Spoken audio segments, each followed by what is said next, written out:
Good morning, everybody. Panda Tech says over on Twitch, just finished my playthrough, my first playthrough at 63 hours. Awesome. Respectable. Respect. Good morning, Hector. Good morning, everybody tuning in for the first time this morning, or returning visitors. Everybody's welcome here.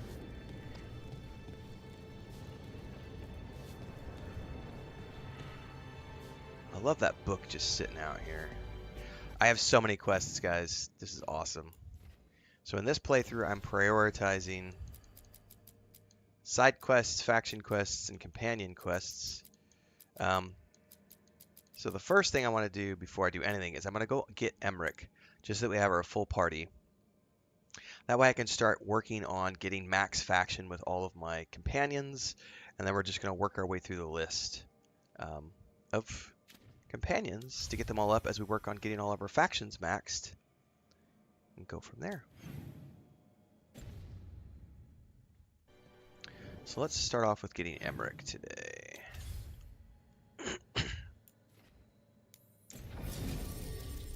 Definitely want Tash.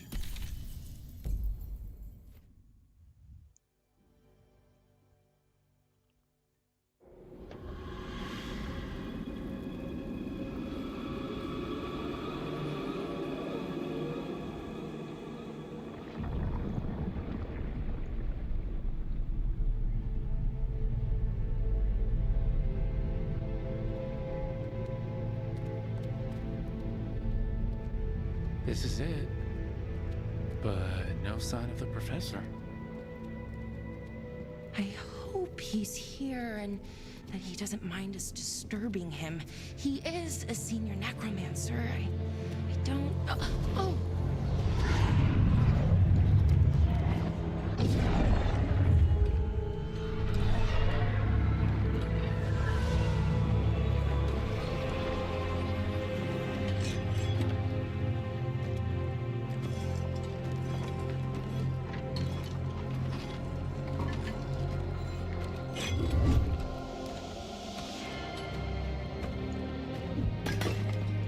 I love it. Visitors! What a marvelous surprise! Any trouble with the lift? Our last guests were stuck for hours. Poor souls. Oh. Professor Emmrich Veilguard of the Morn Watch. Hello, Professor. We've never met, well, in person, but I've been writing to you. Belara, my dear girl, what a pleasure. I love how Surely she you didn't come fangirls all on this way everybody. just to see me. Actually, we did. You see, we need a fade expert. Do you hear that theme? I'm Rook. Charmed.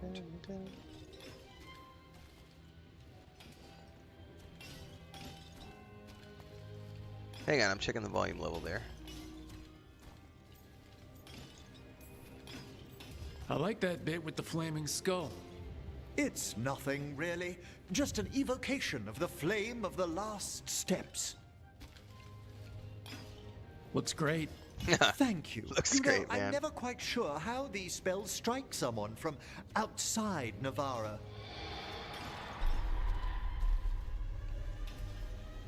I'd be pleased to continue our conversation after I tend to some small business here.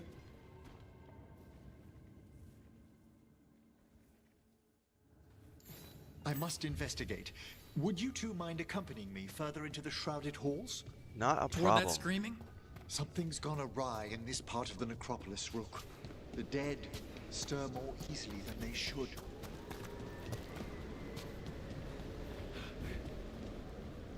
Be there in just a minute. Gotta double check that I've got all the goodies from back in here.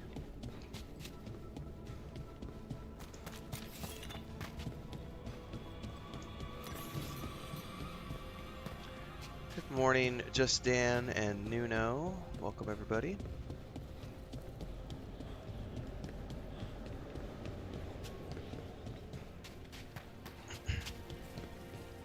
Oh, wow. I've never seen anything like this.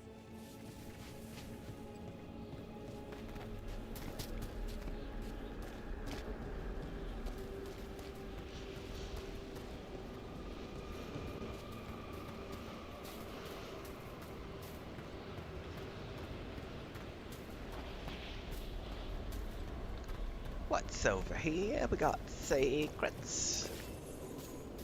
Secrets, goodies, goodies, goodies.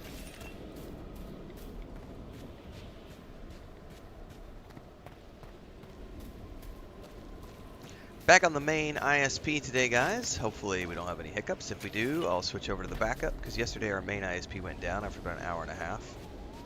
But it seems to be back up and working as normally, so knock on wood, fingers crossed, all those things. Ahead of us. Something's moving. Strange. These halls should be under the protection of the bell.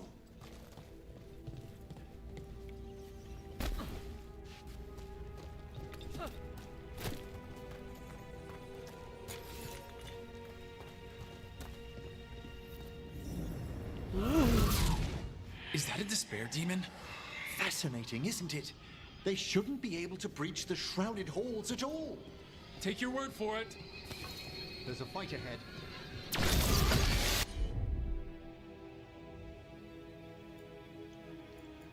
Detonates sundered, detonates weakened. Yeah, this is where I would need something that creates weakened, but I'll have another party member eventually that can do the things that she needs to get done. Actually, you know what I should have done with her is respec her for the taunt. I forgot about that. We'll do that as soon as we're done here.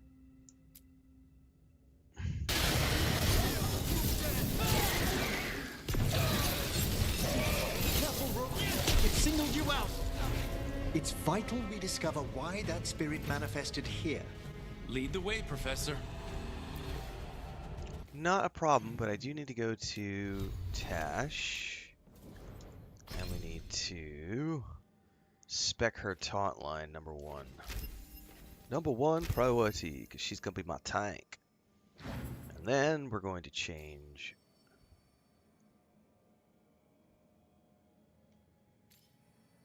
Yeah, this one I don't care about. I have to wait till her cooldowns go. It's still a she right now, Brian. Tash hasn't gone through her journey of self-discovery, and until she does, she is still a she. Only through the journey of self-discovery does she become a non-binary character, and we have yet to take her on that journey. So, never fear, we will get her there eventually. But right now, she still qualifies as a she, her, and only later does she become a they, them. And we will happily be taking her on that journey because she was so awesome. I loved the character arc so much with Tash that I changed my mind about Balara in this second run. And I'm taking Tash as my romantic companion.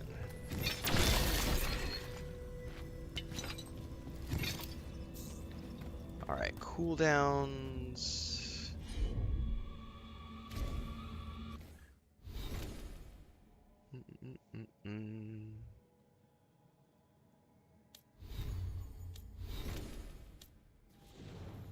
After her journey of discovery, she becomes a they, them, and we will announce her appropriately. That's the beautiful part of the transition of this character. And anybody who's gone on that personal journey of discovery. You're incorrect, Justin. She is not always a she. She becomes a they, them, as is her personal choice.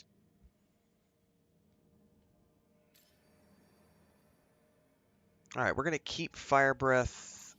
We're going to keep Dragon's Roar. And I think we're going to keep Dragon's Strike.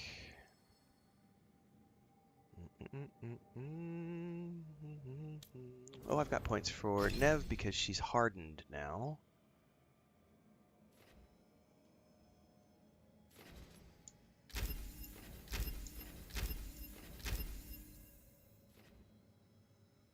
If you have done their quest line, then you know very much that they become a different person than they start off as, Justin. And if you can't respect that, that's a personal issue that you have. Because you don't get to define their identity after they have decided to transition. Nor does anyone. And we don't, and it's one of those things that we don't tolerate that sort of bigotry here on the channel, so just be aware. If you want to continue to have those sorts of viewpoints, you can see yourself out the door, because we don't accept that here. We accept everyone equally. Same thing, Nuno. Keep that in mind. It's not how it works.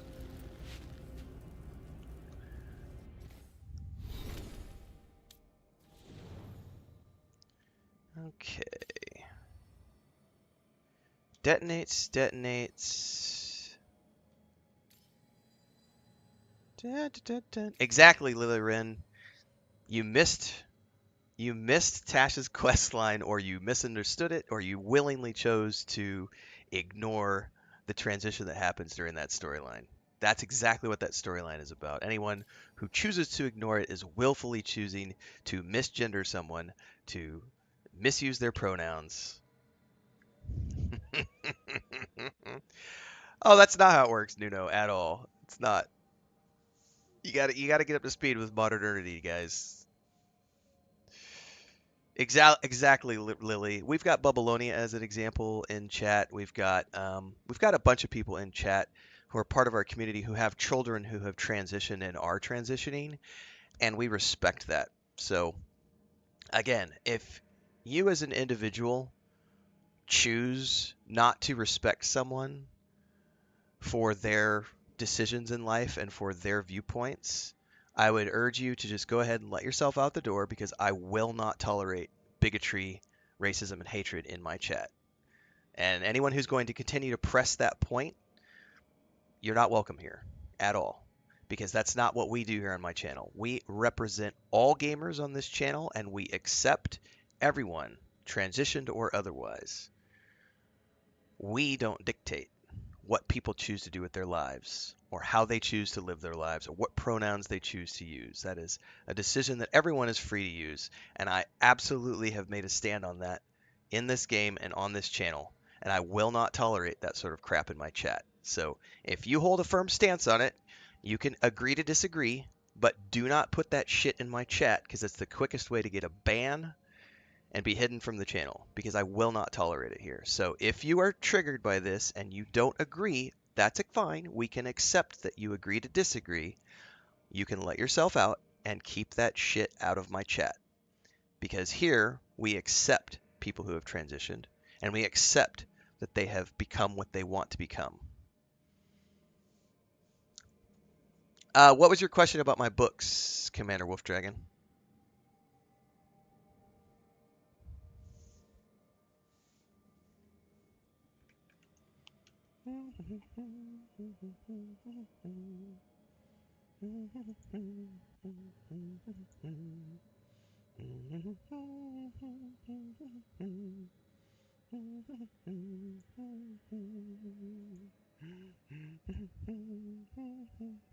We are hiding some people from the channel this morning, everybody, because we don't accept that.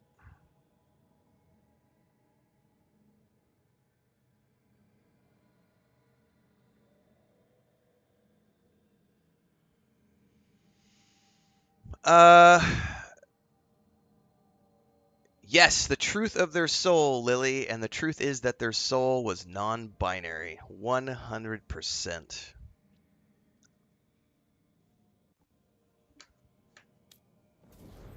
We have alpha readers, and I have alpha readers and beta readers, Commander Wolf. So that, if you're talking about the most recent book, The Rising Storm, that book was done through Patreon.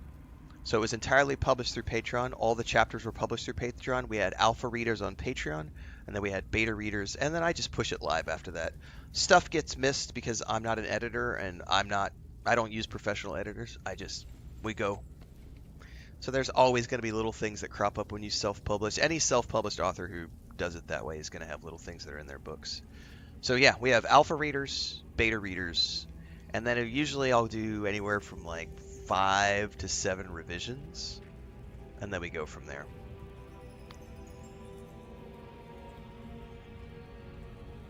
Oh, the mood is great, Norman. Just doing some explaining to people. Well, the way that one worked, Commander, we published 2 chapters a month over the course of about 18 months, and then I compiled all the chapters together, sent it to beta readers for one last polish pass, did a couple of revisions, and then pushed it live on Amazon.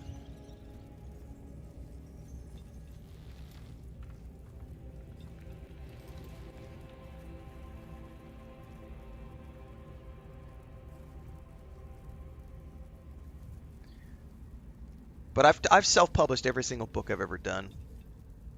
The first book I did was the Expat Guidebook, um, which was like 2011, 12, something like that. I made $50,000 off the first book I ever wrote. Just pushed it out and sold it. And it was literally a compilation of blog posts from my time traveling the world as a digital nomad and making a living online as a writer. So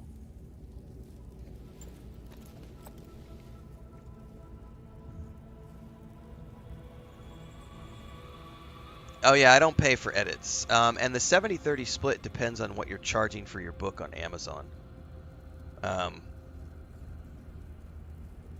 But generally speaking, if you keep it within the price ranges that they suggest, it's a 70-30 split. But it could be different than that depending on what you choose to price your book at.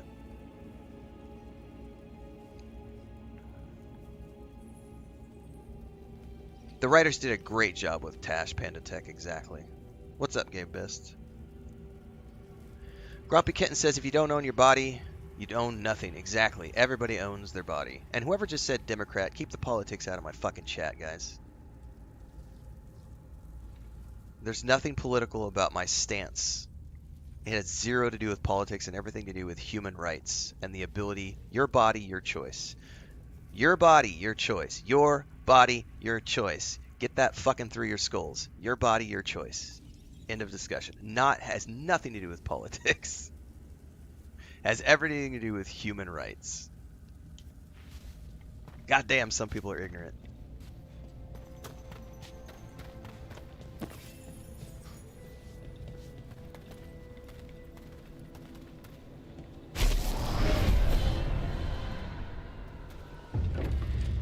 I should probably do a series one day, Commander Wolf, on self-publishing, because that's how I made a living for more than a decade. And technically I still sell books, but I don't rely on it as my primary source of income anymore, and I haven't for years. But I used to sell, in the travel space, I did a lot of like how-to guides on how to travel the world and make money online. I did a lot of guidebooks for the cities that I used to live in. We had a series for a while, how to live life as a local in X destination.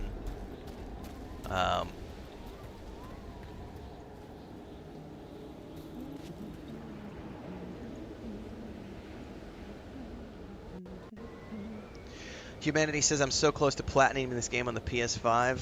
Awesome.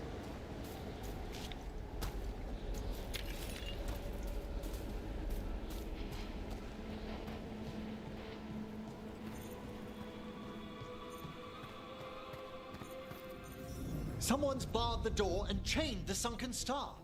There's undead here. We may need to defend ourselves depending on their condition. Yeah, don't rely on anybody for that kind of stuff, Commander Dragon. If you could do it all yourself, I mean, you probably do need to pay an artist to do the cover, and you may want to choose to pay an editor. But don't rely on any vanity publishing press that tells you they're going to charge you for services. Fuck that. You can pay someone to do your cover art, you can pay someone to edit it for you, and then you can self-publish it on Amazon, and you get to keep all the profits, other than the split with Amazon based on what you're. But don't ever work with a vanity publishing press. Fuck that noise. I don't know. Since when does Amazon offer a edit service? I've never heard of that. You're saying that Amazon has an editing service now? I've never even heard of that. Like we just published The Rising Storm at the end of last year, at the beginning of this year on Amazon, and there was no editing services or costs. It was literally me just going in and pushing publish and setting my price points, and it was done. That's a weird one. That must be something new.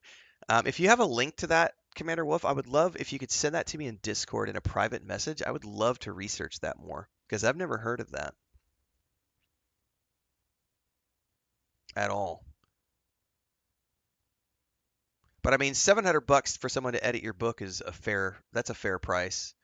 I mean, $500 to $1,000, is a pretty fair rate for someone to do a freelance editing pass on something. But I would be curious if Amazon is offering an editing service now.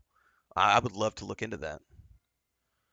Um, but it sounds fishy if they're like, yeah, you totally don't have to sign anything, because that's just not. I don't think that that's true. You might have been getting fished by someone, which is why I'd love to look into that.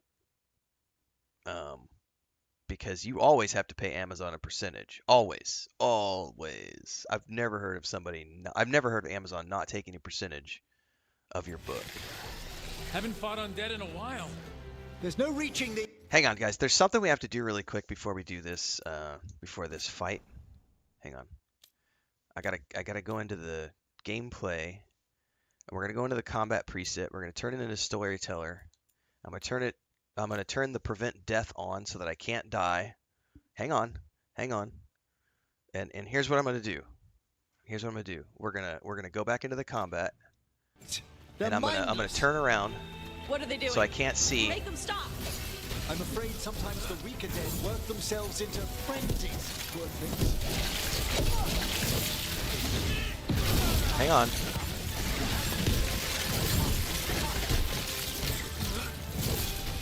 Nice takedown. Will dog charge. Hang on. Let's open this up and let's do like this. And I think he's gonna be over here. And then I don't know if I can do anything here. And then we're gonna do this. Are we done? Nicely done, Mark. Hang on. I still hear combat. I must free that bell. Need some help? Thank you. Are we The done? star, the bell, can banish these despair spirits if we unchain it. Are we done? Guys, the combat in Dragon Age the Veilguard is so easy. I can do it without even looking at the screen.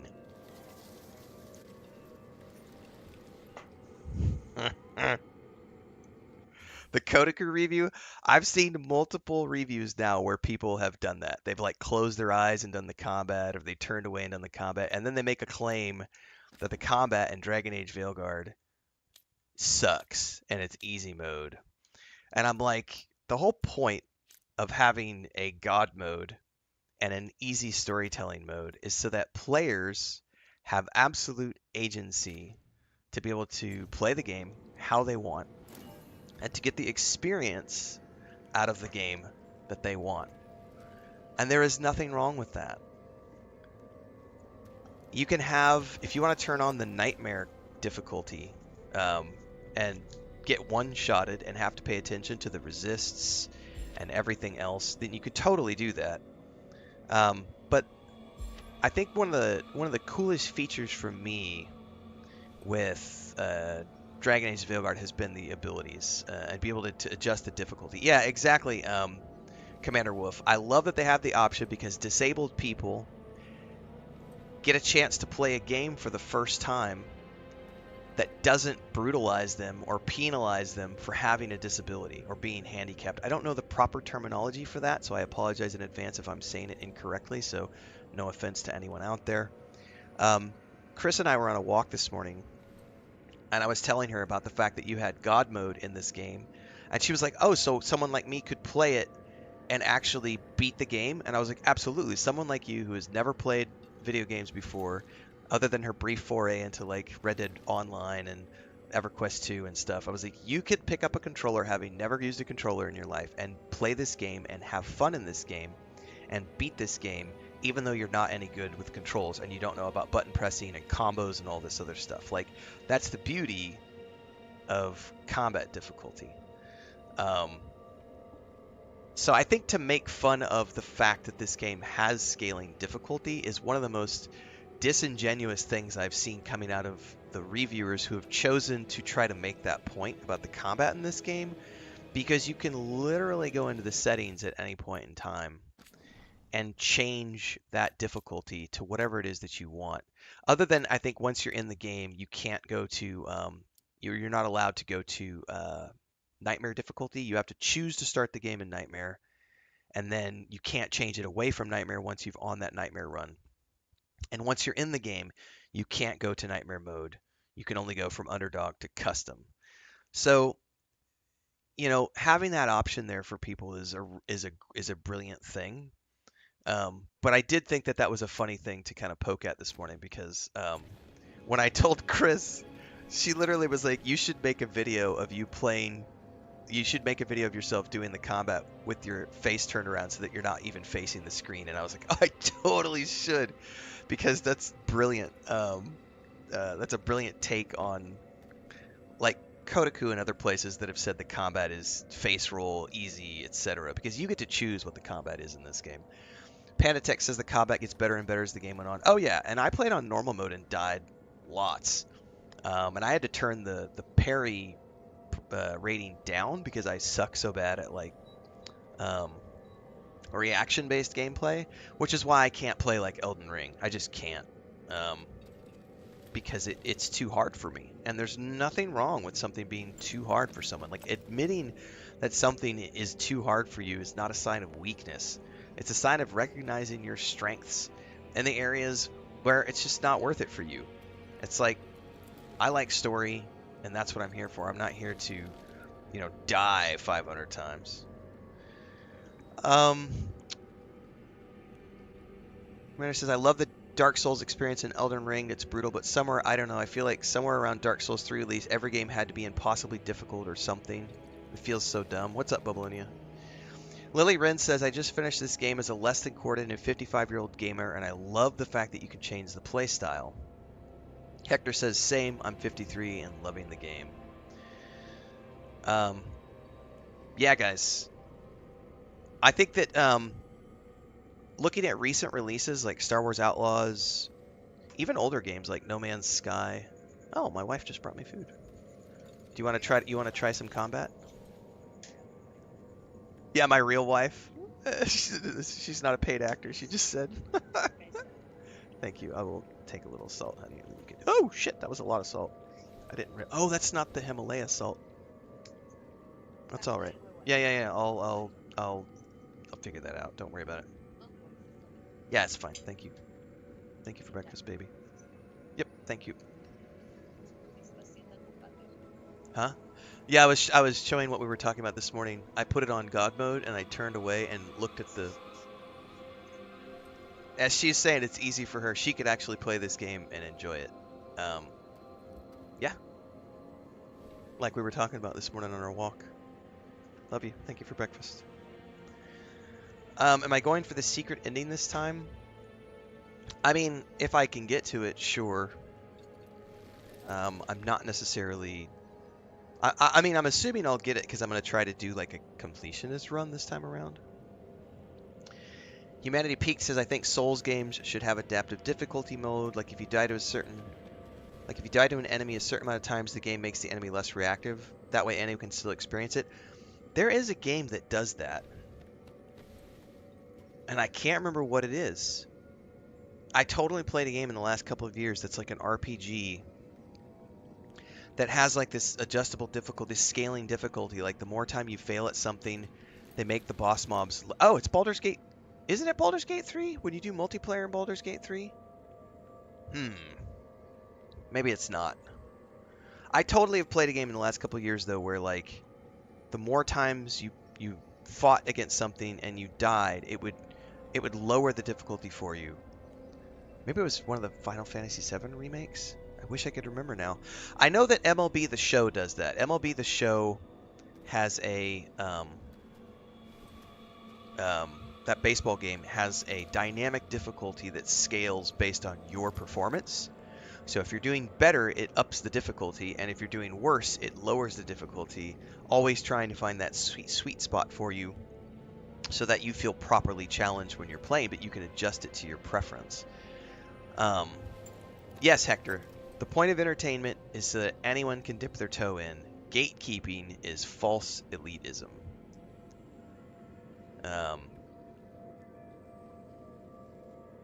Yeah, so food for thought.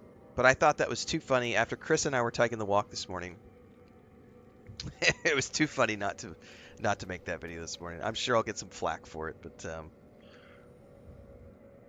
I think that player agency is key in not just 2024, but just as games continue to evolve. So I'm happy for games like Starfield and No Man's Sky and other games that allow you to you know, Minecraft, going into creative mode and choosing what level.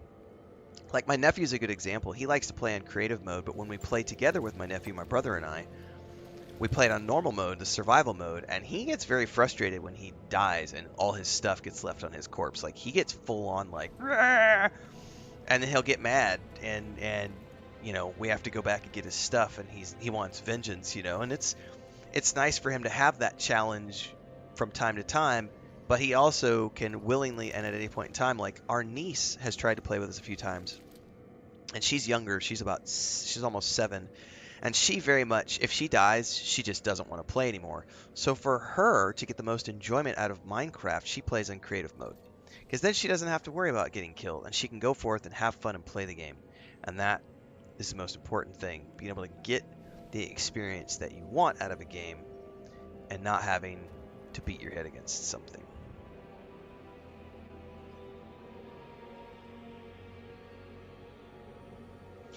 I mean, yeah, Babylonia, you're definitely speaking on that's definitely more like professional editing services. I know I've used freelance editors in the past that are low man's totem pole in the $500 to $1,000 range. But Babylonia has a good price. That's something you should look at, Commander Wolf. Look at Babylonia's comment regarding prevailing rate, because that is a factor. If you're going to pay for like professional editing. And that was different salt in that container, and I totally oversalted a couple of my eggs, so I have to be careful as I dig into my breakfast.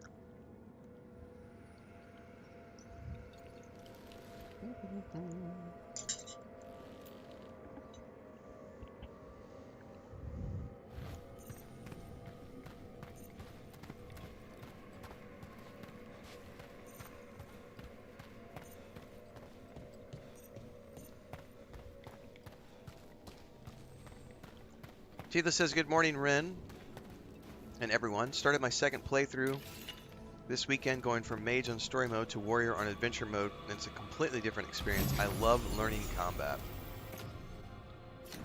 That's awesome. That's how I traditionally do it, is story mode first. We'll need a wisp to unseal the doors leading and then like out. Combat mode. Could you please find later. one and bring it here? Okay. How? Give your greetings, and the wisp will follow.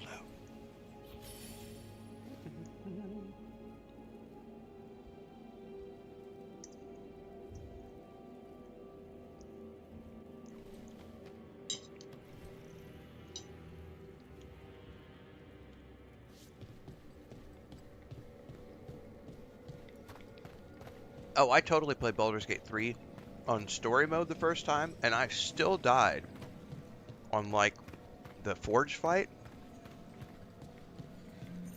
And, a couple of other fights, too. Hello. Ah, wisps are the simplest of spirits, but quite helpful. Bring the wisp here, and we can unseal the doors.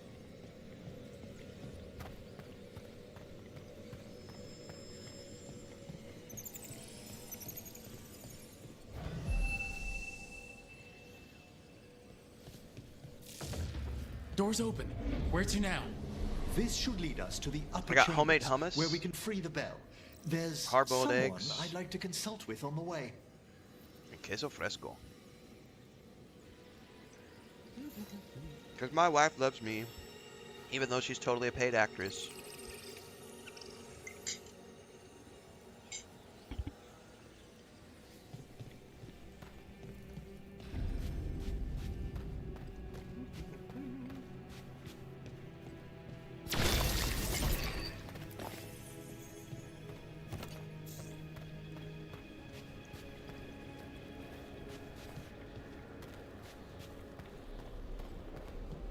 So, Professor, Just Emmrich, please. you weren't that surprised we need a fate expert. The spirits talk. Even the simplest have been clamoring about chaos in the Fade. I know, Panda Someone Tech. coming to consult wasn't an if, so much as a when. Yeah, man, Chris and I are literally just rolling with whatever the trolls throw at the channel now. I love the fact that she comes in with my breakfast and she's like, Here, I'm your paid actress wife delivering you food. I love the fact that she's in on it now. Like, it's fucking awesome.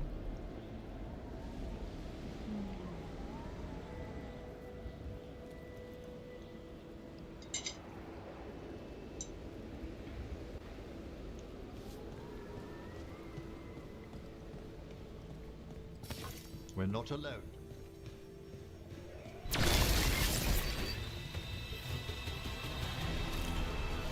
Gonna be taken.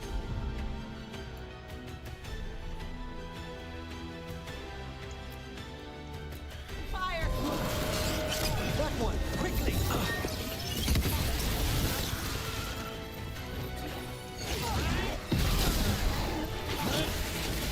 What's up, Nick Tube?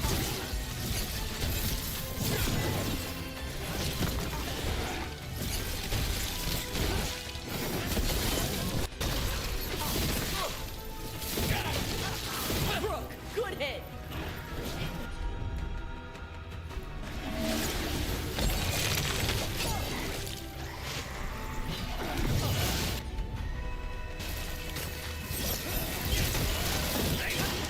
Watch for incoming!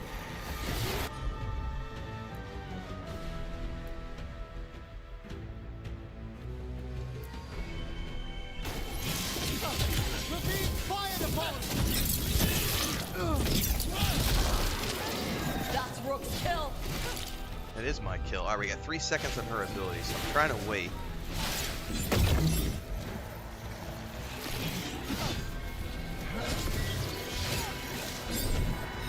Alright, there it is. There we go. So nobody in my group can sundered at the moment.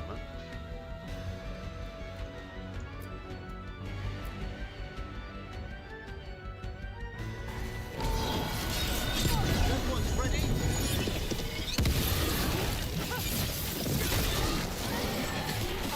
Tosh has them now!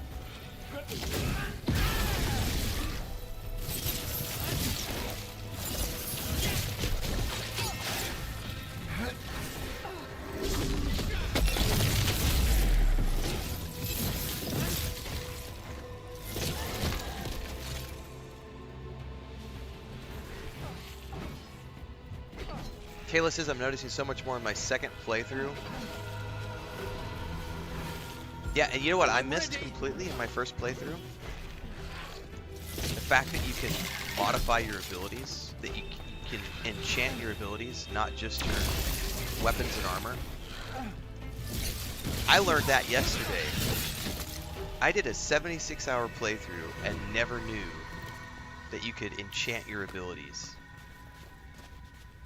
Like, completionist was like, came in here yesterday, was like, I've just completed, I'm 70 hours in, and I just found out that you can enchant your abilities, and I'm like, what? What? So we totally had to go on like the 30-minute side adventure to go check out the caretaker in my other playthrough, and like, oh my god, you totally can. So, yeah, and the whatever it takes line, I caught that as well, and was like, oh! It has so much more meaning now that we know. There's a ton of dialogue now that it's like now that you know things, like there's a moment when Solus is giving his first speech to you from the Fade, and he says, Varric is ...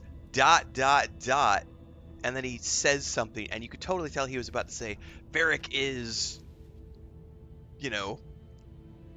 what we know about Varric, and he catches himself at the last moment. It was like, oh, there's so many, and like the people who are like, the writing is trash in this game, and I'm like, y'all don't know what the fuck you're talking about.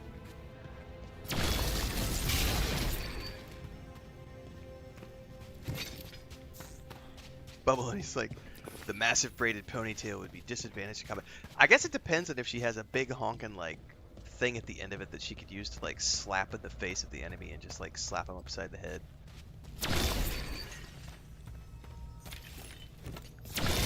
Instead of badonkadonk, it's kathwonk.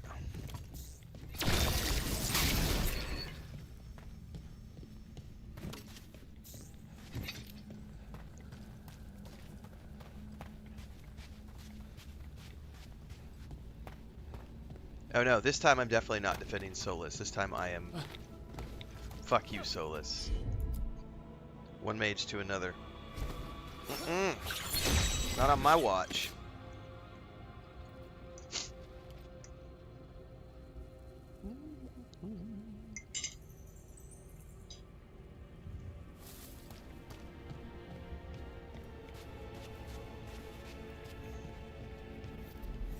It's freezing.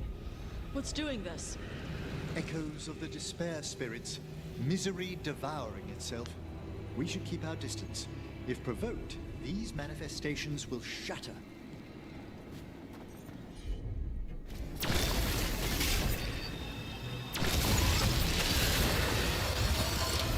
Trouble coming our way.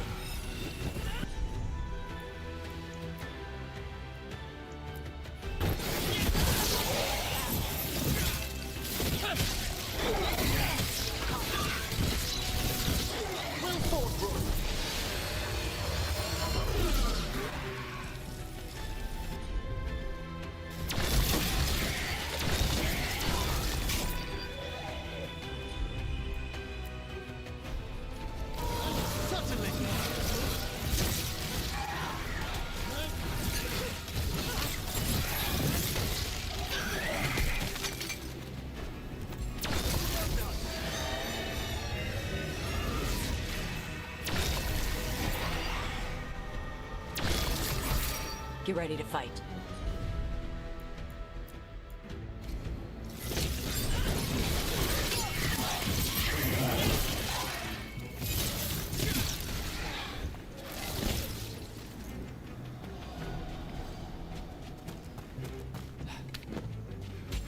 Ready and willing. I have played the Might and Magic games, but not in a long time. They're not really my favorite.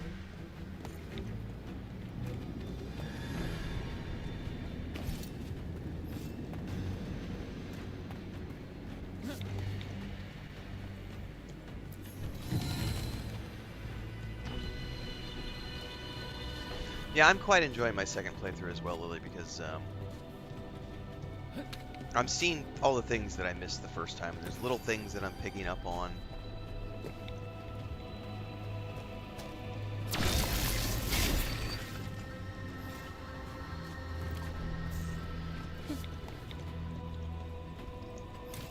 You know, it's just sort of getting that full experience that I want. I don't enjoy doing completionist runs my first time because it kind of defeats the purpose of me having roleplay characters who make different decisions the second time around.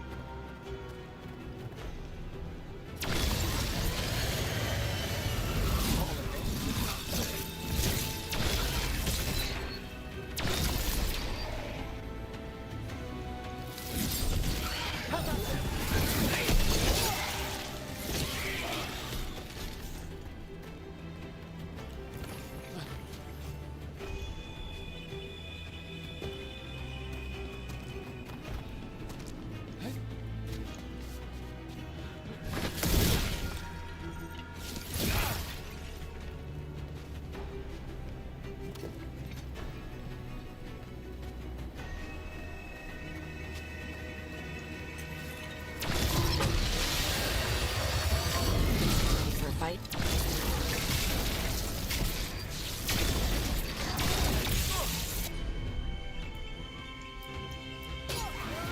Appreciate it, Emmrich.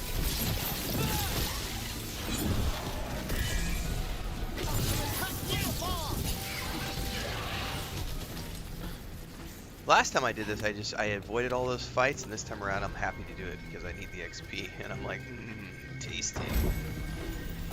Ooh. Meh.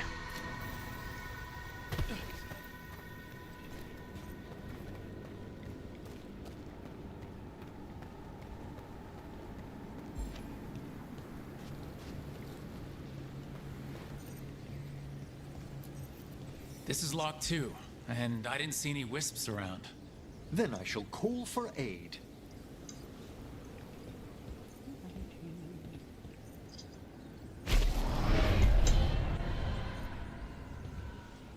They've answered. We'll need to guide the wisps who've just arrived to the door. I can do that.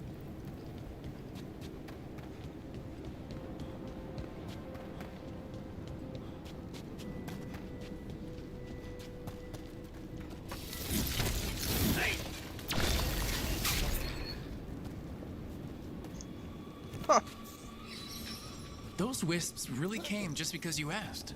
I'm They still care laughing, for guys. us, My wife Rook. coming in here with my Our breakfast. ever loyal Here's your paid friends actress amongst wife the bringing dead. you dinner, bringing you your breakfast. God, I love her.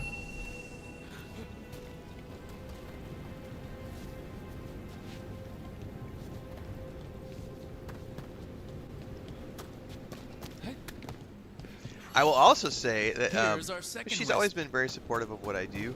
Hey, But Jazz guy. Is it staring at me? The trolls have It is got her aware actively of your watching my presence, chat but now. the wisp senses differ from Because our there's so many who have been attacking Long as it doesn't us on a sense its way into personal making a level. corpse walk around. That she's been actively watching just to keep an eye out for things and be available.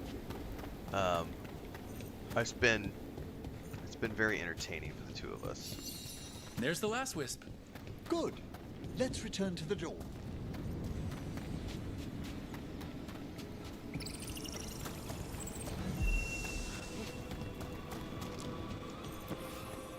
I think this is the Well demon done. door, if I'm not Past these mistaken. chambers, we'll find some assistance with reaching the bell. Despair is far more pervasive than I'd thought. Strange. This door shouldn't be here. Shouldn't it? The necropolis rearranges itself every so often.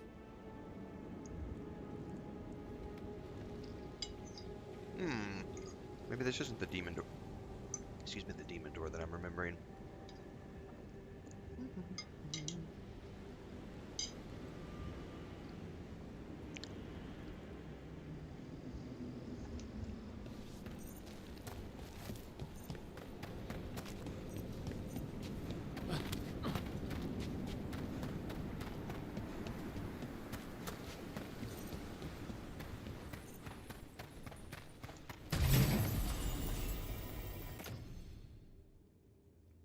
No, I'll keep the mana regen ones. Those are more for me. I like mana regen.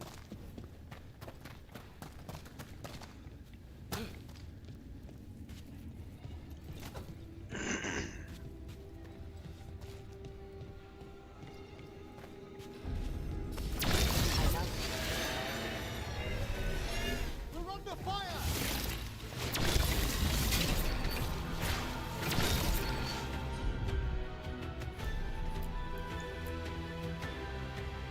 They're hitting us from there!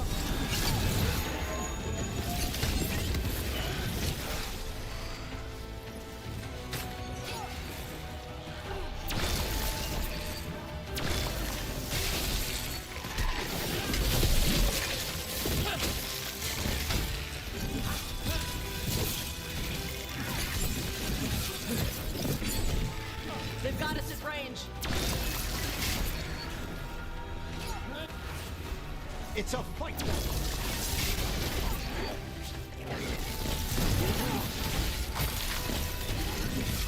Ready and waiting! God, he refreshes so much faster than her.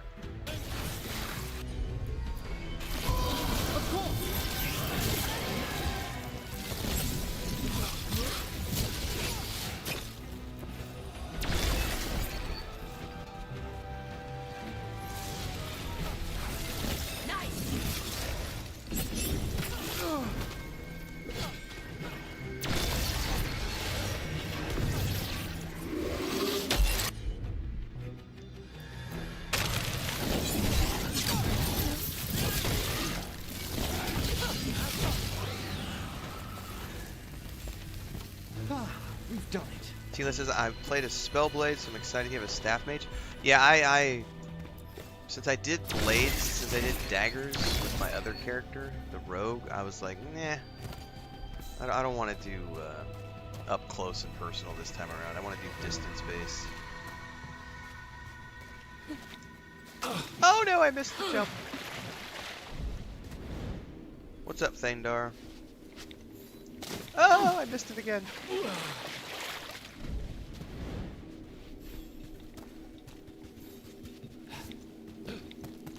Oh no, I didn't. Jesus.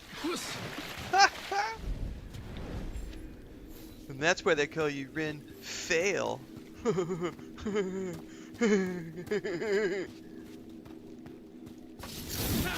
That's, by the way, that's one of my favorite jokes. The people who pull that one out. You guys are comedic gold.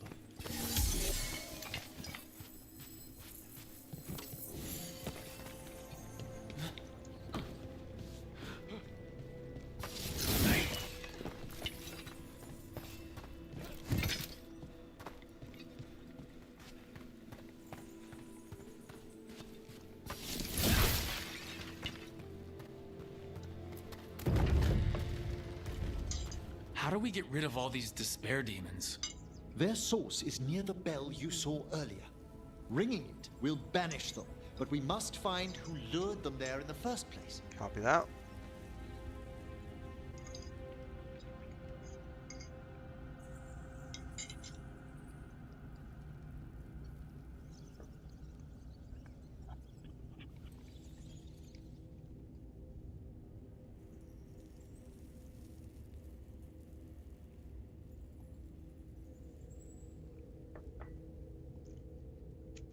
Oh, nothing like a swill of cold coffee to wash your breakfast down.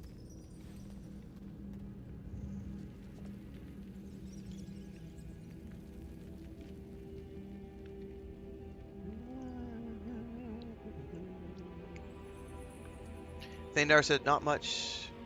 Started my second playthrough as a Canary Warrior Crow. Made a pretty decent looking Canary as well. Nice.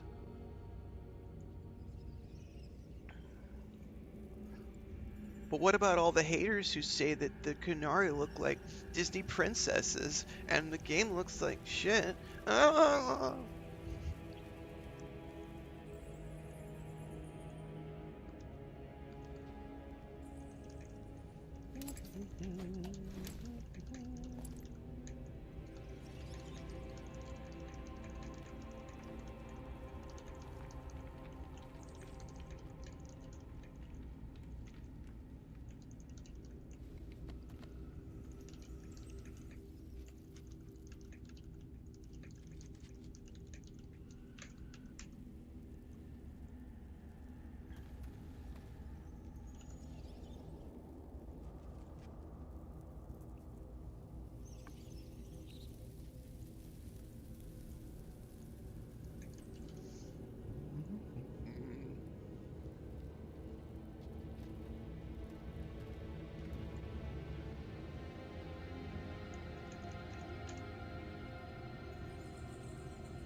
You went full face paint with everything, including the emerald horn?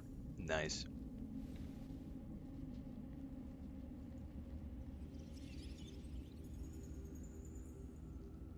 Alright, let's see here. Emerald24 says, not gonna lie, I wanted to hate the game. Then I finished it last night, and I loved every second of it. That's awesome.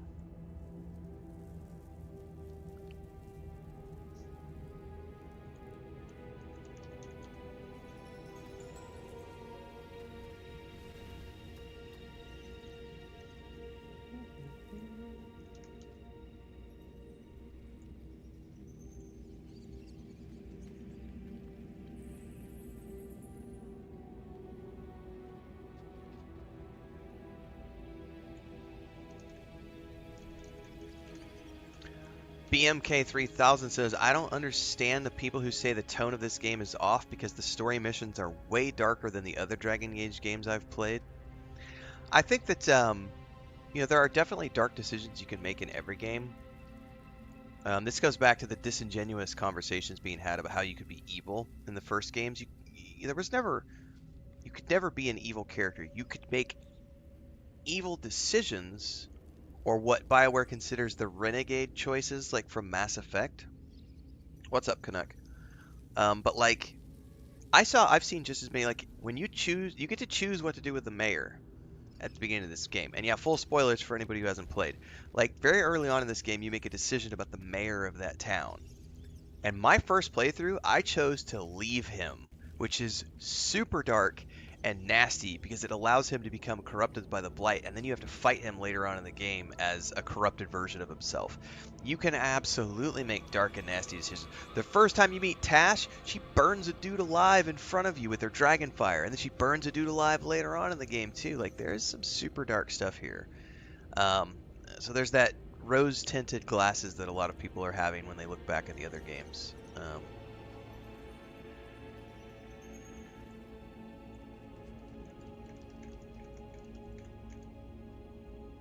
I think this one definitely has a lighter tone overall.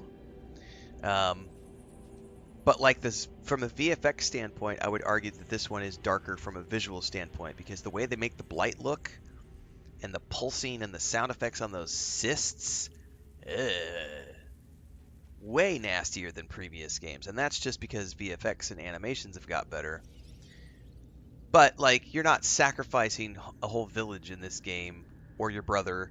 Like, there were definitely some really dark decisions that you could make in Origins. There are definitely dark decisions you could make here as well.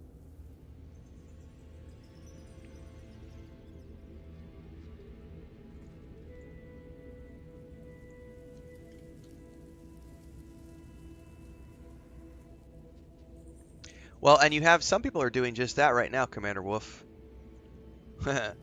If those games people compare this game to still exist, why not just go play those games again? Why does a new game have to be better than the old game? Yeah, and there's legitimately people out there rage playing Origins right now in protest of this game. And let them. If they're having fun, let them play it.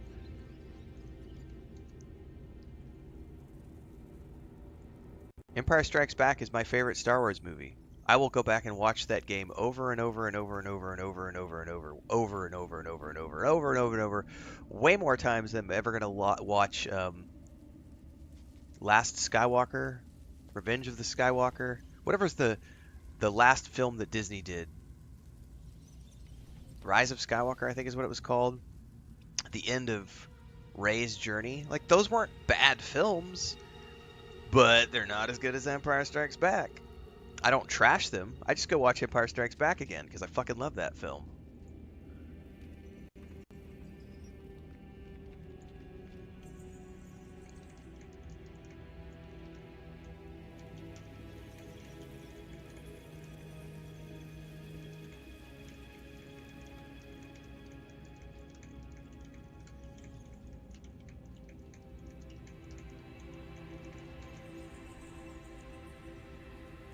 Right, and like Humanity says, I was inspired to play Origins not because I hated this game, but because I loved this game. And that's the right point of view. You know?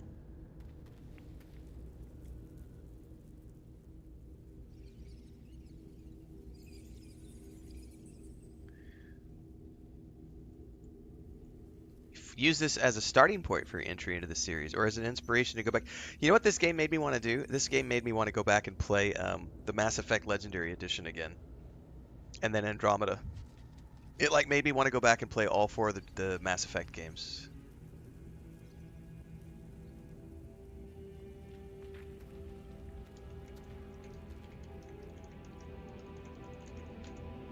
Humanity says this was my first Dragon Age game, so I'm excited to play the others. Yes, Rogue One is awesome, and also Season 2 of Andor has a release date now. April 25th, I think is what I saw the other day. Can't wait.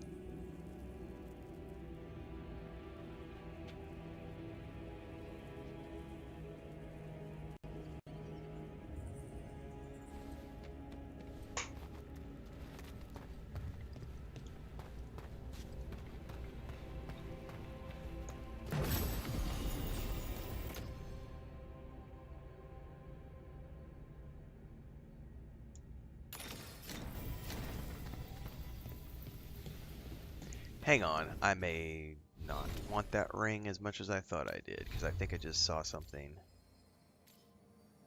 Nope, that's definitely 1 mana per 50 stagger dealt. I'm going to have to upgrade that because I want the mana regen.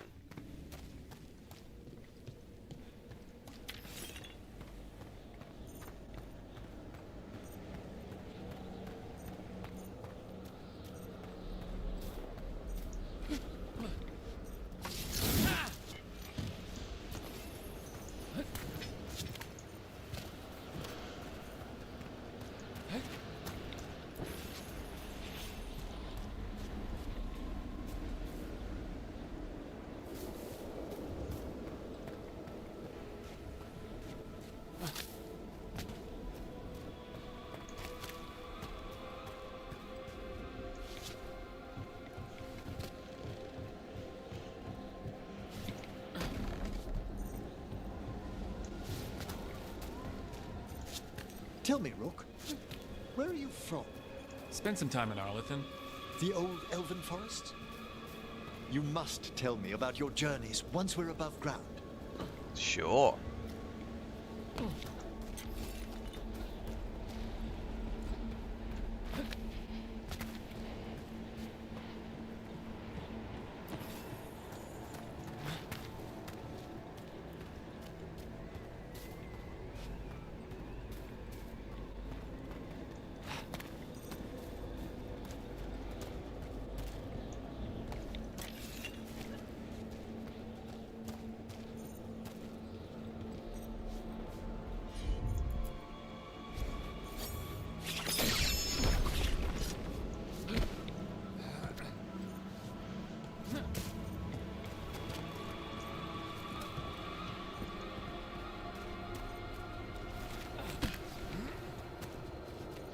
Oh, I'm so full. That was an amazing breakfast.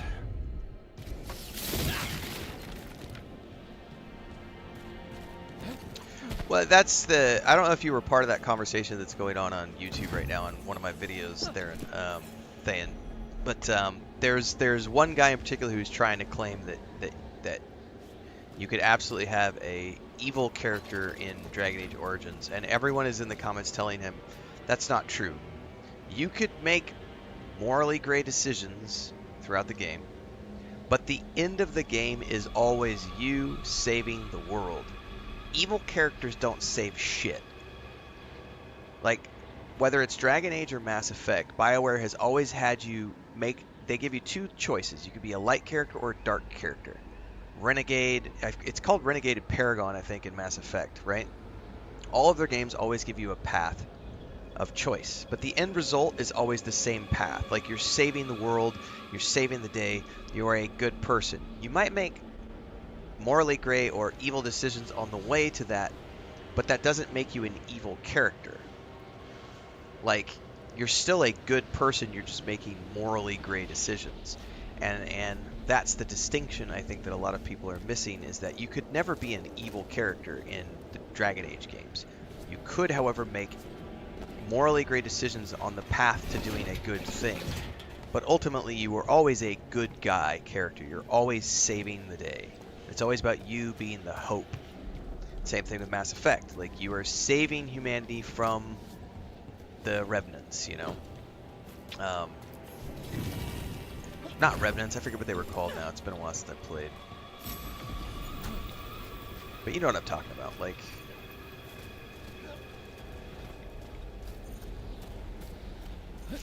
Oh, I am missing something right there. Because there's totally like a chest over there that I gotta figure out how to go get.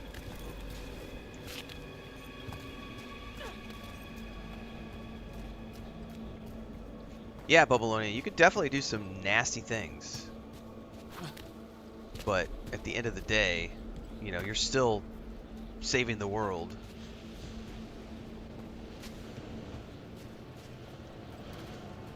I am missing something to get over there. Oh, I see. Oh, I wonder if I...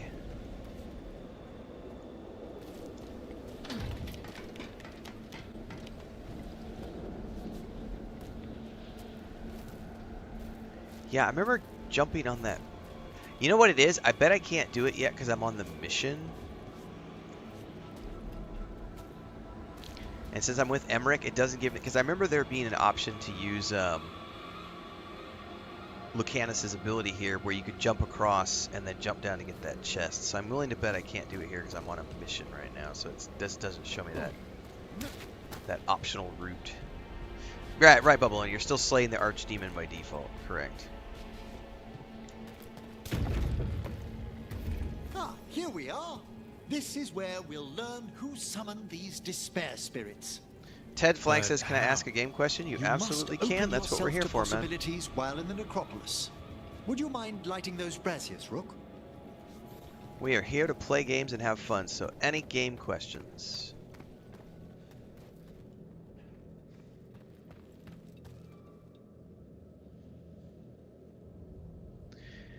Ted Flank says, I know this seems dumb, but how do you enchant abilities at the Caretaker? I see streamers do it, but I don't have an option besides armor and weapons. You have to level it up.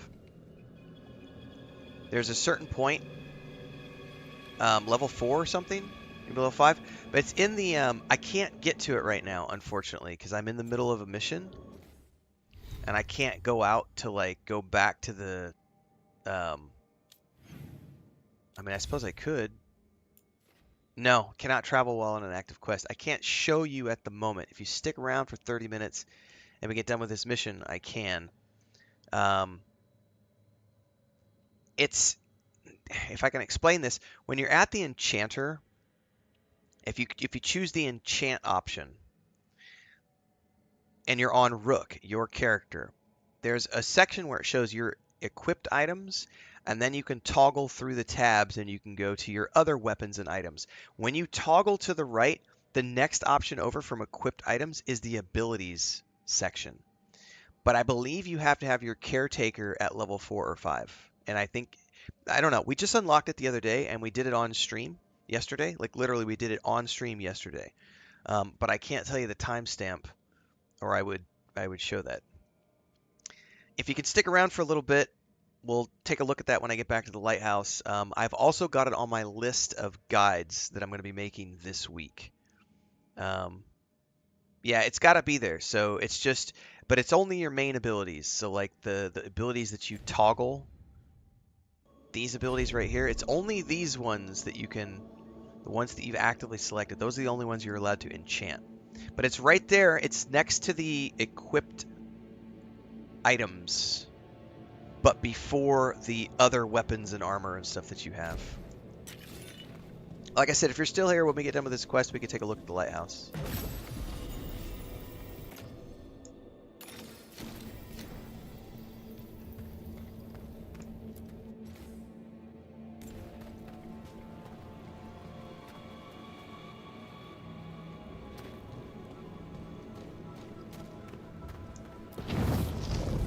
This should unseal our final path to the bell.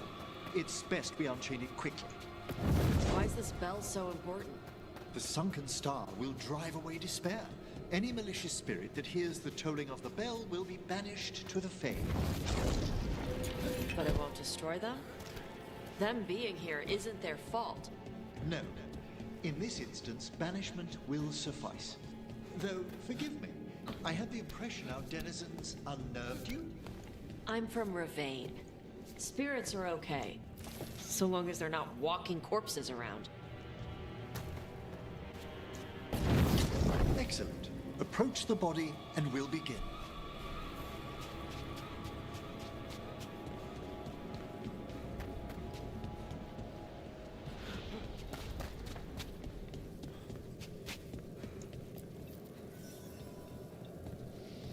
By seal and flame. Who brought despair in Yeah, our Bubbaloni, like midst? if Dragon Torrences gave you the option to take over the world and control the Darkspawn and wipe out Ferelden, then yes, Despair. it would be an evil Who brought it here? playthrough. That's a very good point.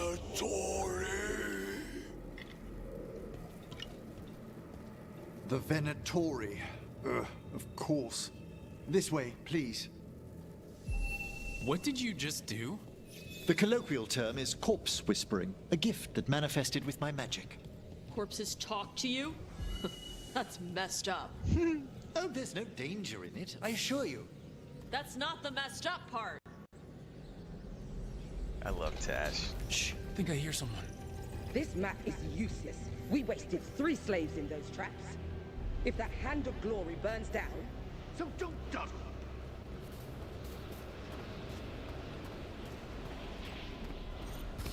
We found those Venatori.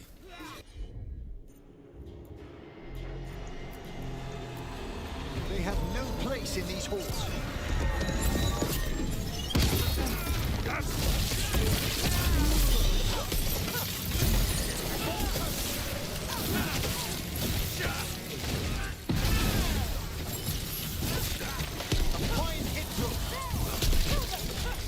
God, the mage is so freaking awesome.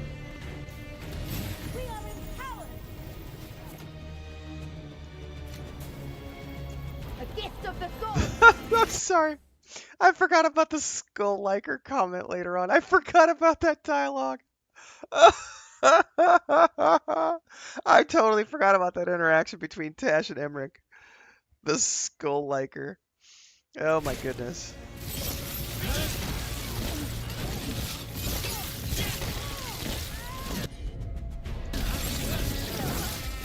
At the ready.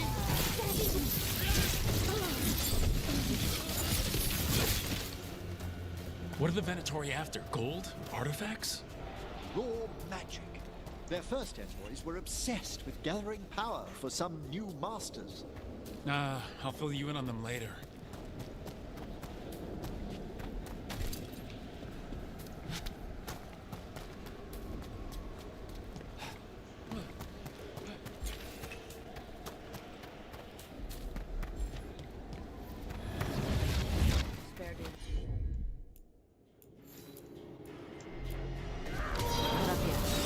That one's all set.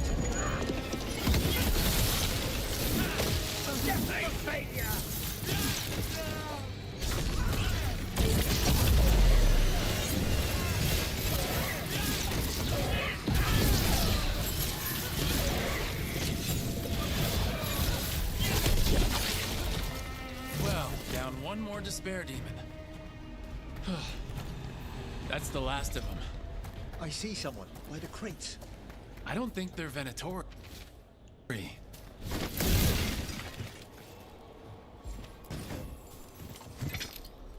This looks interesting.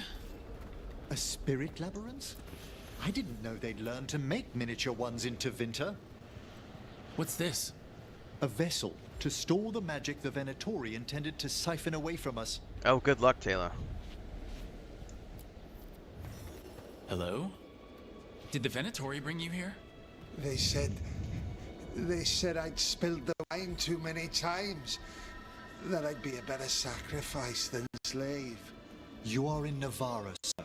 There are no slaves on our soil. Please remain here.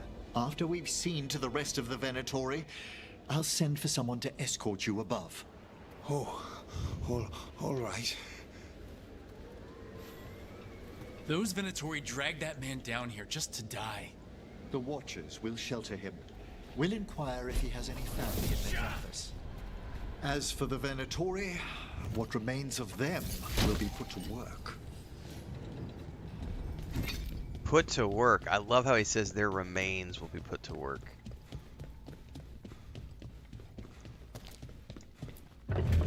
Put them to work in the mines. Swinging a pickaxe for all eternity. If we break the Venatori's chains. Right.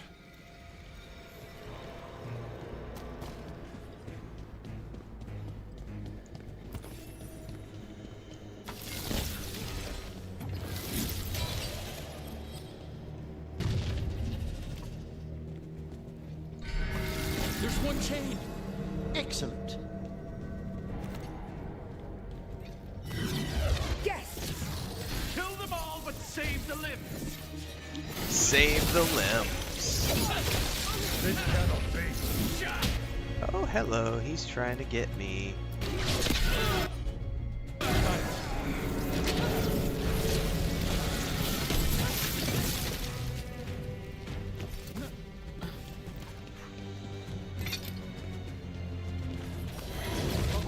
Over there.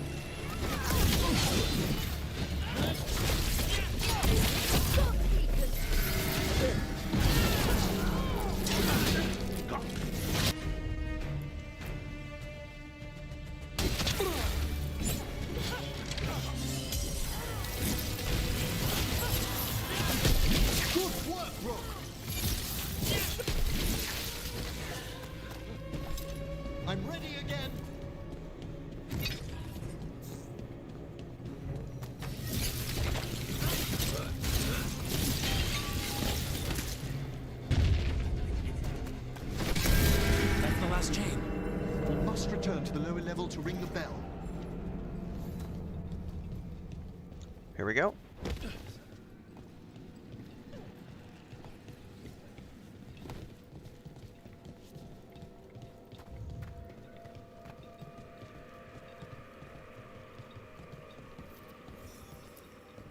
Be ready. The ritual to wake the bell will draw Despair's attention. And any more Venatori. I'll need you to Oh, keep this them morning was occupied intense, while I work. Babylonia. I had to hide like I think 4 people, like immediately, because they were going off on rants against trans people. Like just right off the gate, like within the first 20 minutes of the stream, just like BAM!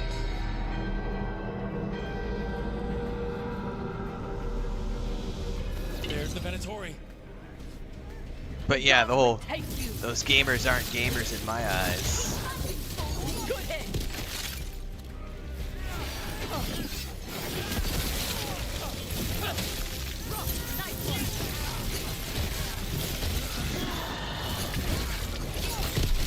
The Venatori brought demons.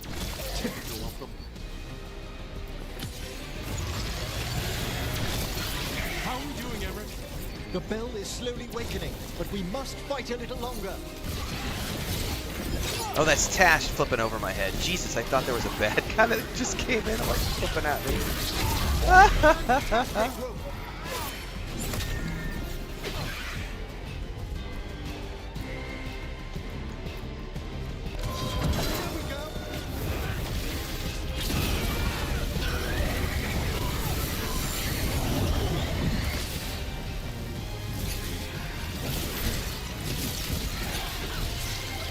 Big angry fire demon.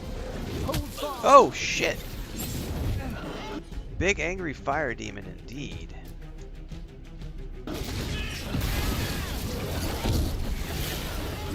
Ah! Fire hot, fire burn.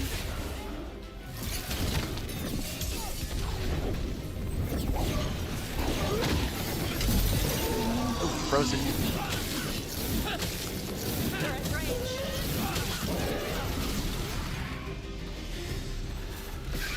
We're halfway there. Let me get rid of this bitch right here.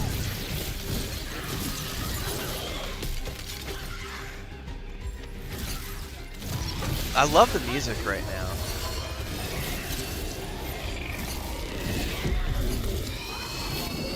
Oh, did you just try to put me in the other side?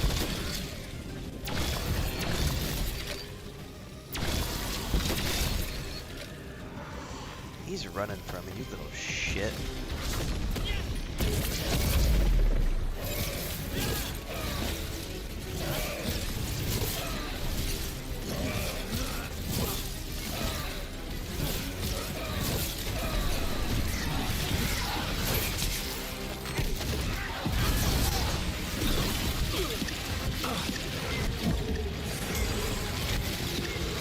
Oh, you know what? Right back at you. I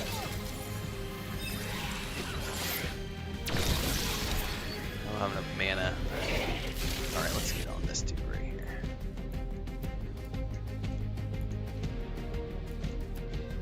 No. All abilities cancel, cancel, cancel, cancel.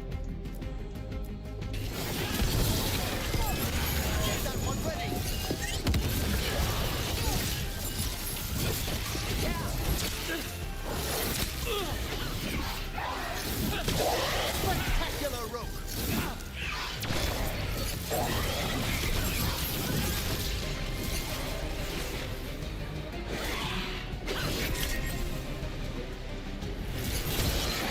Emmrich, now what? Now the grand necropolis shows itself. What? The magic won't work. Level 20. That means The I just got my despair demon's pissed off. Pretty impressive. Thank you. customization. Look up. Let's ensure these cultists didn't leave anything dangerous behind. I'll Okay, better staff for him. ask our attendants to gather their bodies later, of course.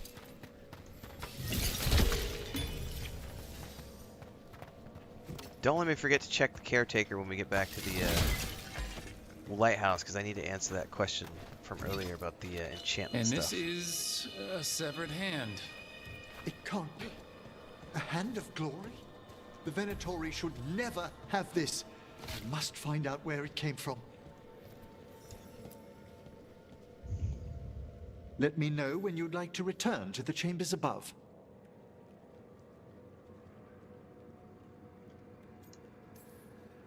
Let's get back to the lighthouse. You can tell me why you've sought out a Fade expert on the way?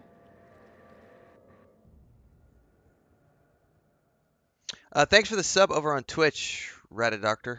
Radadrick. I'm not sure how to pronounce it, but thanks for the support. I appreciate it. Welcome aboard. We've seen the blighted elven gods ourselves. It would explain recent Oniric disruptions. At the least, the implications of what Rook's witnessed are...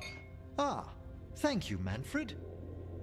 Rook is the desire demon this time around with the way he flirts with all the companions. Ha ha ha ha ha.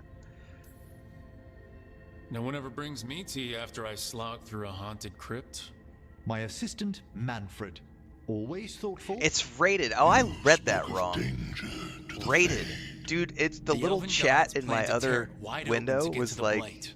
And they've already messed with it. I didn't... Demons, and then tears in reality. Streamlabs showed me the big chat. Our team needs rated. a Fade expert. There we go. Many watchers never depart. I was like, how do I pronounce with that? events so dire.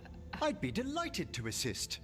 It has been many years since you left us.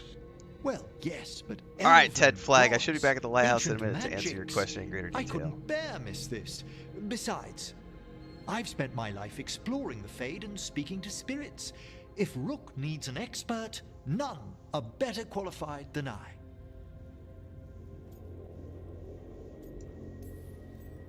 Only if your assistant's coming. Manfred? But of course. Welcome aboard. Also, thank you, Lily, Wonderful. I'll for gather my subscribing things. over on Prime Come, as well. Manfred. Appreciate it, guys.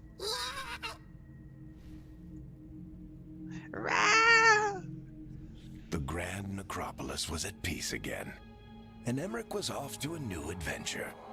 But in Navarra... Yeah, I did a rogue the nothing first time stays rated, down and I for much long. prefer...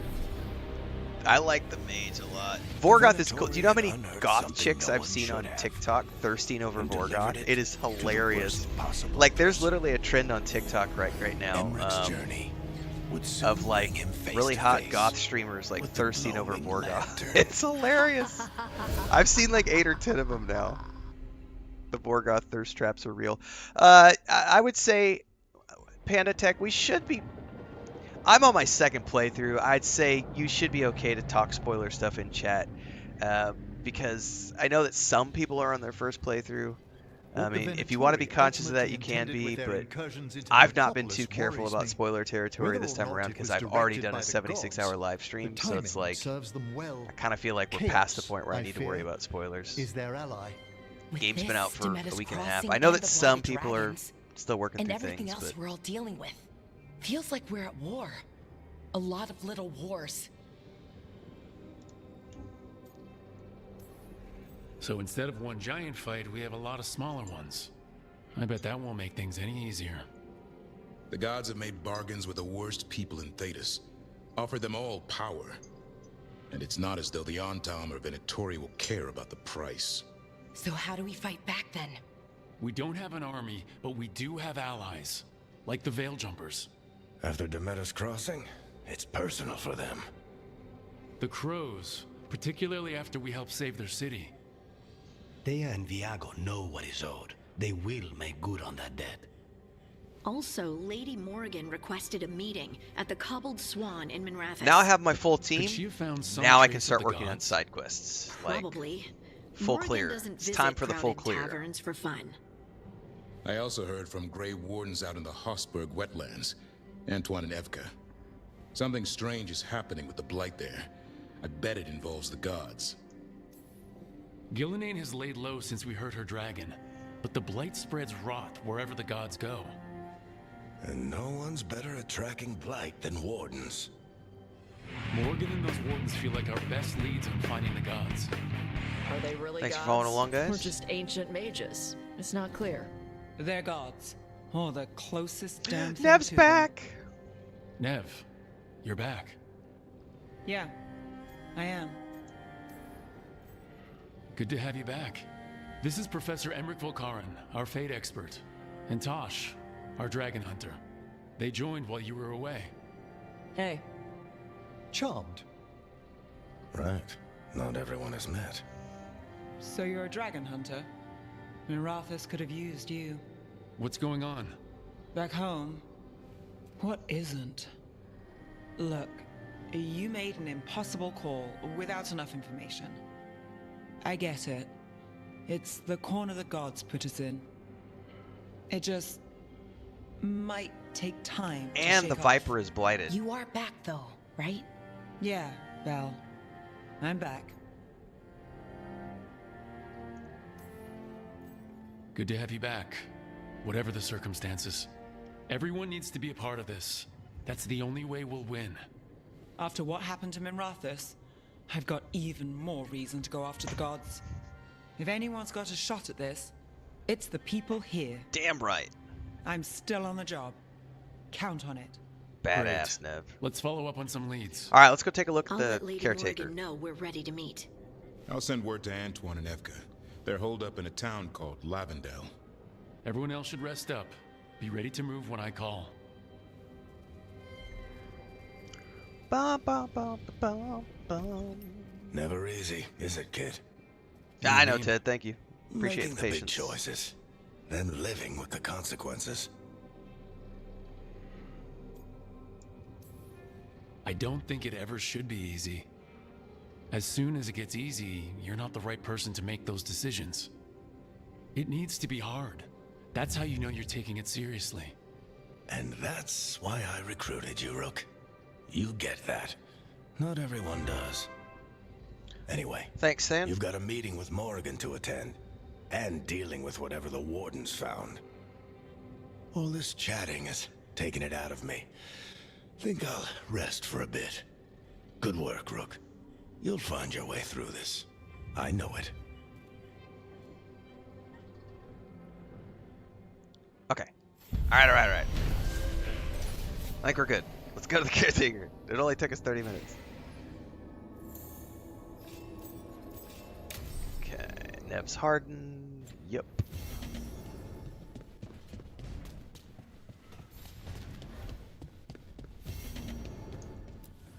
Okay, so first and foremost, you have to level up to get the enchant option. Do you have the enchant option yet, Ted, or do you only have the upgrade option?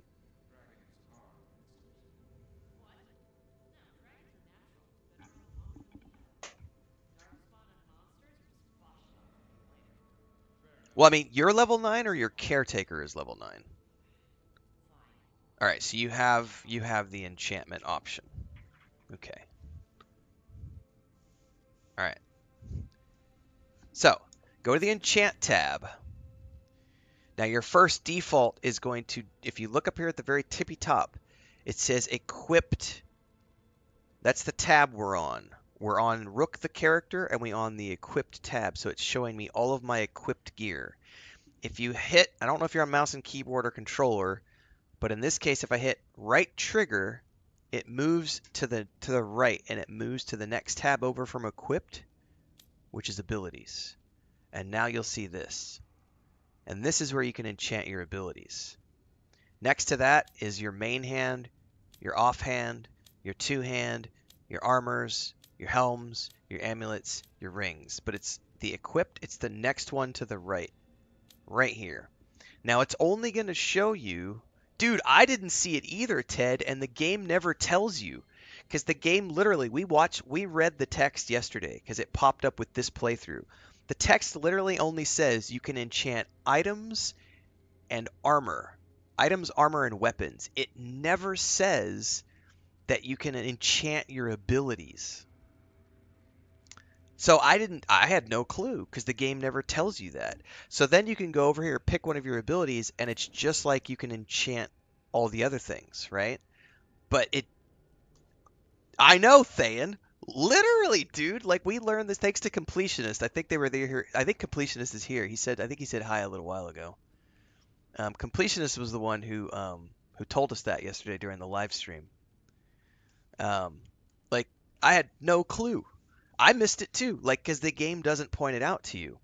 So, remember, it's only the abilities you've actually chosen, not your equipped abilities, but the ones you've actively unlocked. So, as an example, if I wanted to have more options, I would need to go in here to my skills and unlock more abilities. Right now I only have 3 abilities unlocked because I haven't gone that deep into things. So like right now I'm about to unlock a 4th ability. Let's do this real quick because I just got specialization. So I'm going to get this, well, that's an ultimate, never mind. But I did get a new ultimate, which I'm going to go select now. Actually, will it let me enchant my ultimate too? Or only your abilities? Enchantment? Enchantment.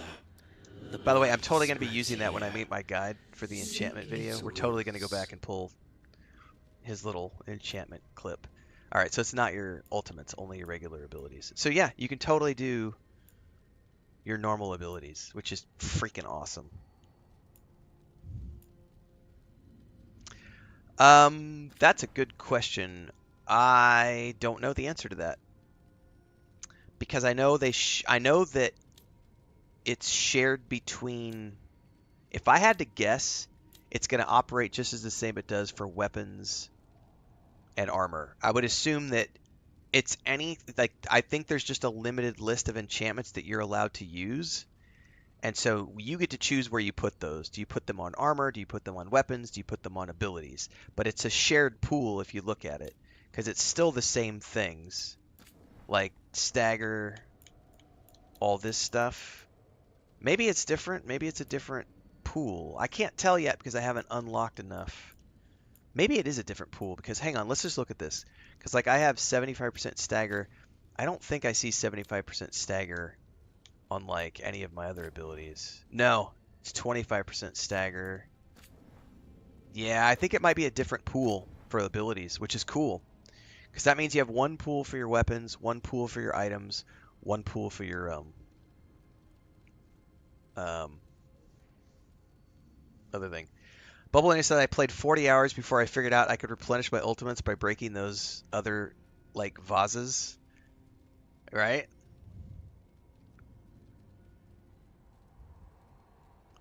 Taylor says I played 73 hours and never figured out I had different ultimates for each specializations. Oh, you just reminded me I need to go change my specialization.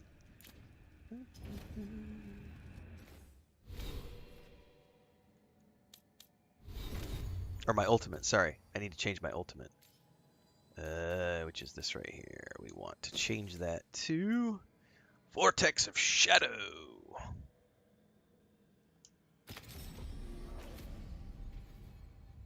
Yeah, they look kind of light blue purple in my game too, Ted. Bubblini says they're orange in his. Interesting. Filters.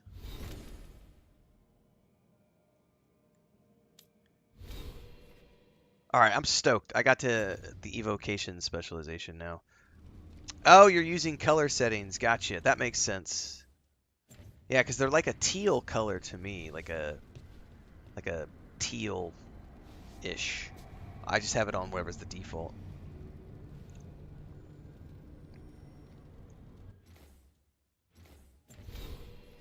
So what else can I specialize into here? Entrophic Spear. It damages all enemies in its path before exploding in a punishing final blast. So it pulls them in as it goes. That's cool.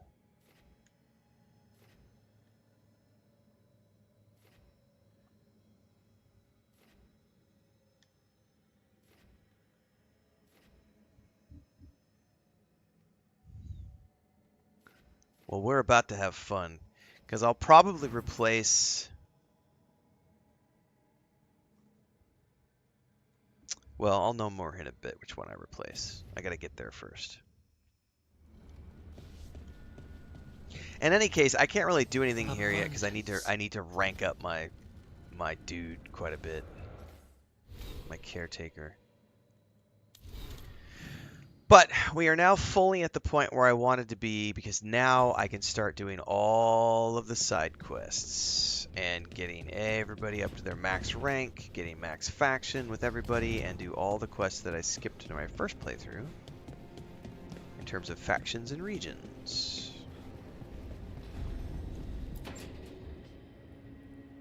A third edition of the unnameable elements?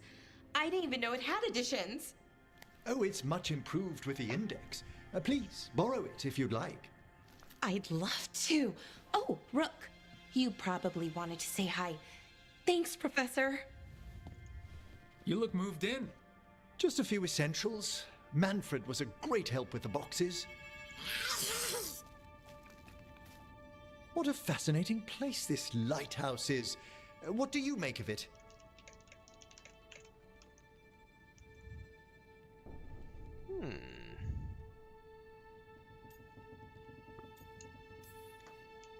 It's great. Big, mysterious, lots of art.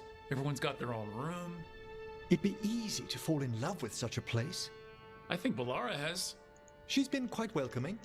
However, I noticed a few of the others taken aback by Manfred, and I overheard remarks about my skulls. My necromancy won't cause me undue worry, will it? Alright, see you, Ted. I'm glad you were able to get the help you needed, sir. Go forth and enchant! Enchantment!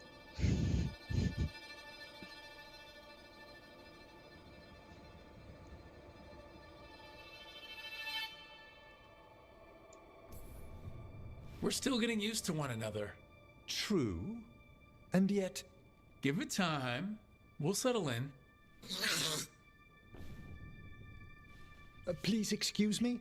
Manfred and I should finish our inventory. Thank you for stopping by. Enchantment? Enchantment!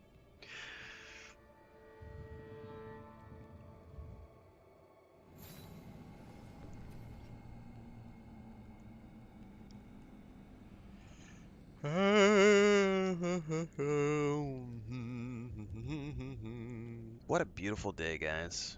Beautiful time to be alive. Lots of great games to play.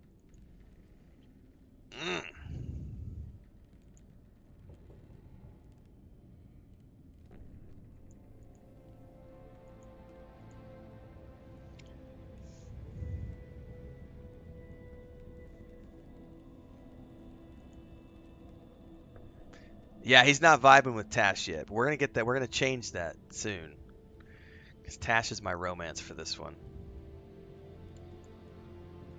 We're gonna have fun.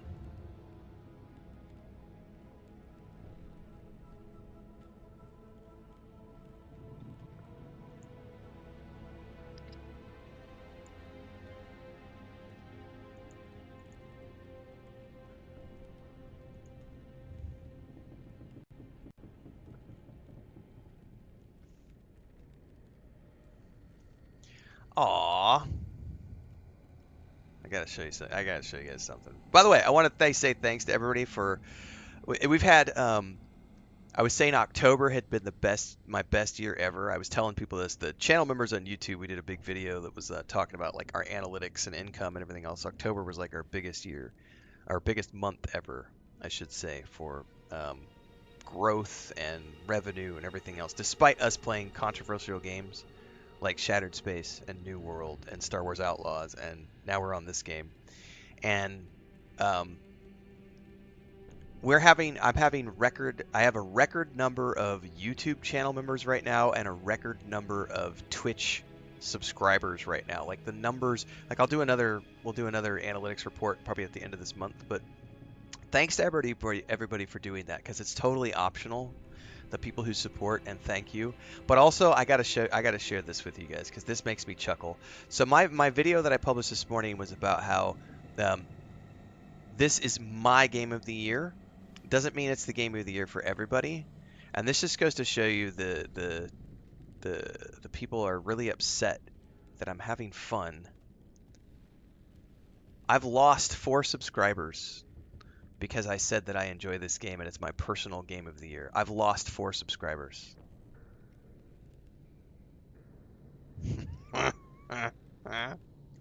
Why are people so upset?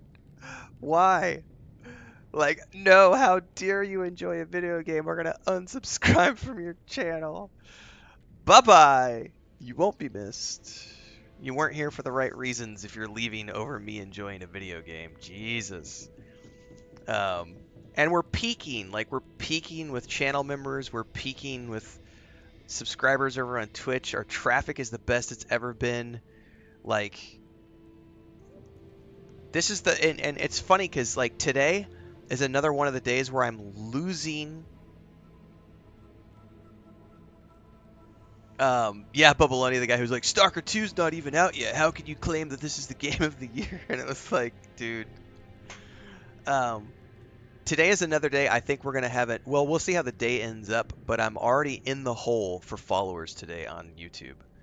Meaning that our traffic is record traffic, but I have lost, like we're in the hole right now. Instead of gaining to 120 to 150 followers a day, today we've lost 10 followers. We're negative 10 on YouTube right now. Yesterday we had a positive. Yesterday was our first positive in a while. We had 65 new followers yesterday on YouTube, which was great. But yeah, here, let's take a look at this again. This is my channel average, like normally. That's like 120 to 150 followers per day. And then here's where we started Dragon Age the Veilguard, and we just start dropping. 30 per day, 14, oh no, negative 23, 50, 42, 25. Yesterday was 65, and today we're already negative 11.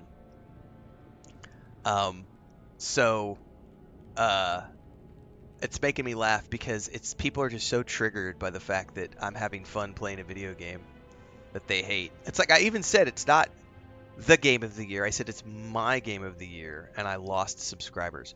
This goes back to our conversation yesterday about, you know, if you're getting going as a content creator or streamer, you have to be just willing to ignore that stuff and look past it, because people get triggered over the silliest stuff.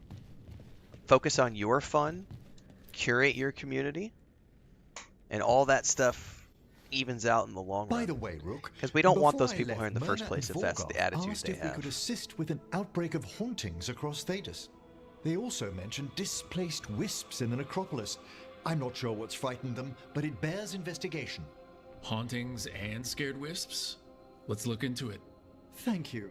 We'll depart for the necropolis whenever you're ready. Bubblini says, kudos to you. A lot of creators try to see those negatives, blink, and try to pander to the true gamers. Well, thank you for that, man.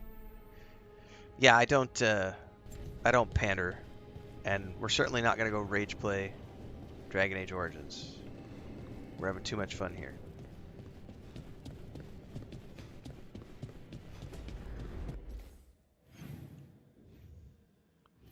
I just need to get big enough that I can go full Asmongold, right? That's the next goal.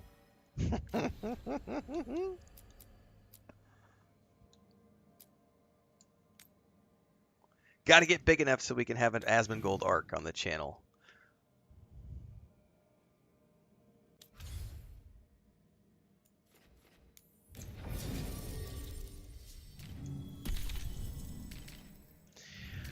I should probably make sure that Nev's with me a lot right now, because I need to get her. She's hardened.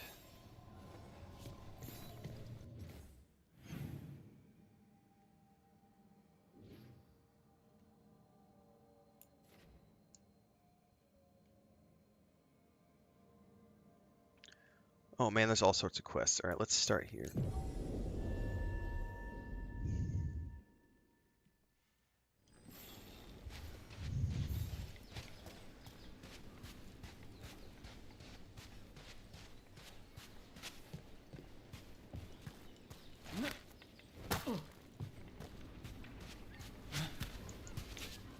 Oh, can I not jump over the wall? Nope.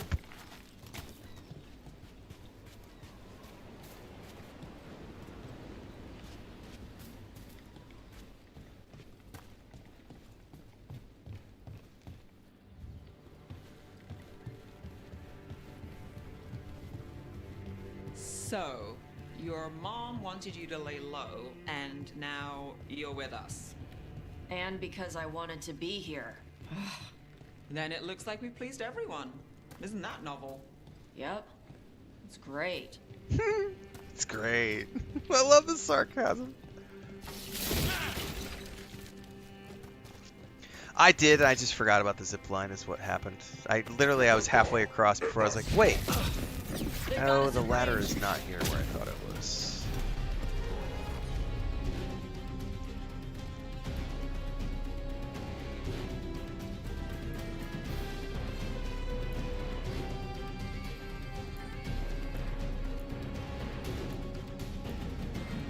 Oh, we only have detonations. Okay, this will be fun.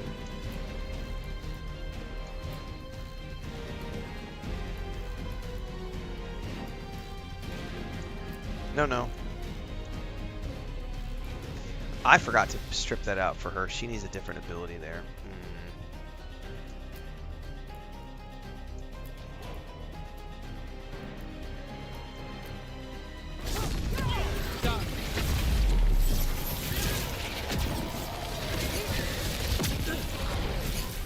Nice move, Josh.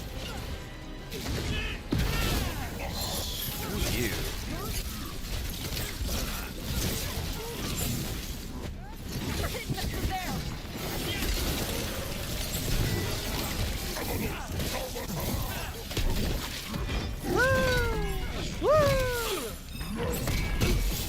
Ow! Let's end this.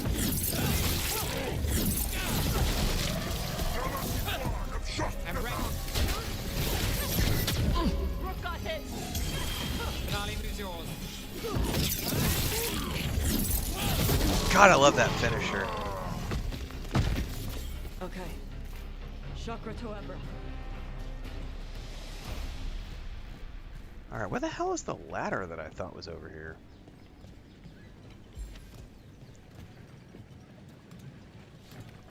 Well, we'll figure it out later.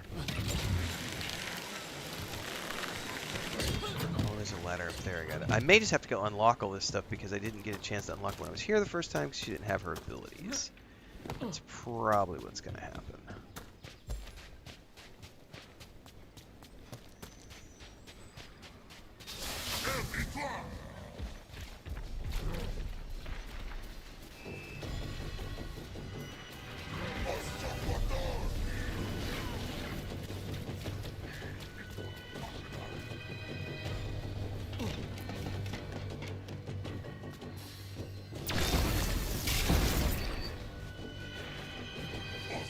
I gotta be missing something back there.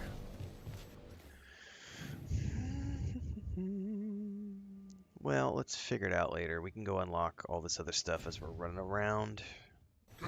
I gotta fully explore this place anyway over time, so...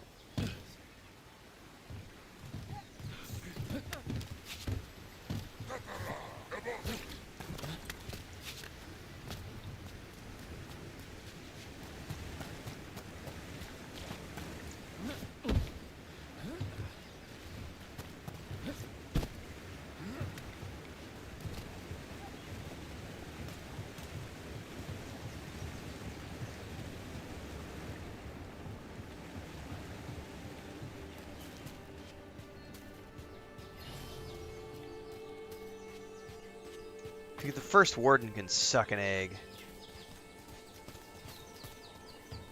Guy's a prick.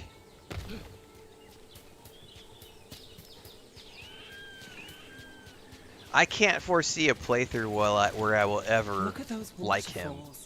It's like every drawing. Like someone's like, I guess if we played a warden character, you might feel like beholden to him or something. Because he's your boss, but at the same time, ugh, I can't imagine liking him even if he was the head of the order.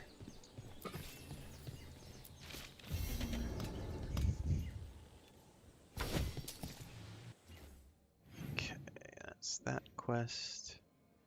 Now we can run back over here and look for Tasha's quest. Yeah, it's exactly Bubble. Like, I can't see even my warden character choosing to like the guy. Like, someone said yesterday that if you... And I need to look this up to confirm it, but someone was saying that if you get him to like you, something along the lines if you can actually have him sacrifice himself at the end of the game, and I'm like, yeah, I don't even know if I could justify it then. Like, I don't even know if that's true. Hey, Manfred. How does he work? I'm sure Emmrich would fill you in if you asked. Yeah, but he'd add details. I don't All want right, the then. details. The bare bones answer from the non-necromancer.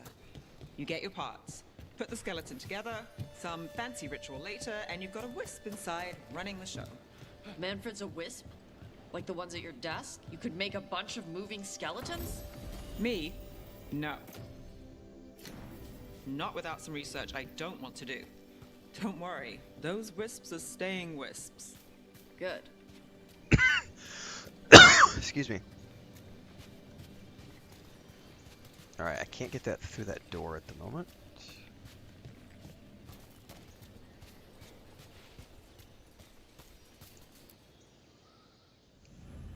What's up, Mike?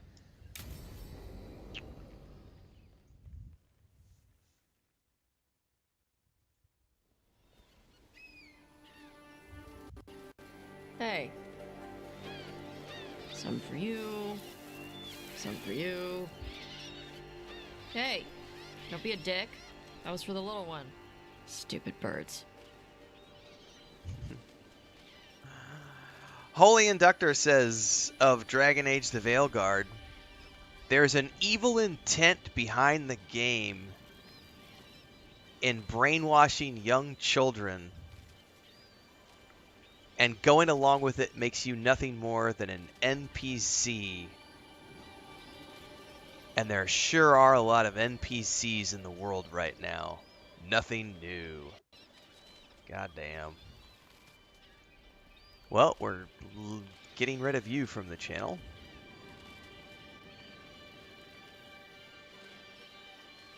This one I'm leaving. The person who says, you have extremely low standards if you think that this game is progress for BioWare. You and I are playing completely different games.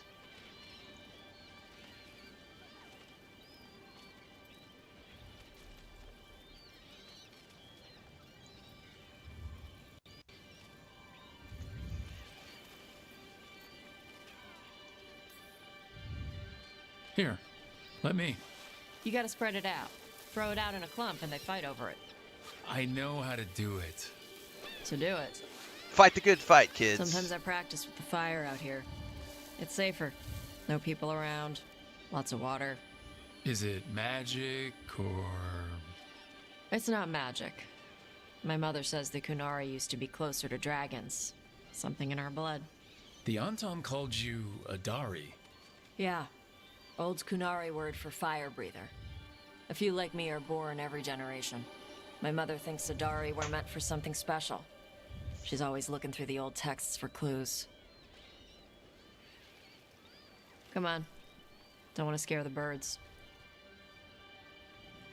Every time I see my elf looking up at her, I just hear Deuce Bigelow. My mother left the Kuhn not far from here. That's a She huge got herself bitch. transferred to Kontar from Parvalan. Smuggled me there and then walked out. Huge sexy bitch. I thought Kontar was well fortified. How did she escape with a child? LeCune isn't a prison. People can leave if they want. Don't scare them. Do you miss living under the Kuhn? I didn't mean Not to much scare the miss. birds. I was a baby. My mother misses it. She was an Ashkari back then. A scholar. Why'd she leave? Me. I didn't know you could scare the birds and that made her disapprove. I feel kind of shitty now. Like I got a disapproval. It's not what I was here for. There's enough for all of you. Shathan was worried about what the Kunari would do with a fire breather like me. What would they do? She said they'd have me put in the Antam, use me as a berserker. The idea scared her enough that she left her library and walked away from the Kuhn. Alright, ease my way up to the birds. I didn't know you could There you scare them. go. I thought it was just run up and click the button. Come on. I Over feel here's where I feel like I practice. want to reload my Why not game. on the I want beach? max approval, The damn birds it. just ate. Scare them any more than you already did and they'll be crapping everywhere. Scare more than you already did. They'll be crapping everywhere. That's epic. I'm totally not reloading it. That dialogue was What awesome. the crap is that? The Anton must be marking their territory. Not on my beach. Vashvatari. Come on. These banners need to burn.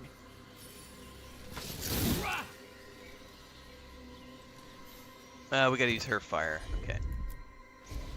Gotcha.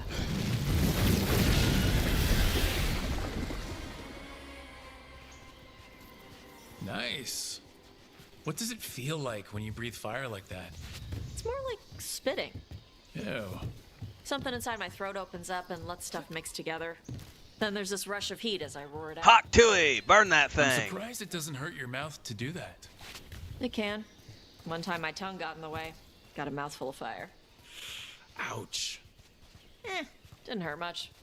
My mother has to make food extra spicy so I can taste it. I guess that's the trade-off for being a fire breather. It's fine. I smell stuff better than most people. An on-tom supply cache. Too bad it's locked up. Not for long. Watch. Okay.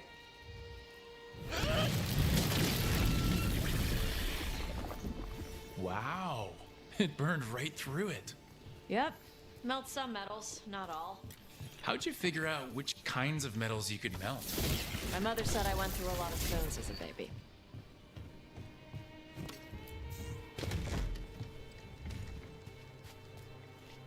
This way. More birds to feed? Something like that.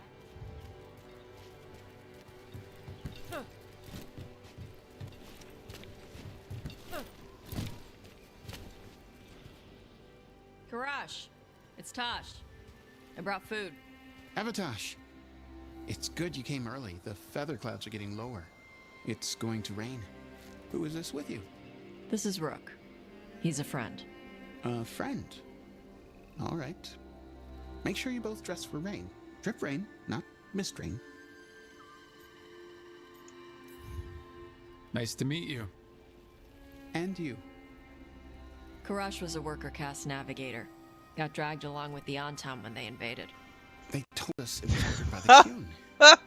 TD's like, what did I walk into? And Than's like, just Tash spitting on that thing. Red clouds for thunder. Gray clouds for rain. Green clouds for the devouring storm.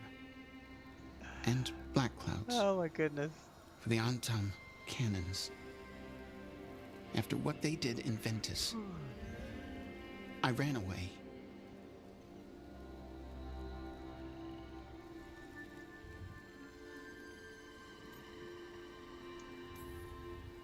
I am sorry the Antam did that to you.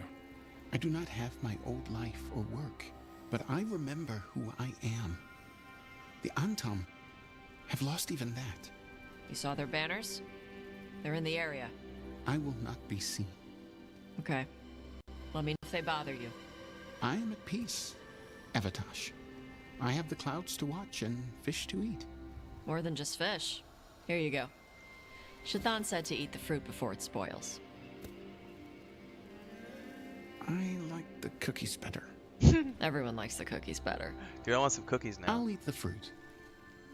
Thank you, Avatosh. Panaheydan. I'll see you soon. There's a kitty cat. The Meow. dragon hunter has a softer side. The Kyun says you take care of people. So you're a little Kunari, a little Rivani, and a little dragon? It's an automatic thing, Than. After you do like the first main quest with Harding, like at the very beginning of the game, and you go to the lighthouse, it'll be like at a certain point after you do some quests, there's going to be a chest right next to the caretaker, like at the caretaker. There's a chest, and it's the N7 armor.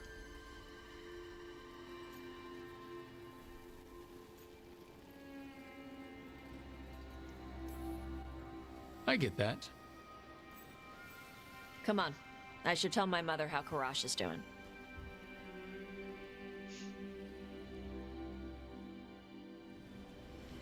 But it was free for everybody. So how do you get it? I lived in a town before I went to Arlington Forest and joined the Veil Jumpers. Then I had to leave that to help stop Solus. So you take what works from each part, right? Yeah. I had to take Kunari language classes growing up. I had to learn how to tie these stupid knots. It wasn't so bad when the Kunari and Ravain were at peace. Now the Antam have broken from the Qun and started attacking. People look at me like they're scared I'll switch sides. Man, there's kitty cats That's their everywhere. loss. This is awesome. People who have only ever been one thing will never know how big the world is. Yeah. People who have only ever Maybe. been one thing will never know how big the world is. Especially if their world is the size of their mom's basement. But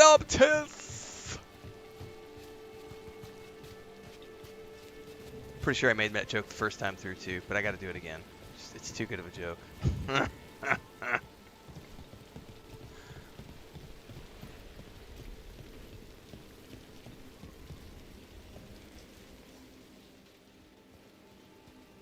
Mother, what are you doing here? Twice You as used nice to the call me second Tom. time. I also used to wet the bed. Want me to start that up again? I'd rather you didn't.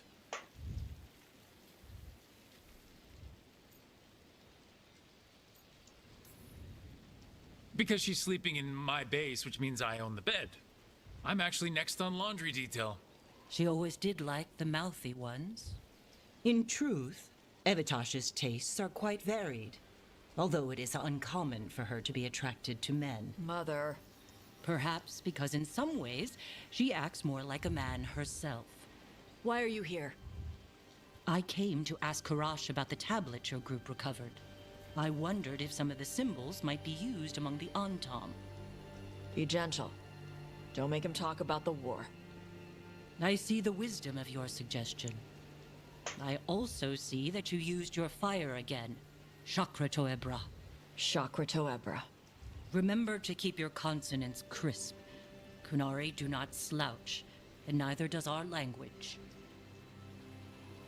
Panahedan, Evitash. You did well bringing Karash his food. Sorry. She's like that. I have a romance option. So it's uncommon for you to be interested in men, but not unheard of? Huh. Well, like, huh.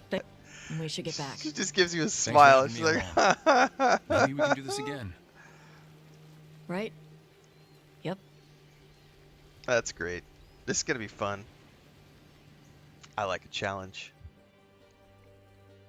Plus, I just want to climb that tree.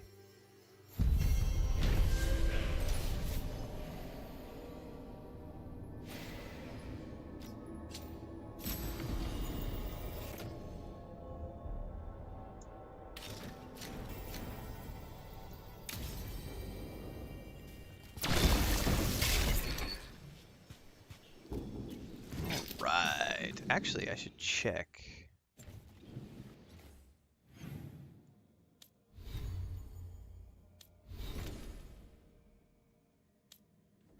Yep, she has points to spend.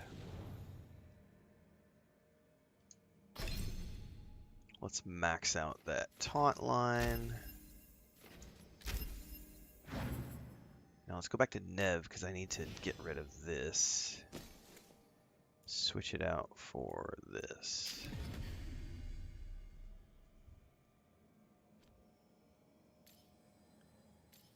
Applies weekend.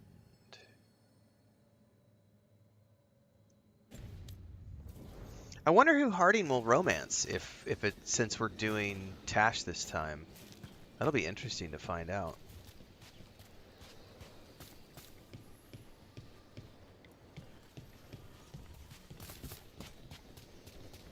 How do I get through?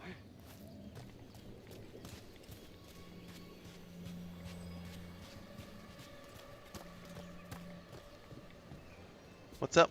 Frodo! Frodo, come here.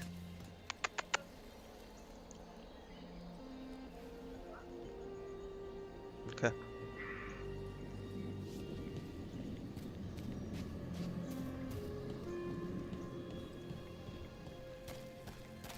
Ah, here we go. Ooh, Chris is cooking something that smells delicious.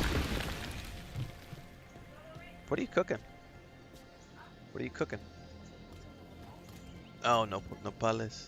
We have cactus in our backyard, so she literally just went cut some cactus off the plant. She's cooking it. What else? Oh, she already left.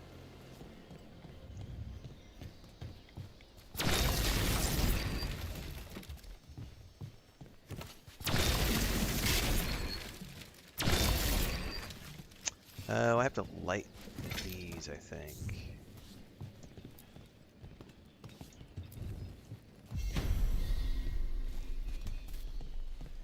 Taylor says I've been taking Harding and Nev out, and I think they might get together. I heard you fought a dragon in Minrathous before I joined up. Yeah, the Shadow Dragons and I dealt with it while Rook and the others fought a second in Treviso. Though you could call it more surviving than fighting. We barely drove it off. But now we have a dragon hunter, so here's to better luck next time. That's what I'm here for.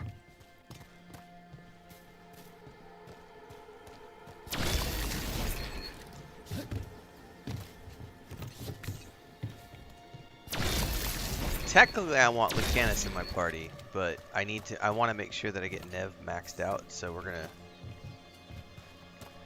Since she's hardened, I'm gonna keep her in the party for the early stages until I get her to max faction or whatever, and then I'll worry about Lucanus. How come I can't? Okay, I had to wait.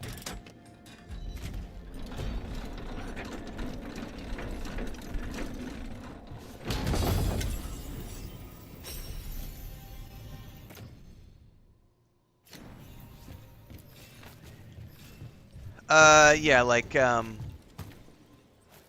will definitely, whenever my, Warden run-through happens, which will be my third playthrough, I have no idea when that will happen.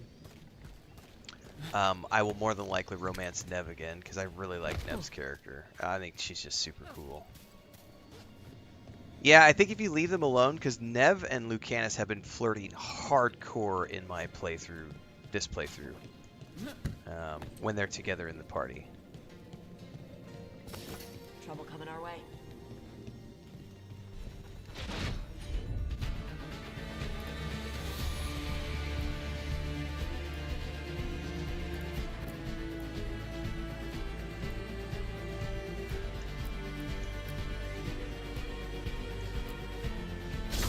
There we go. Nolly, use yours. Watch out!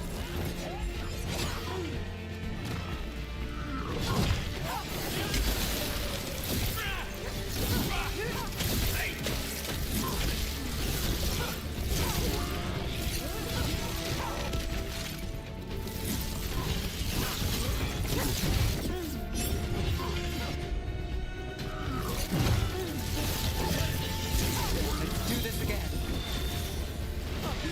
Something's ready. I think it does largely depend on who you take together, yeah. Oh yeah, every time she called me trouble, I was just like, oh, yes dear.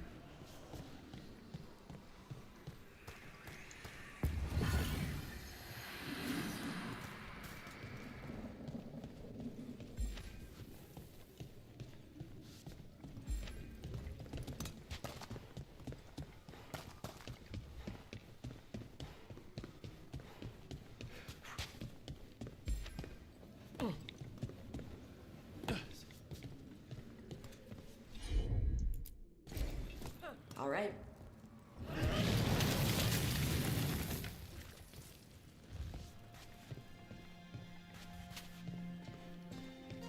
Alright, so that's that one done. Door's sealed, but those figures next to it look different. Might be a And clue of course for I how forget how to open it. do this since I'm here. I might as well try it. If I can. What's up? Is it really? It's not even on the forecast today.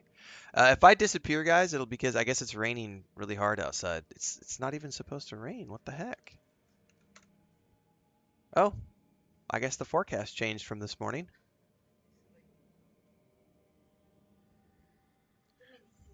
No, it was clear. Yeah, it's not supposed to rain. It was like supposed to be cloudy, but it's like, all right, well, I guess it's pouring down rain outside. So if I randomly disappear, it'll be because of electricity or power issues.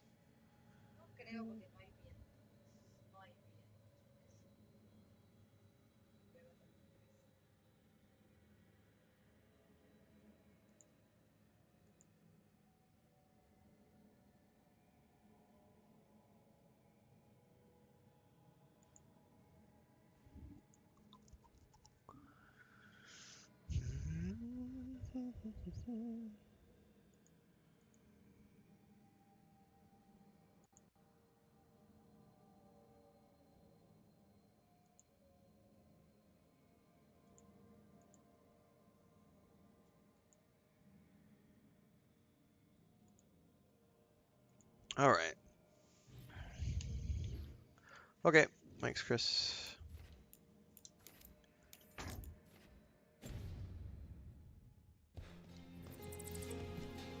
I do not remember how to do this quest. I remember at some point we have to follow a. Well, I was gonna do a Balara romance this time around, Thayan, but then Tash won me over so hard during the first game, my first playthrough. I was like, I can't. I have to do Tash. Like, just the Tash storyline hit me hard. It's like I need to be there for her when she transitions, and I need to be there at the end when they are there with their mom, and to be able to be the shoulder to cry on. I was like, that's just too powerful of a storyline to not be a part of. Like, I just got to see how that plays out. Like, because it was a great storyline as a friend of Tash, and now I need to see what that storyline is like as the romantic partner of Tash to see how it plays out. I should probably do Balara at some point just so that I can see and know. I feel like Balara is kind of like the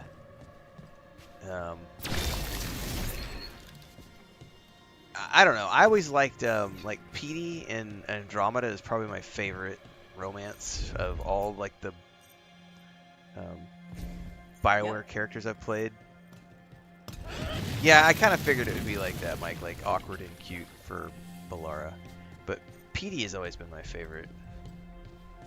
Like, I'll need a wisp.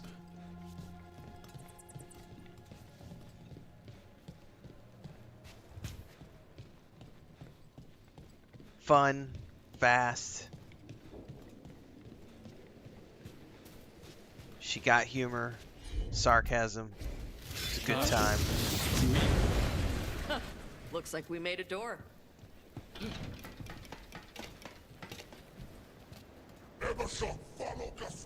No, I don't want to fight you right now. I just want to go get the wisp. Get ready to fight. No, I don't want to fight. Nor the fight. Can't get along.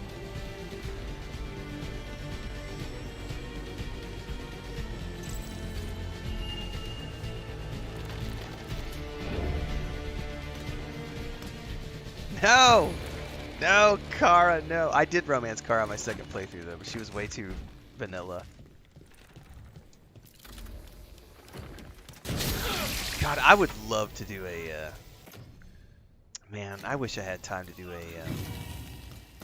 another Mass Effect playthrough. I really liked Andromeda.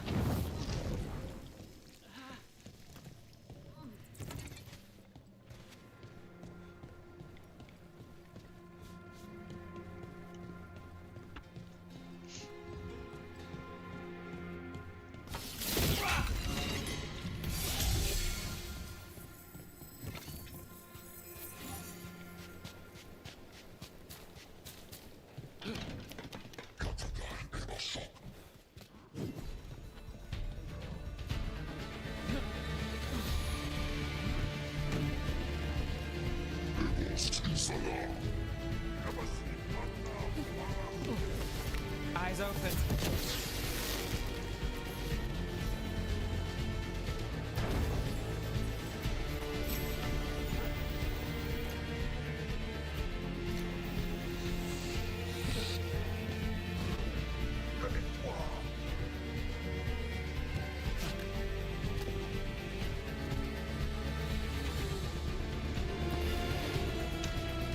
Yeah, that's my curse too, Glorfindel. It's like there's too many games out right now, and like I'm looking ahead at January going, oh, I could totally do a Mass Effect playthrough in January, but then it's like, well, it depends on if I'm done with like, am I done with Greedfall 2 Early Access? Do I need to do Greedfall 2 Early Access? Not really. Do I need to do the Path of Exile Early Access? Not really. Like, Could I just turn around and do like a full Mass Effect Legendary Edition plus Andromeda clear through in January? I totally could. Like, decisions, The decisions, same ocean as the one decisions. next to Hal's fish stand. Feels different here. I think what I'll end up doing is around Christmas time, as we get through with whatever we're doing at Christmas time, we're gonna have a vote. See what we go.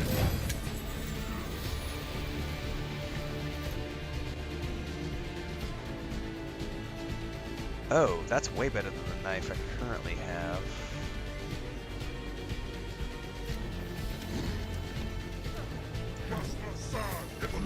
Ah!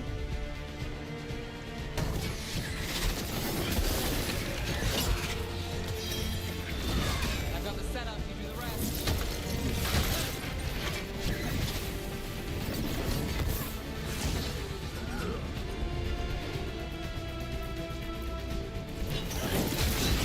Now it's your turn.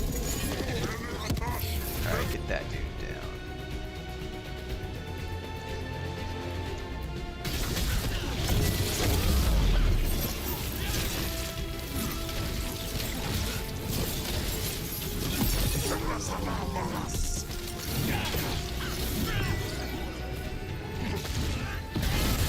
Brooke gets that one. That's the last of them.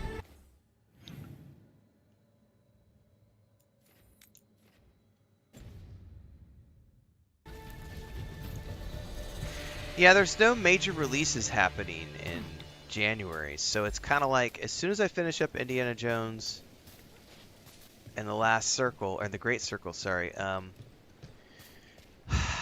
I know I'm going to do the new Arc line early access, but I'm not like trying to do a full clear of that game. You know, it's like I just want to try it out, see it, you know, get an idea of what they've got going on. Same thing with Path of Exile 2. I'd like to test out the early access, see what's going on. Am I going to like it? Greedfall 2 early access, see what's going on. Am I going to like it? But it's not like I'm going into those games expecting to get 50-hour playthroughs, you know what I mean? Like, so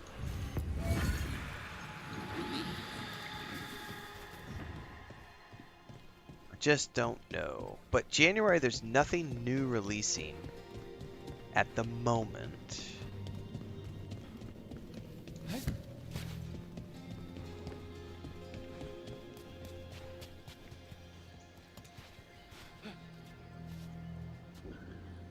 Let's see here.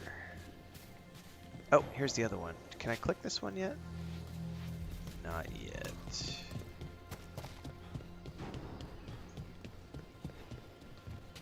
Where is that other one?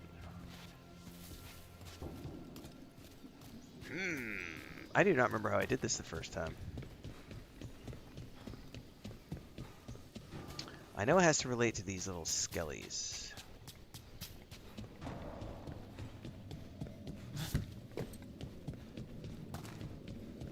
Click the one. Alright, see it then. Yeah, February is going to be a big month, Mike, for sure. Alright, let's go out and around. Maybe there's something out here that we missed. January is the one where I'm like, meh. Ah, it can't be down.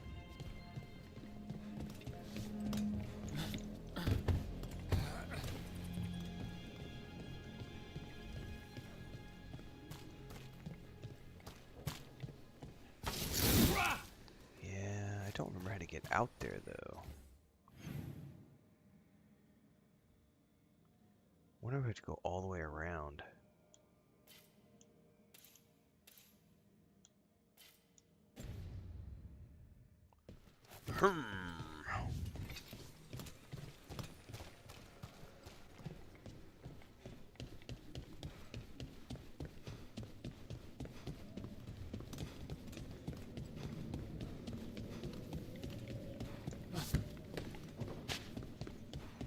Yeah, Combi.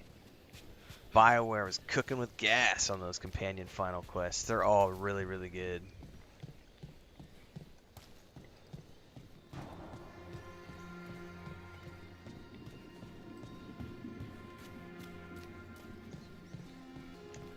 that's that. You were there when the gods escaped. Sure was. What was it like? Strange. Aha! Chaotic. That's one of them. Yep. There he is. There he is. Stick too long. Okay, so I got That's that messed one. up. Yeah.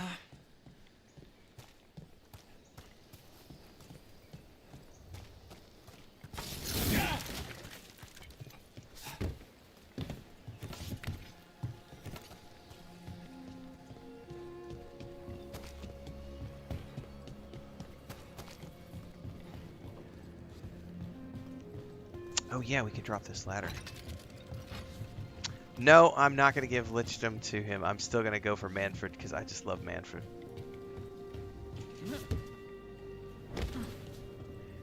Manfred is too cool to... He needs to live his life. Manfred deserves to live his fullest. Okay. Now where did that little spirit go? Did he go back here?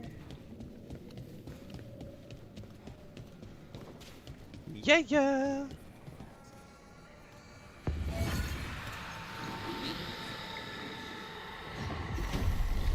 you very much. That's what it was. I forgot about the, like, butterfly puzzle part. Hear that? Yeah, I feel the same, Doors Mike. open. These are, like, the best quests they've done, like, companion-wise. It's a big game. And it also just points to really big things for what's to come with Mass Effect 5.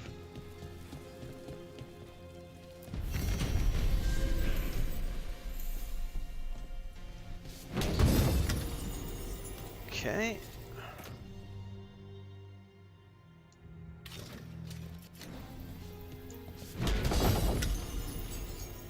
Ooh, it's electric. No, thank you. Oh, I did get a new dagger I need to remember to go equip. Oh, please be something I can use. Nothing I can use.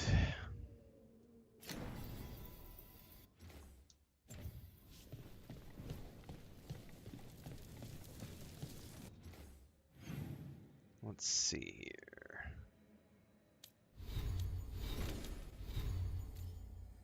That dagger I got earlier. Oh, I've always been excited for Mass Effect 5, but now after this game, I'm way more excited. I'm like, oh my god. We're gonna have fun. Storm. Necrotic.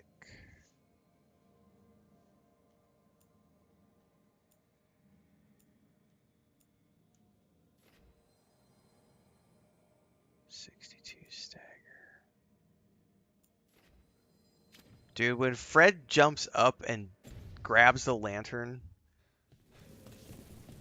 I was like screaming with excitement. It's just, I have a YouTube, I haven't clipped it yet for YouTube and TikTok. I have a short though that's on the list, which is that scene of when Manfred jumps up and grabs the, grabs the lantern. That was just epic.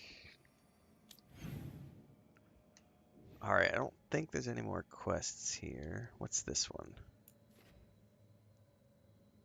I might as well do this while we're here.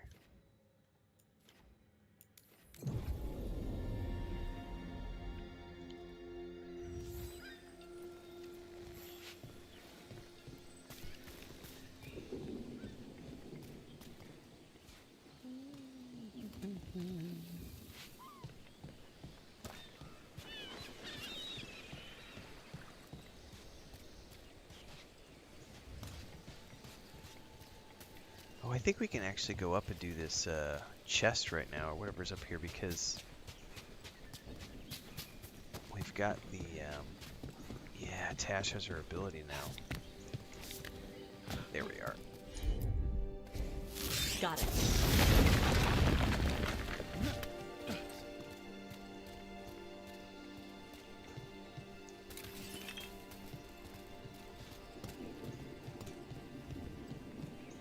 Good old Fred.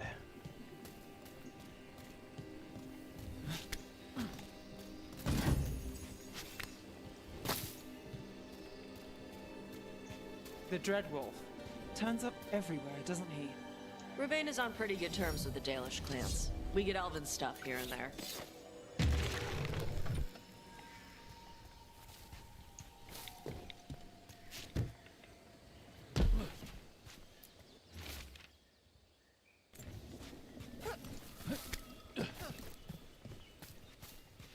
So he's out that direction.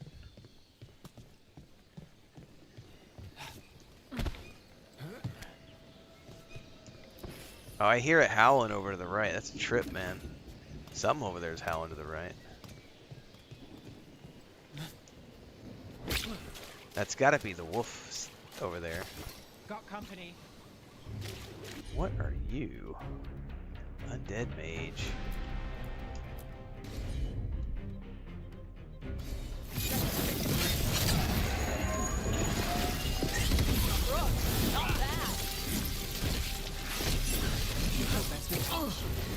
Don't mess with Tosh.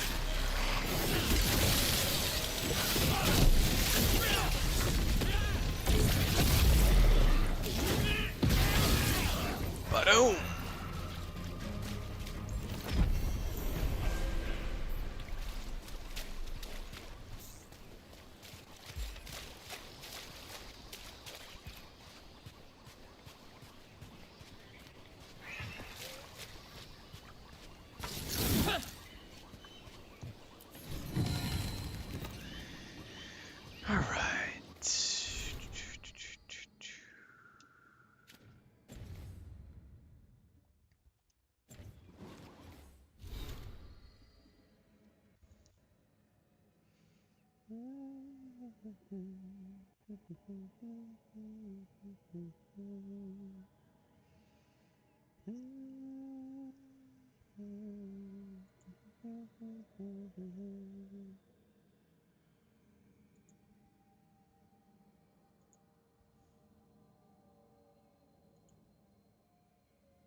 You know, that's something I haven't gotten into in this playthrough at all, is the, I have not worried about doing the decorations, because you can totally decorate your lighthouse however you want. I'm glad that they included it there for people. I haven't personally felt compelled to do it, but I do love housing in my MMOs. I wonder if it's just because I haven't cleared the content yet, so I haven't felt like I needed to go decorate my lighthouse, because it's like I'm not doing my final run yet.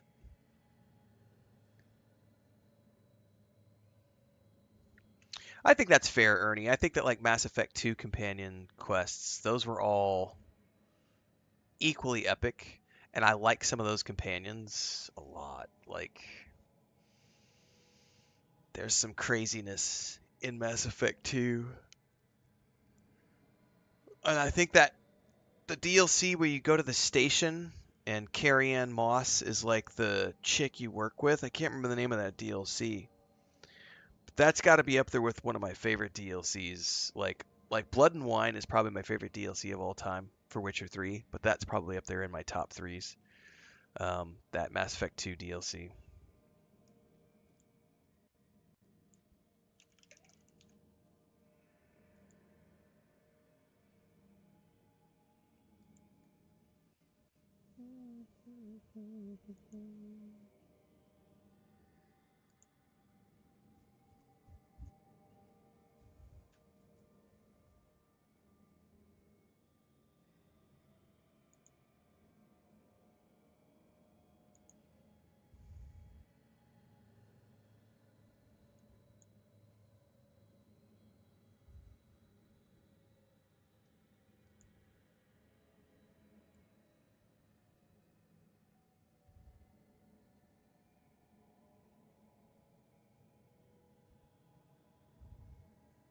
That's interesting, Mike. I didn't know that.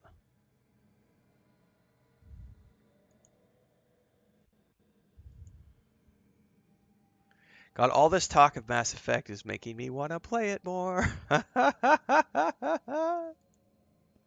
Shut up.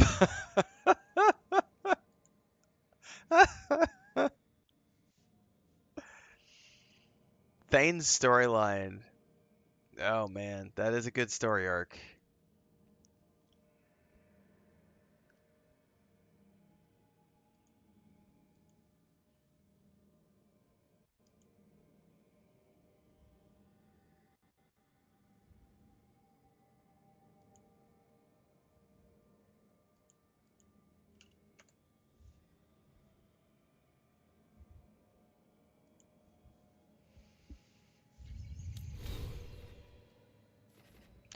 I think I just unlocked this. Entropic Sphere.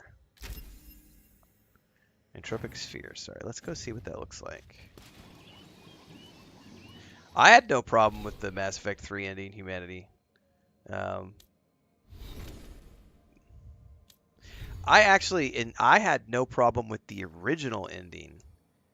And then they came back and, like, patched it. Because they had, there was upset people. And they patched it in and, like, softened it. I had no problem with the original way of doing things.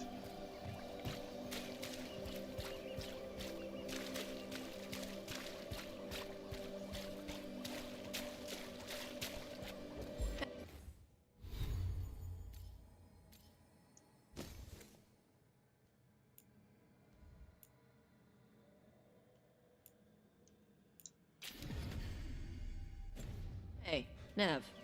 Let me know if you need help on ladders. Ladders? Your leg thing? One of the lords. Fenced, he lost a hand. Climbing ladders hurt his shoulder after. He told us eventually. Then we helped him on the ladders. Your foot's got a hook shape. It might get caught. My work leads strange places. If ladders have my number, I'd be out by now, but thanks for asking. At least she didn't get upset. Although, your horns have a hook shape. You worry about them getting caught? Shit. I do now. Yeah, that's true, Jeannie.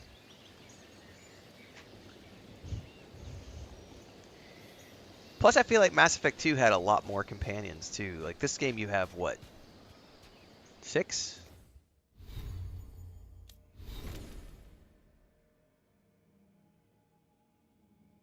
Seven. I feel like there was quite a few more. I could be I could be misremembering.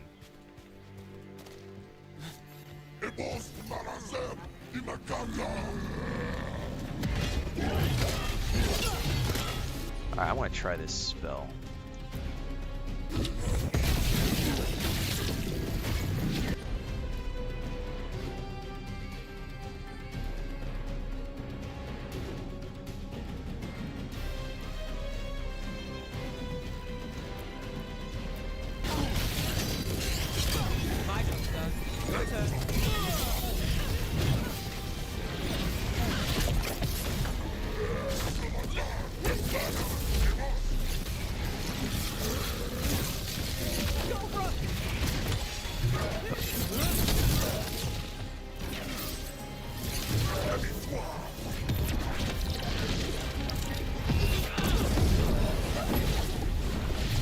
Oh, it doesn't pull bosses in. It doesn't pull bosses in. Oh! I feel like I just wasted that. Something's ready.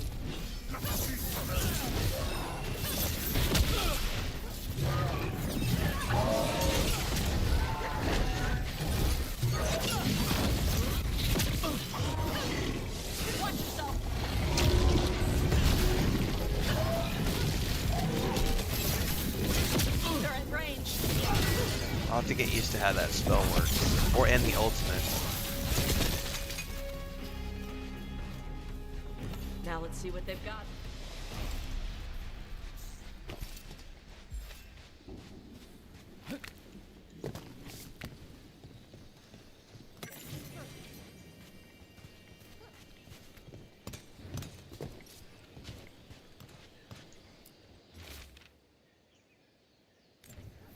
These are the crows that were supposed to be picking up supplies. Looks like they were ambushed. I want a new main character combi. I don't want to relive the past. That's why I really enjoyed Andromeda, because it was new characters. I do not ever want to play in the past. That's why I'm a big fan. Like, I don't mind if they show up in like an Easter egg format. Same thing with the next Witcher game. I don't want to play as Geralt of Rivia again. I want to play as a brand new character in the Witcher universe. Shepard should, yeah, exactly, Ernie. Shepard should never come back. Shepard is even if Shepard ends up being somehow alive, their journey is done. Like, the game should not be about Shepard at all. It needs to be in main menu. Now, I guarantee you, all the same little man babies who got triggered about this game because, oh, I didn't get to play as my Grey Warden from Dragon Age Origins. Those same triggered man babies are going to be upset about Mass Effect if we don't get to be Shepard. Because in their mind, the teaser trailer that went out 4 years ago, or whatever, because Liara picks up the thing and we see that thing in the distance, like, they've already confirmed in their own head canon that Shepard's alive because Liara's alive. Shepard's alive. We're going to be playing as Shepard again. And I'm like, I hope to hell not, because it needs to be something else. Like, we need a brand new main character.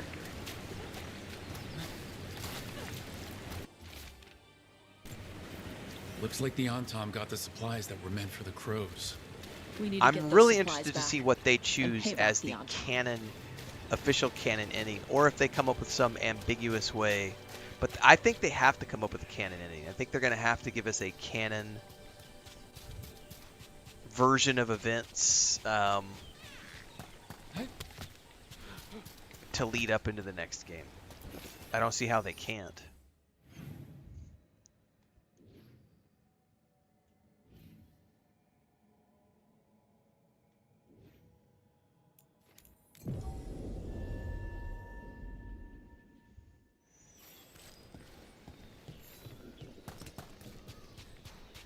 But it will be interesting to see.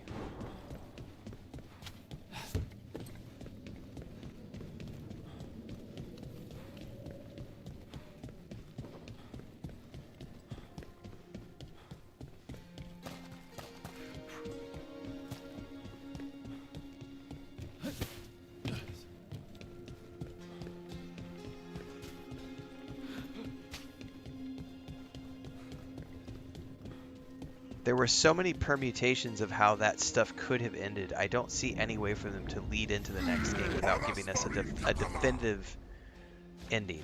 They got away with it with Mass Effect Andromeda because they had us, you know, the ships for Andromeda left during the events of Mass Effect 2. So I don't... It did, you know, Andromeda sort of didn't matter in the grand scope of things.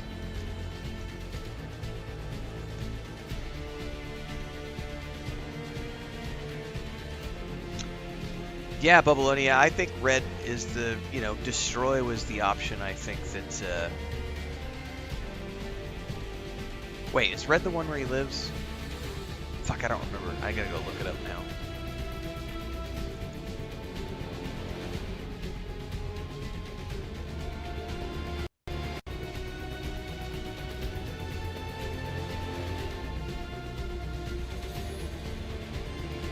Yeah, red is the one where he lives, but he destroys the Reapers. Yeah, okay, yeah. Yeah, I never went synthesis or yeah, it's red all the way. Red has got to be, and I've this is gonna sound weird. I've read that red is the unofficial canon ending, but that's never been confirmed.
prisoner.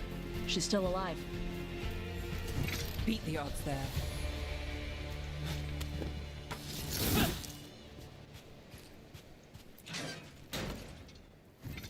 The Antom kept me alive so they could use me to trick Ravane into sending more supplies. I didn't think anyone was coming. The Lords of Fortune wouldn't abandon you. It's the least we could do for the crows. Thank you for your timely arrival. I'll get the supplies to Treviso and pay back the Antom there.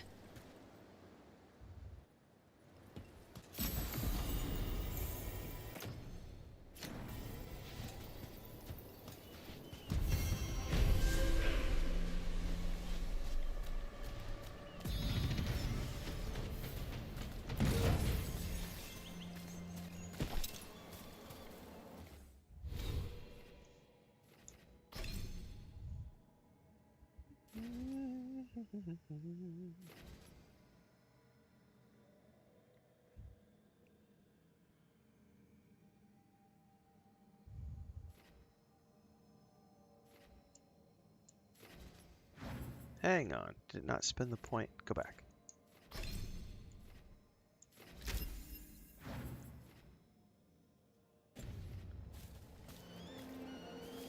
I think it's going to be fine, Orion, but you know what really makes me just shake my head is that we've already got people who, I was reading Twitter last night or the night before, and there's already people up in arms because they're upset that the show is going to be about femshep and not maleshep.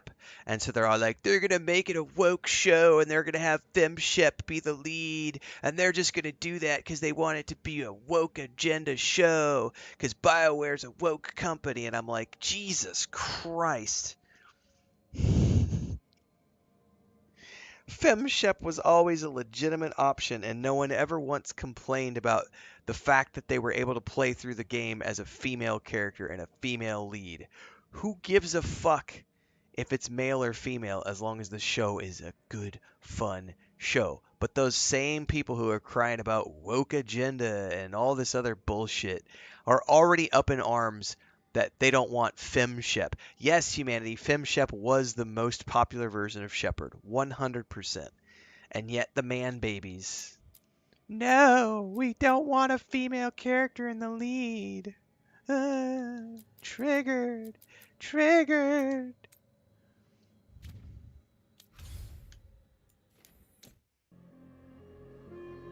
Yeah, I don't care what it is, Orion. I just want a good story, you know? I want it to be fun.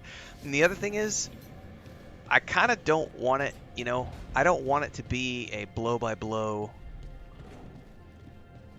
you know, adaptation. Because here's the thing. We've already seen the Mass Effect story in the trilogy of video games. Like, we've already seen that storyline. So, it's already been told. It's already been done. We've already played that game.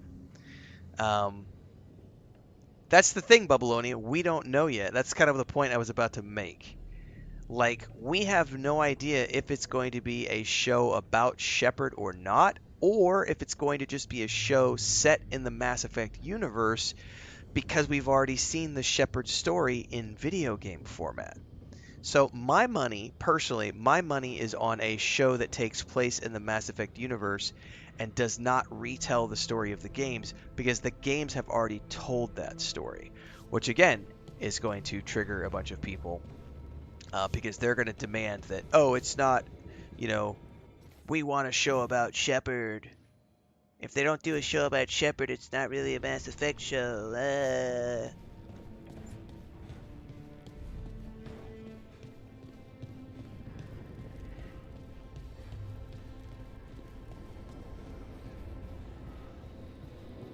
I think a really cool show would be like when the formation of the first, like when humanity's first discover. I don't get why you think cremation's so bad. Everyone Fuck, I don't remember the names. I haven't played it in a few years. But the names of the teleportation, the Mass Effect relays. God damn, I'm stupid. Like it's literally in the title. The Mass Effect relays. Like I would love a show about humanity discovering those because it's told in the prologue entry to the first Mass Effect game, right? Like we get the overview of what got humanity to this point. I think a great show would be the beginning of that and how we discovered that and took our first leaps into the space and met all of the other races and found out that we are a very small species against this backdrop of other species and races. I think that if I was the showrunner, it would be a First Contact show, would be season 1.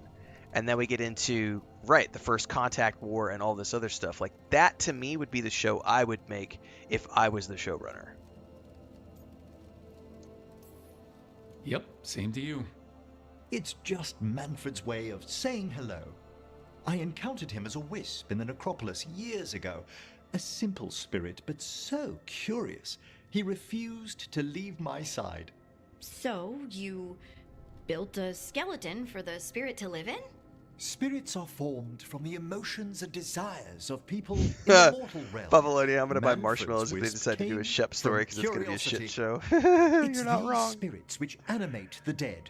Their And also what drive Babylonia just said revives the about, corpse, that's why yet the Fallout worked as a corpse TV show, colours because it their wasn't actions. about any of the Fallout Thus, games. The eternal question, It was just set in the undead Fallout universe. Inhuman spirits puppeting a body, or does some shade of the departed And it's, return? Fallout was a phenomenal show on all fronts, you know.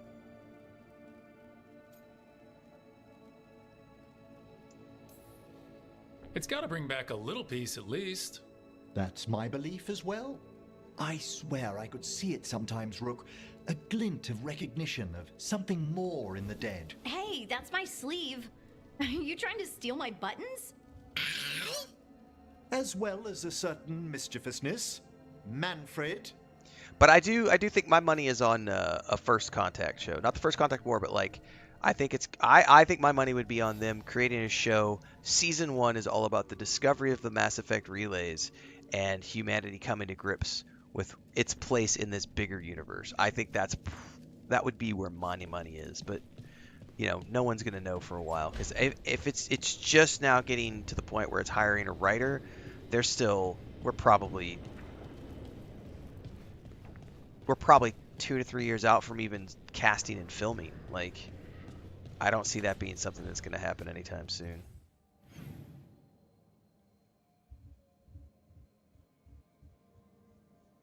I did like Halo Babylonia, but I do think that the show would have been better served. I think the franchise would have been better served. Sorry, not the show. I think the franchise would have been better served if they did a show that was not about the Chief. Like, a show that was not about the Master Chief would have been a better Halo show. Even though I did personally enjoy the adaptation, I did have a lot of fun with that show.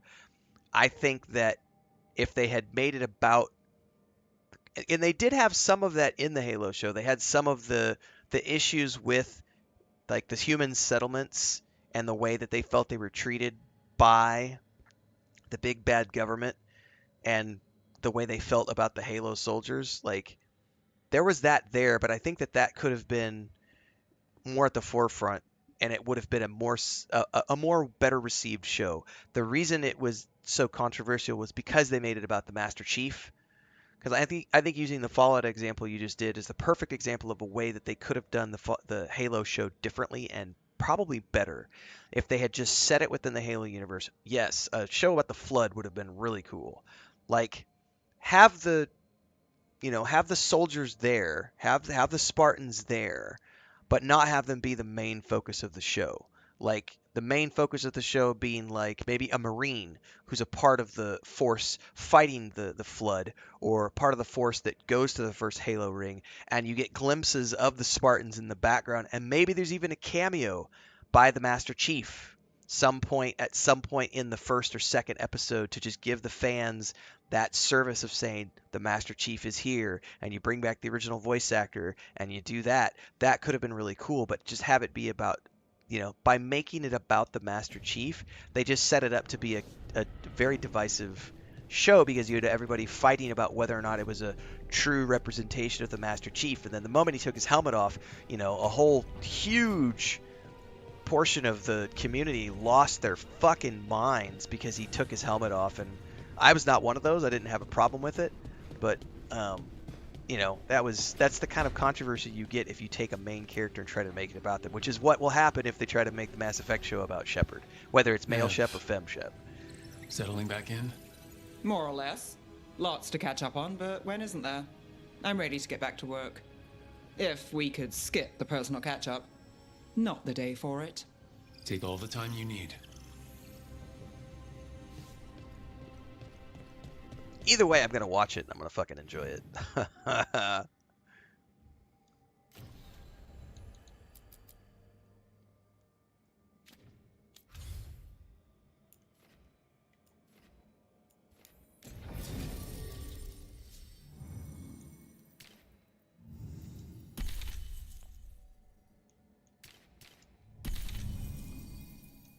Alright, I'll be right back.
Weather and cat stuff, man. I went outside and, yeah, I had to go get a cat who was up on the roof and couldn't get back in, and it's raining, and yeah.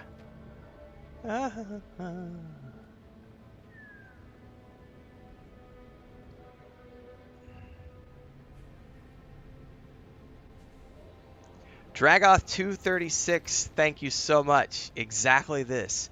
You have to remember that the chief not taking off his helmet was exclusive to the video games. Those that have read the books know he has his helmet off quite frequently when not on missions, even around other people. That's the most important thing. But the vast majority of Halo fans are video game nerds who haven't necessarily read the books. That's kind of like, you know, it's one of those tricky things too, because they definitely went with more of the book approach to thing.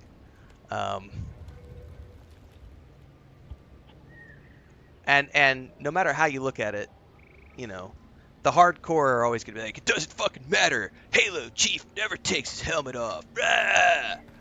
Some people are just gonna be on that. They're just gonna ride that fence all the way to the end. Not my Halo, Master Chief. Aren't these the old fools? If the gods are stirring up trouble in Al, we won't have enough Veil jumpers are in trouble. They could use our help if we can find them. This map is a good start. lot of weird things lurking in the forest. I got the goods to kill most all of them.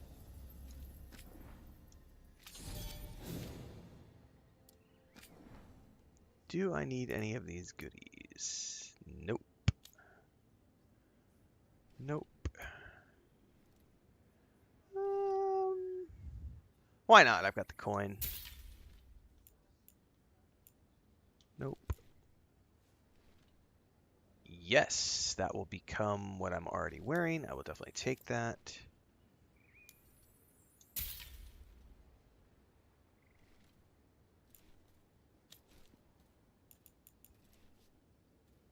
Nope.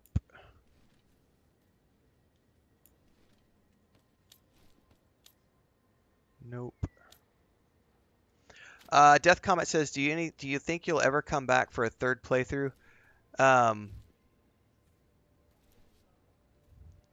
Not right now, no. I only have time to do the 2. In a perfect world, I would come back and do a third playthrough as a Grey Warden warrior, just to see the other archetype, but I can't predict when that might be. I've got way too many other irons in the fire. Right, exactly, Bubble. That's what I'm saying. Like, there are a lot of people who say things about Dragon Age, and I have no clue because I've never read. By the way, I've never read any of the Halo books either.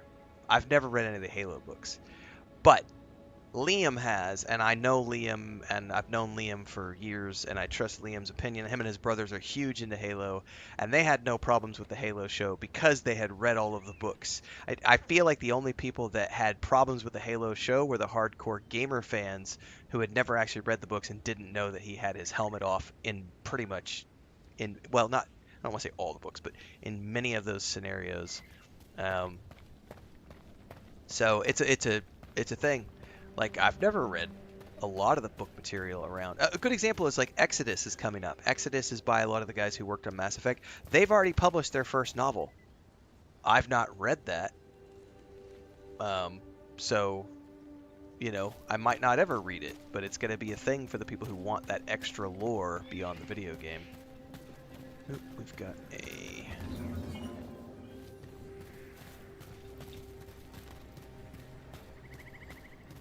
But it's also the same crowd who got upset that the Mandalorian took his helmet off. My brother and I are huge Star Wars nerds, and the Mandalorian thing, we both looked at it and said it made sense for when he did, because it was for the kid. And it was an emotionally impactful moment when he did, because he did it for the kid. And he broke the creed, you know? And he got in trouble for it later on in the Mandalorian episodes. Even better. Stupid. Whatever. God, Dash's dialogue is awesome.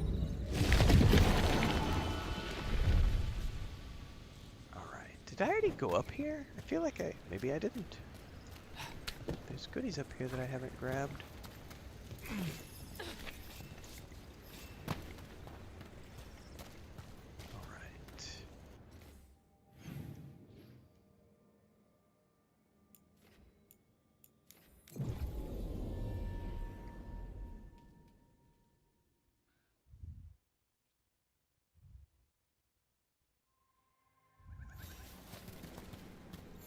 But that is the big difference between me and most other viewers, is that I will watch things and get great enjoyment out of it, even if hardcore lore fans are triggered by things, because I didn't give two shits that Master Chief took his helmet off.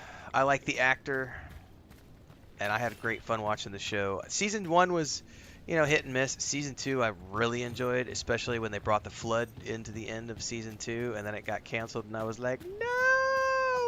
Just when you guys were getting to the cool shit. And like the whole show, the whole Season 2 being about the Halo Reach storyline, but told from a different perspective.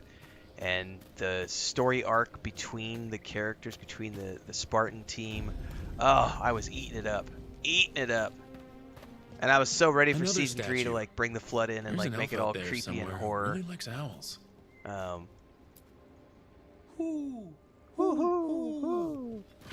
Watch out.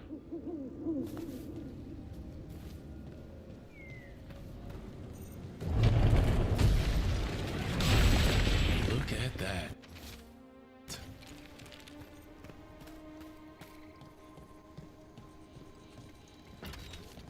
The other thing to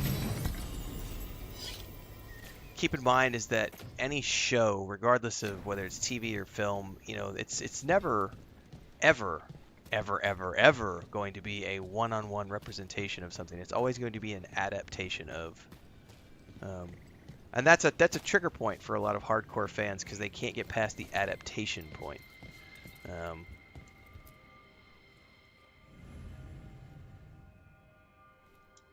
And I get it, but if it's one of those things where you just have to separate yourself out from it. I always urge people to go listen to Brandon Sanderson's take on adaptations because it's one of the most reasoned, mature, adult discussions on adaptations that I've ever had or ever even heard. And he talks about how it's really important to accept and embrace every single adaptation that comes along for what they are and understand that they need to be different than the source material. They should be different from the source material.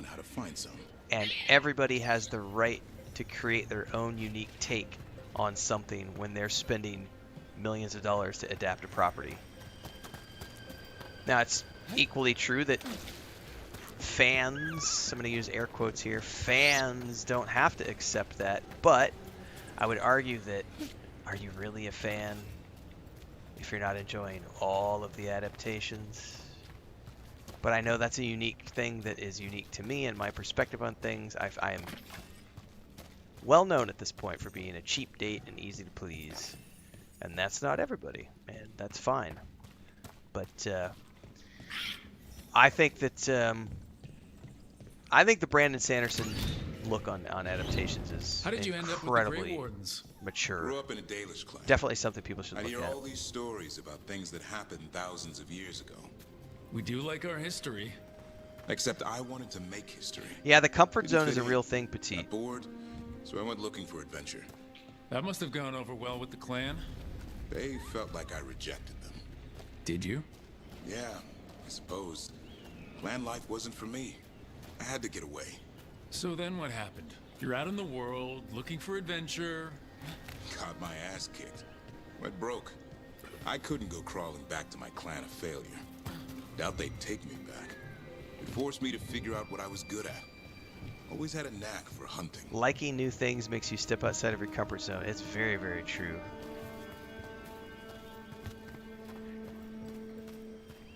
I would also look at Stephen King as a great example of a dude who fucking gets it.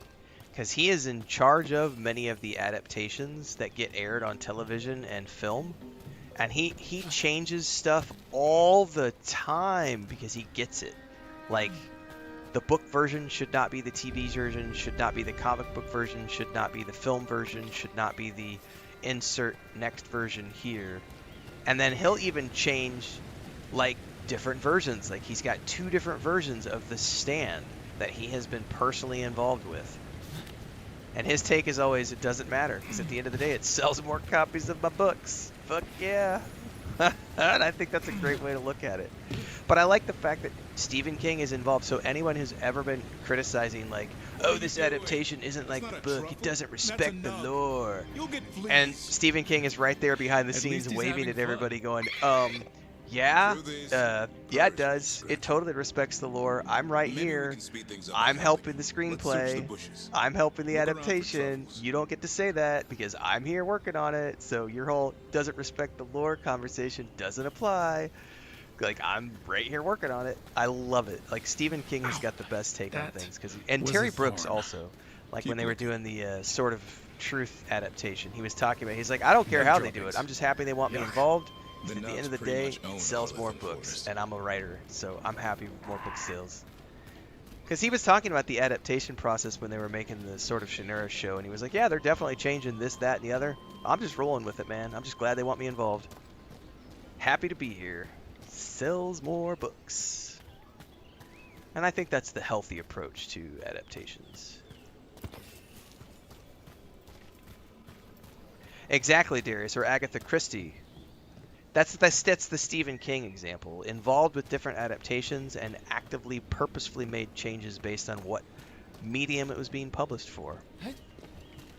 Tolkien was even involved in the some radio productions where he like stripped out the March of the Ents and stuff because it didn't work for radio.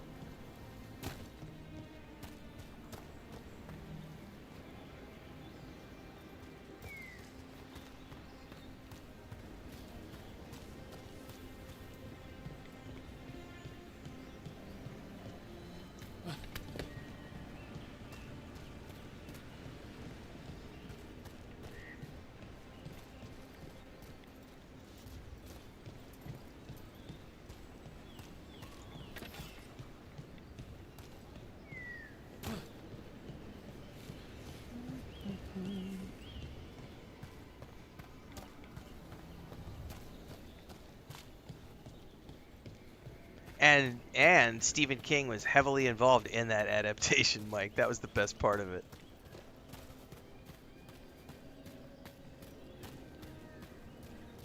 But it wasn't like that in the book. How dare they do that? Ah!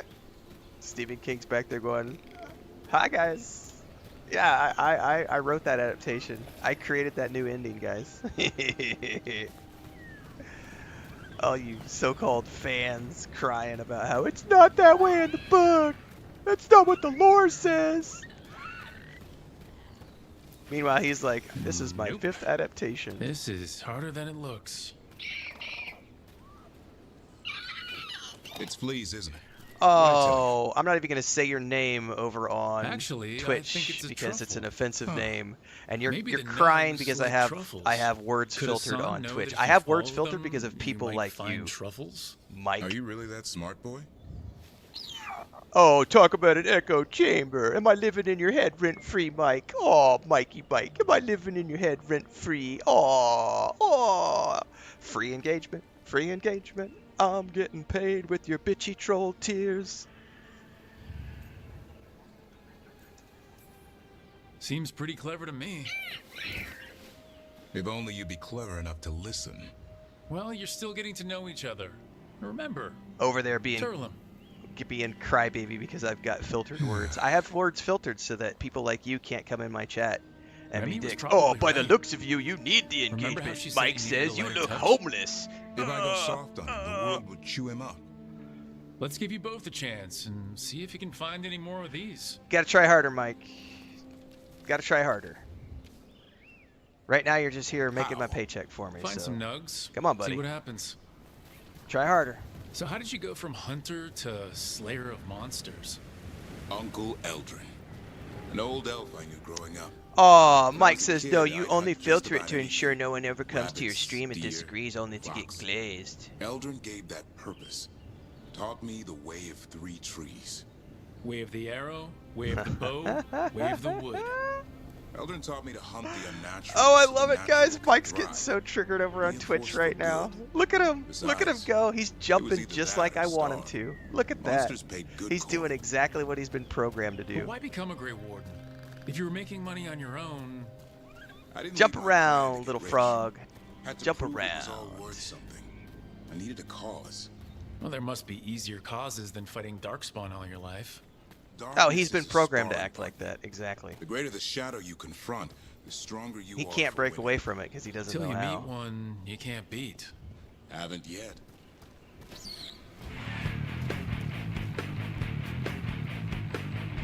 Welcome aboard, guys. Don't forget to check out the Twitch chat right now. YouTube chat's being pretty calm right now. We had our trolls in the YouTube chat at the beginning of the stream. We're about 3.5 hours in. Yeah, he can't even spell echo properly, Tinkles, I know. Make sure you guys head over to Twitch right now, because you got to check out Mike's little rant. You know what? I bet this is the same guy who was over on... Because he just mentioned the size of my house, and he was in there was a guy earlier in YouTube saying something about the size of my house where I live. So I'm pretty sure it's the same guy, and because he got hidden and blocked on YouTube, I'm pretty sure he's over on Twitch right now because he lost his privileges to post over on YouTube. So he's trying to go somewhere else. It's all right. We'll let him rant for a few more minutes. Give him his 5 minutes of fame. It's good. It's amusement for us.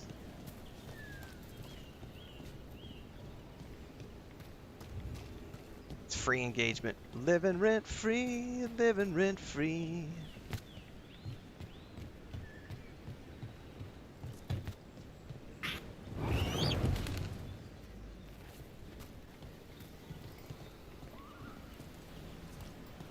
Kill him with kindness, petite frog. That's the way to roll.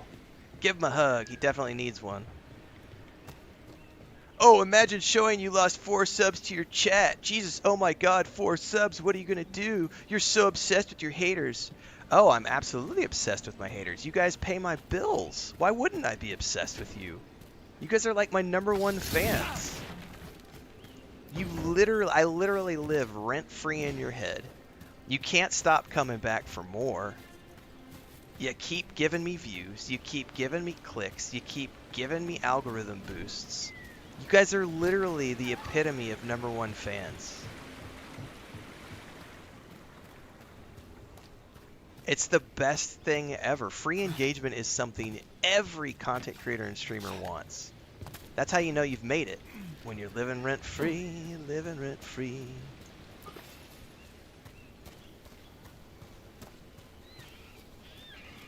Look at him go, guys. He's off to the races.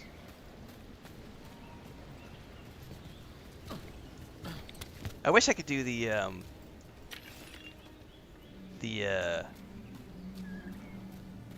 announcement. Why am I blanking on the terminology right now? An auction, the auctioneer. I wish I could do the auctioneer chant thing. Here's Mike coming in with the... Look at him go, kids. He's got the carpet going.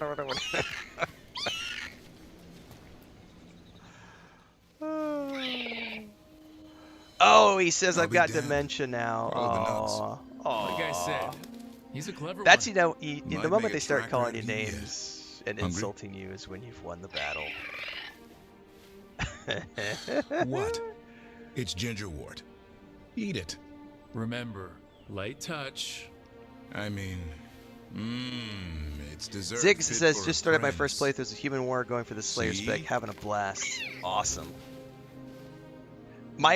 Not you, Mike. Mike on YouTube, you're cool.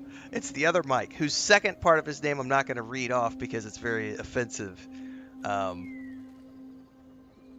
But you're cool, YouTube Mike. It's the Twitch Mike we're making fun of right now. And Ziggs says, as a fellow Mike, there's too many of us. Aw, he unfollowed. Aw. Oh, I'm gonna go cry because he unfollowed. Oh.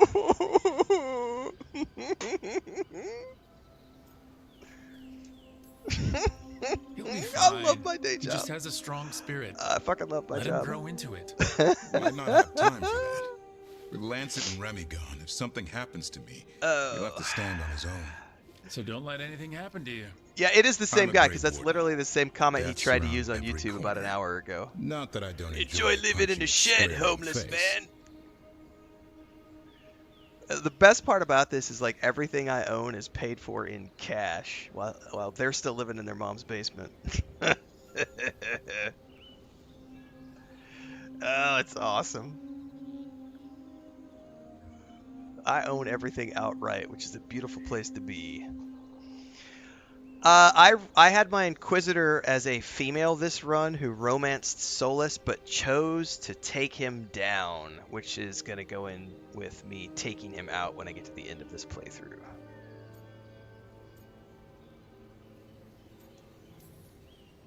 Two or three times, just to be sure. Mm-hmm. But you can't beat back Mike's death like, that ain't a forever. flex if what you own only costs $50. It's more than what you own, buddy. Okay, boy. That's enough for one day. Living in your But mama's he's having basement. fun. He overeats, and you'll find out how fun Griffin puke is. Living rent free in Hassan, Mike's head. you heard him. Living rent free Let's go. in Mike's head. Getting free engagement from Mike over on Twitch every day. Free engagement pays my bills. I'm never gonna stop making fun.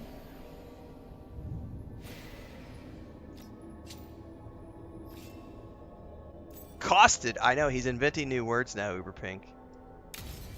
It costed you! I know English!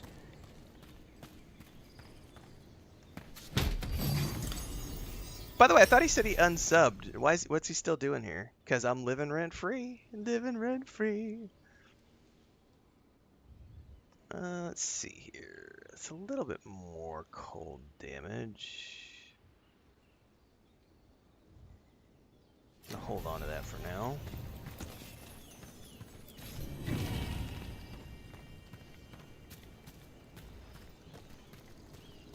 What's up, Kanchai?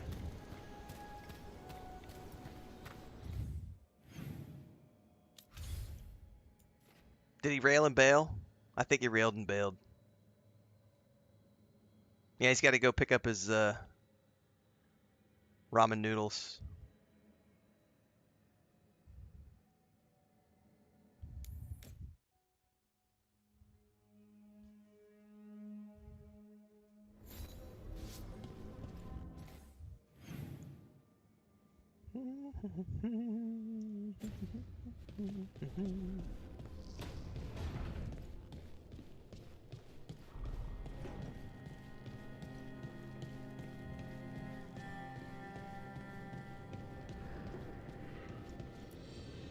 No, I know. It doesn't make any sense, but it works. Wouldn't the connection to the lyrium cause... The veil to rupture? Not if you're careful. Really, really careful. Well, that was awesome. Rook, Nice little good 5 to minutes see of fun. Belara was telling me about one of the artifacts she calmed. Her manipulation of the Hylic spheres put some circle mages I know to shame. Oh, that's so nice. Really? Have you tried Belara, Duolingo repairing is the pretty Illuvian awesome network for anybody alone trying to learn is worth second a languages thesis. as well.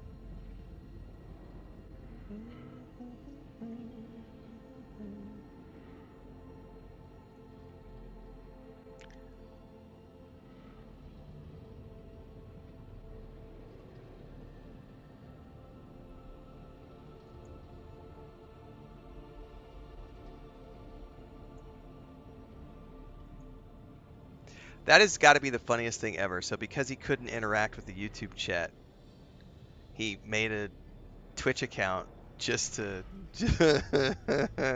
with a really offensive name, by the way. He has now been banned from Twitch as well. We got our money out of him. We got our free engagement. Yeah, that's how I am with Spanish, Petite. I learned almost all of my Spanish from just having conversations with people in Mexico. So I lack grammar. Specifically, I have a problem with past and future tense verbs. So the verb form, future and past verb tense is what I have a problem with. But after 15 years or so down here, I have conversationally fluent.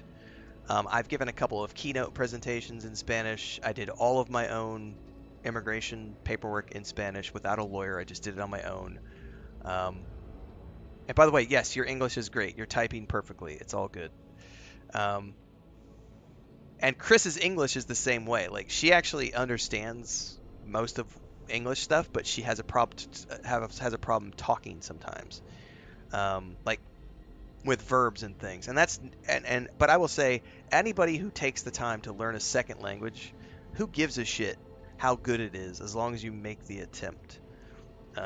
That's the most important thing. She came right in and started talking about interstitial resonance and stuff. Yes, not everyone who's self-taught bothers with complex theory. Well, thank you.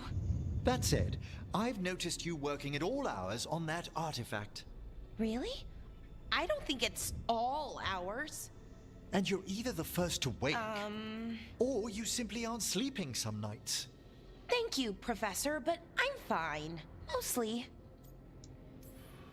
That was really reassuring until mostly. In between the two? It's hard. I've never had a chance like this kind of access to knowledge. It's Solas's old home. I want to learn as much as I can. And we've time to learn it. But in order to do that, you must take care of yourself.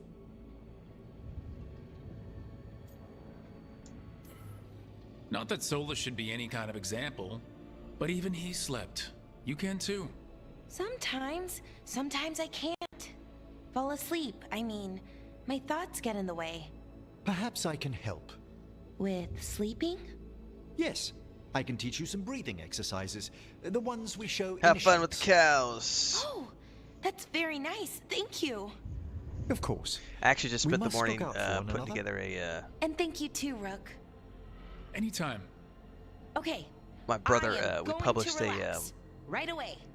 Fixing fence and moving cows I had video today on my another brother's ranch YouTube I channel. thought you might.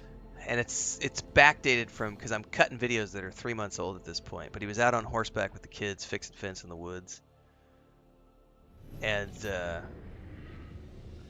we were talking the other day about his kids are, my nephew is 9 and my niece is almost 7. And they have a very blessed life. Like, they get to do all the things they want to do. They do have to help out on the farm from time to time, but they also get to do all their own interests, whether it's, Girl Scouts, T-ball, chess club, book club, all these different things. They do rodeo competitions. They've won a shitload of awards and buckles and stuff for doing rodeo stuff over the last few years. And we actually published a rodeo video earlier this year, which I think is the #1. It's the best video on their channel so far. But kids,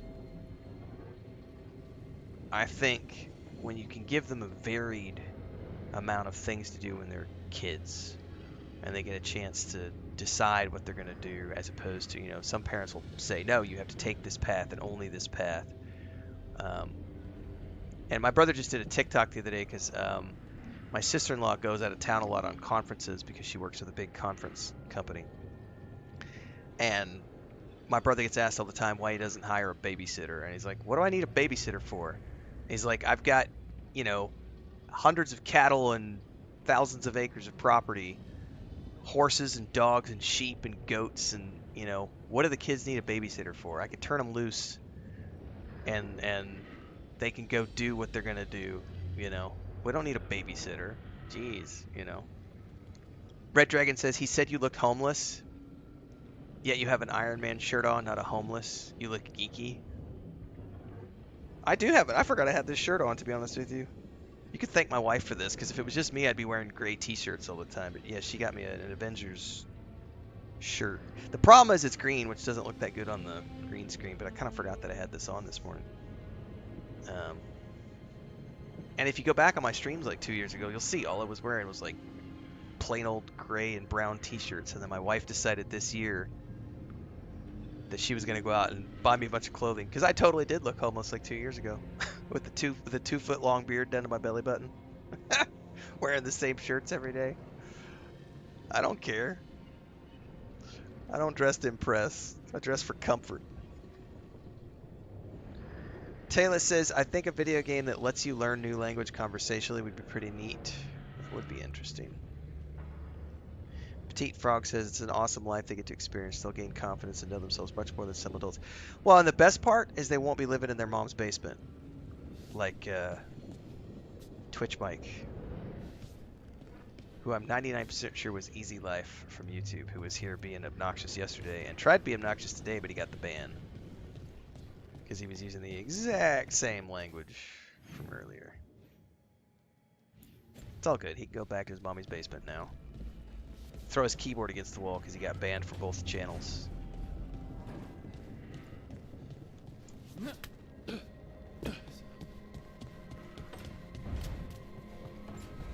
Because you know he's still listening. You know it. You know he's still here, seething that he can't talk. Ah! Troll tears are the best tears. They are so salty sweet. Huh. It looks like our boy Hassan is feeling his oats, or free therapy for whatever him. Yeah. Griffins feel. He's getting the hang of it when he listens. He seems to be able to handle himself so far. Anyway, what were we talking about before? Lucky the Gloomhowler didn't tear you to pieces, boy. The adaptation You wait thing. for my command. We attack together. Then we can kill stuff like that. I do think Stephen King At has least about he's the learning. best take on it. The instincts kick in. Seriously. Griffins see darkspawn and it's Because a it's fight just, to the it's all death, about, for him, it's like just about wolves hunting everything deer. gets me more exposure for Just my need books. to corral it.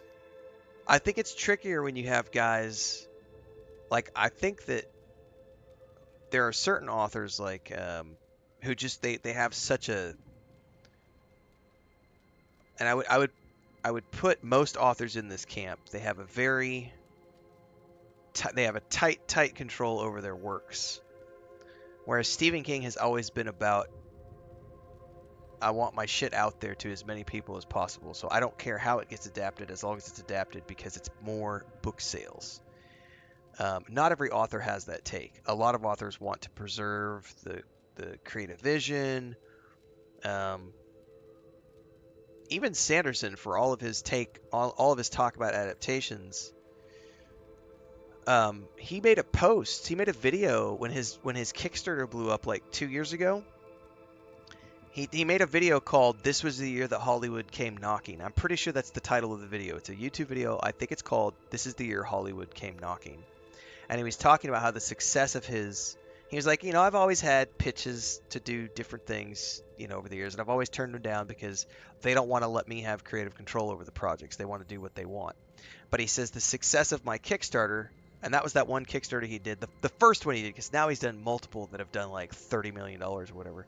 But it was the first big Kickstarter he did where it did like 20 million or something. And he was like, this is the year Hollywood came knocking. And everyone suddenly wants to work with me. And now we're in a position where I don't have to take any of the offers because I don't need the money. He says, I am set for life. So now I get to look at all of these offers and say, which one of you is going to give me the creative control that I want over the adaptations that we're going to make. That's the company I'm going to work for. I don't care what platform it is. I'm going to work with the ones that want to let me do the adaptations that I want to do. And I was like, that's a respectable stance to take. And I feel like that's also, it's a total power move. It's like, I'm just going to flap out my $30 million dick on the table and be like, you want to adapt my what now? I don't need you. Like, my Kickstarters do $30 million. What do I need Hollywood for? But if you want to make a movie around one of my books, or if you want to make an animated show, or you want to make a TV series, well, guess what? You're working with me 100% of the way. I'm not getting out of the way. And I do think that Stephen King has done that too over the years, where he's been involved. Has there ever been a Stephen King adaptation that he's not been personally involved with? I feel like every single adaptation, he's either been on the team as an executive producer, involved in the screenwriting process, or he's written the screenplay himself to get those projects into fruition. And he has had some very interesting interviews where he's talked about, you know, fans who get upset because he changes the ending. He'll get to the end of the movie and he's been like, guess what? Surprise, motherfuckers! It's not even the same. It's not the same story. It's an adaptation, and so I'm gonna change it so that it's different than the book. And you get people. There are people who legitimately get upset with him.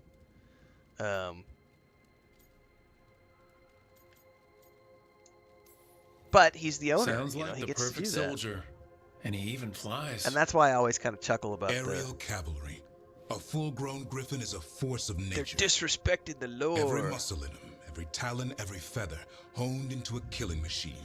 Hassan's ancestors took on archdemons.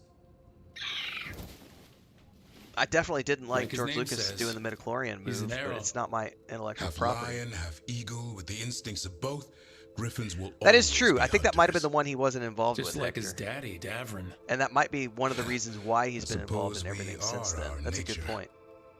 I'd forgotten about the Not sure about Shining. that? Most of my life, I've hunted the darker things in the world. But caring for a griffin? What do I know about that? Yet here I am. That's not so bad, is it? Not the path I expected. Makes me wonder about Hassan, his brothers and sisters, still young, pure. You're worried? I'm responsible for the future of every griffin alive. And I the middle want it option to be is a the best good one. option, Comey Fighter. These animals live to fight, but I wonder if there's another path for them. I'm going to come back to that really quick, Petite. So over on Twitch, Petite says, it's like the people who keep coming to David Gator asking him uncomfortable questions about how he feels about Dragon Age of Veilguard because people put him on a pedestal since he's the original writer and he had to ask them to stop. Also, people seem to forget that he is openly gay and an activist. And so anytime people say that this version of Dragon Age is woke and has a woke agenda, and I'm like, do you guys not know who was the original creator and writer? Do you really not know the history of the franchise you claim to know and love? Do you not understand why there was so much queer representation in the original Dragon Age games? Do you not actually know who the creator and, lead writer was on that franchise? Because if you did, you wouldn't be making those claims that Veilguard is suddenly BioWare is suddenly creating a woke intellectual property. It's the funniest shit ever.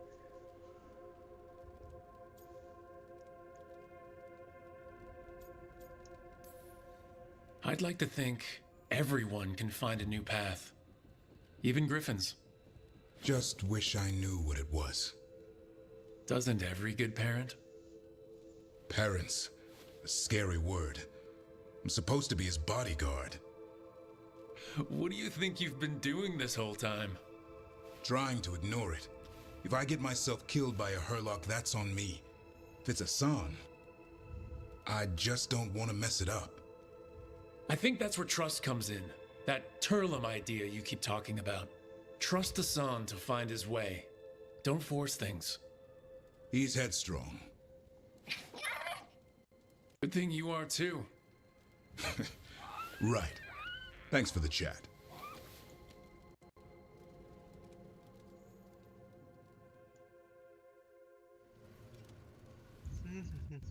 Hang on, I gotta check something real quick on Discord, because I gotta make sure I have my time settings set up.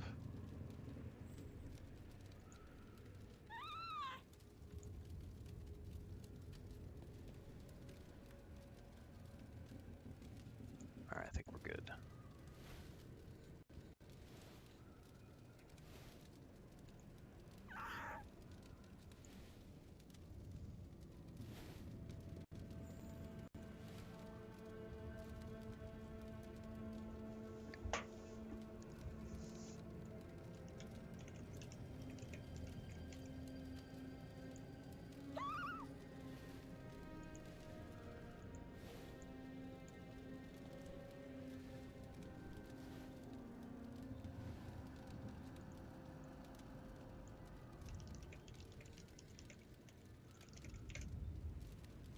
I have so I'm not on daylight savings, and I have a meeting tomorrow, so I have to double check that all my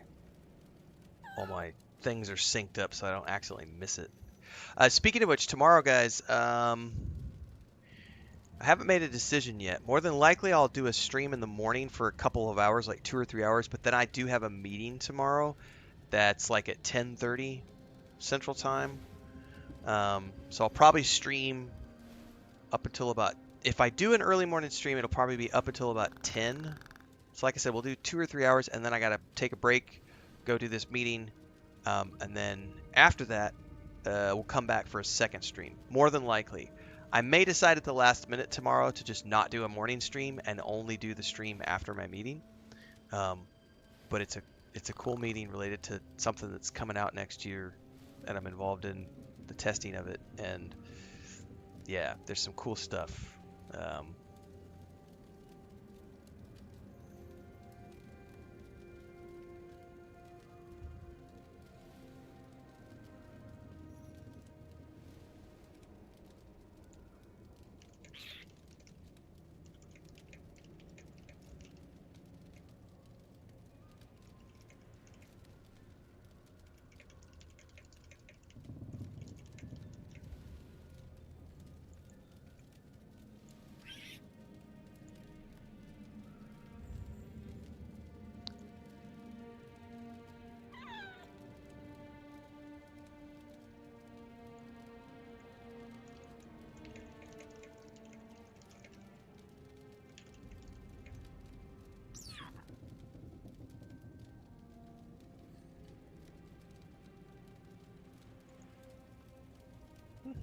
Welcome aboard, Robert Dusick, joining YouTube as a member.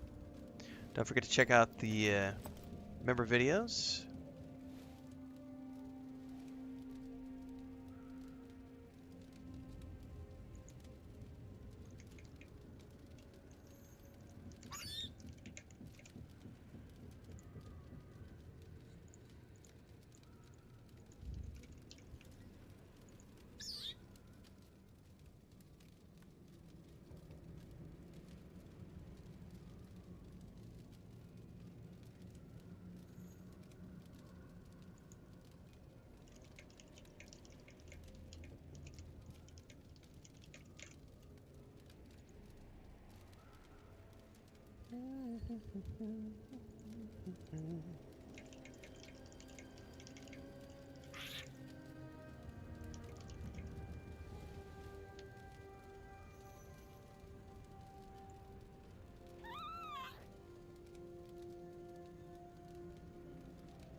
Great games make you think. This is a really good comment.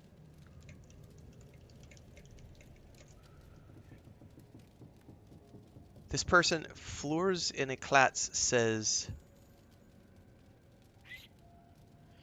seeing people older than me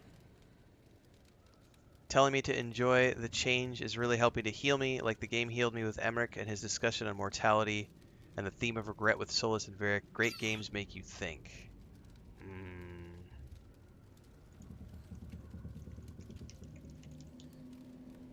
Dude, yeah, I can't wait to get it to the second time Death Comet, especially coming through it as the romance option this time.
Someone said their vote for Game of the Year was Stellar Blade. All right.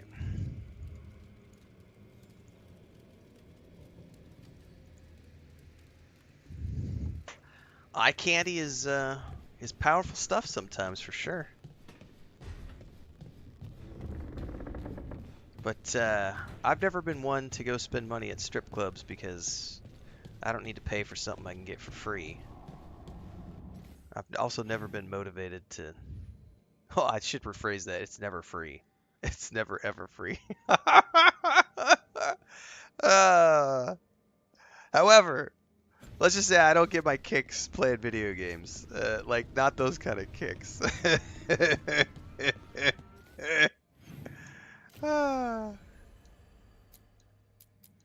Alright, I don't think I'm going to worry about any of these main quests. We're going to do 100% faction side quests now. Alright, we're not going to do Crossroads at the moment. Let's do this. That'll be Tash and probably Nev. Dude, the tink of Tash's walking is really cool, Darius. Like the tink of her little leg. Right there.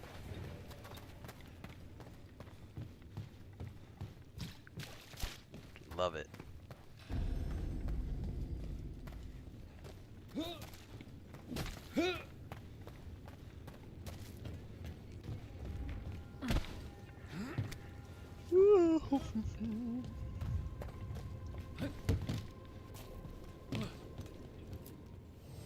Nothing but top shelf stuff over here.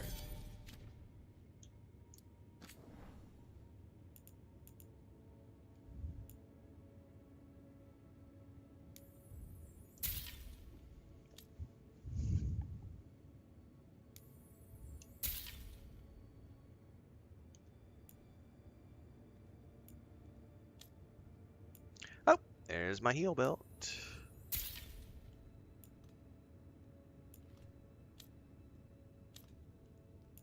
There's a gift for Tash.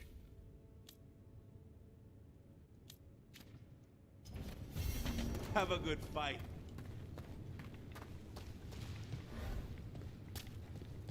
The other one, Darius, is like playing rock, paper, scissors with Manfred. Like, how many players are never going to play rock, paper, scissors with Manfred because they don't pay attention to the little things? They just like cruise on through.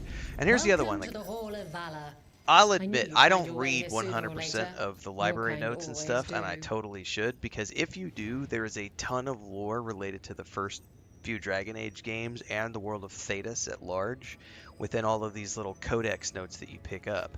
And some of them are stories that you have to find the little bits and pieces of. And I've read some of them through in their entirety, but other ones I haven't. Like this kind of shit. Here's like the Lords of Fortune. There are 35 notes for the Lords of Fortune. So if you want to know more about the Lords of Fortune, you can read all these notes. You want to know more about the Elven people? Lost my cursor here. You want to know about the Elven people? There's 43 notes on the Elven people. And so you can go in here and read the ones that you've gotten and learn about things like the Elven Armory and the Archive Spirit and these letters and a meditation on grief and all this other stuff. It just increases bonds rated. That's the only thing gifts do in this game, is they just increase your bond level with the... It's a really quick animation sequence.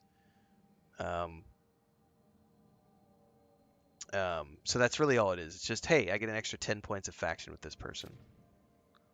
Also the missives. A lot of people don't read the missives. So these are notes that you get back from people after you. So like Claudius was the guy we met who is down at the Venatori, and he was the drunk guy who like gets stolen the wine or whatever down in the necropolis. And it's like you meet him for a brief second and then he's gone.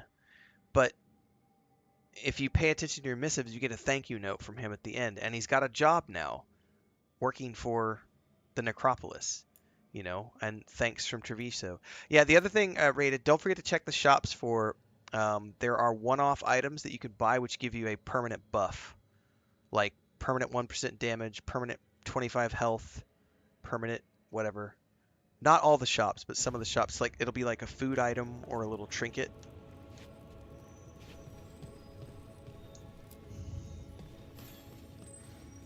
Looking to fight? Jay says over on YouTube, it's good to see someone being positive and enjoying themselves when it comes to gaming, especially this game. Thank you. And yes, All right, get we your do need ass more in there people and playing give us a video show. games for fun. Is that a chill in the air? Please give an ice cold welcome to the darling of Docktown, the winter from Tevinter. The winter from Tevinter.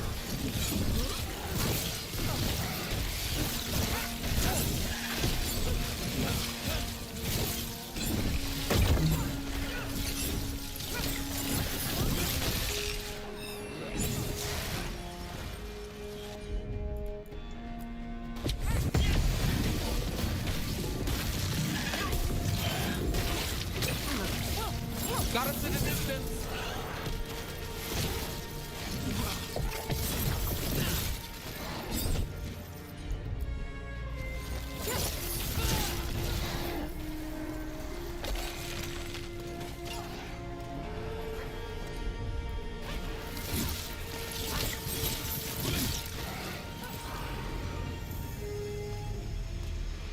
Got through that. Spectacular! We felt the blood spray from way over here. You'll want something with a bit more bite this time, I reckon. Get yourself in order and head to the entrance. I didn't bother doing the arena stuff in the They've got first. the reach. Hope you've got the flexibility. Get ready for the arm.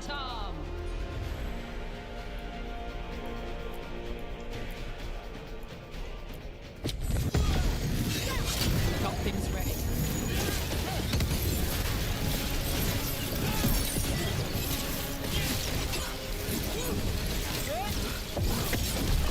Now there's a nice shot.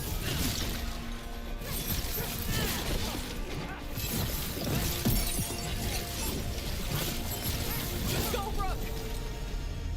I get a good ring if I do this? Yeah, petite, and how many... What's funny And is, I'm out another like 20 yourself, gold. Maker, I should stop can't betting lie, against seeing you. Isabella again really made my day. For me too, because I romanced her in my first playthrough of Dragon Age 2. And yet, you'll see people out there who are like, they ruined Isabella in Dragon Age Veilguard. Ready for something really spicy? I've got what you need. Get yourself in order and head to the entrance. Hang on to your hats. We've got some new.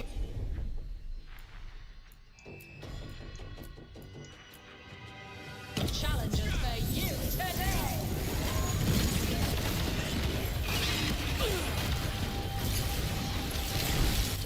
Oh, did I just pull him into the middle of the pit?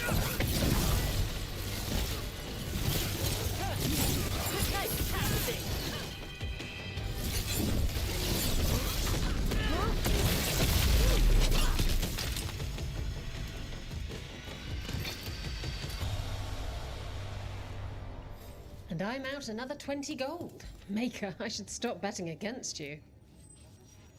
Let's see how far I can go. I Since line we're them sitting up here. and you keep knocking them down, but I still have some tricks.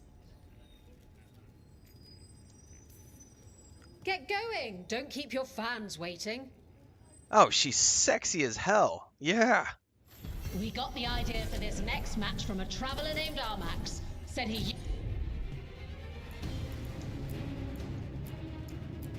used it to challenge Shepard. Oh, hello, we got a rogue on me. Shit, so my cooldowns don't refresh in between fights.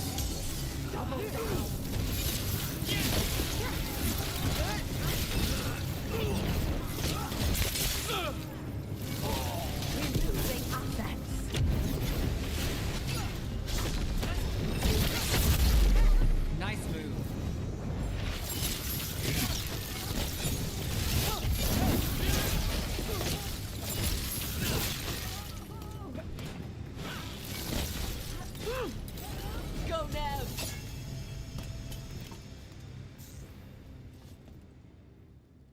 That was the 4th?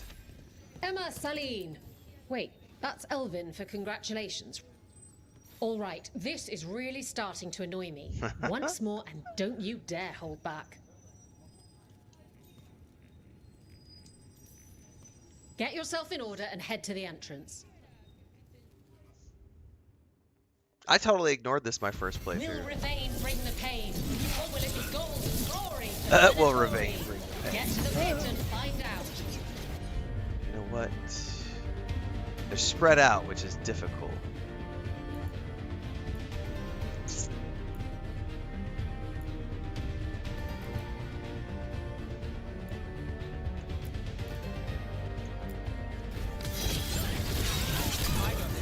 Your turn.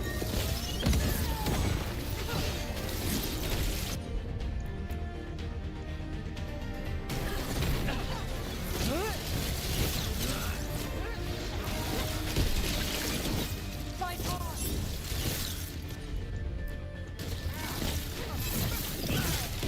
Good hit. You're not forced to suffocate. Now it's your turn. It was Isabella from DA2, Made it absolutely. through. You couldn't pay me to step in the pit with you, and coming from me, that's quite a compliment. Looking to fight?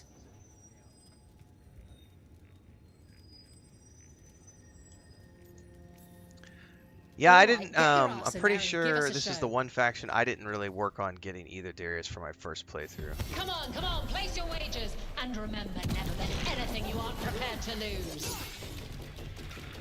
Alright.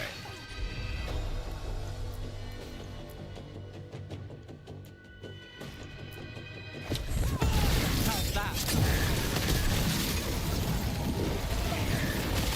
Good shot. Fortune size is harsh. Brooke, good hit.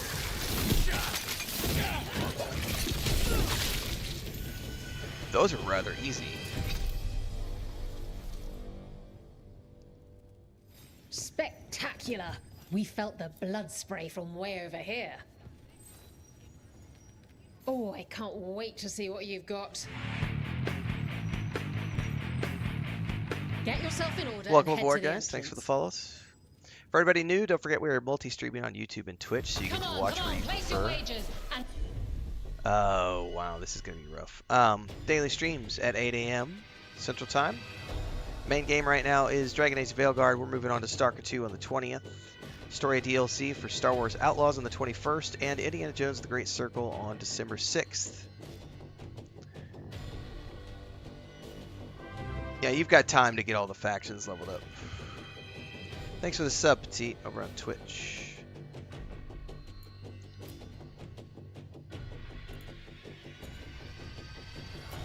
remember, never bet anything you aren't prepared to lose.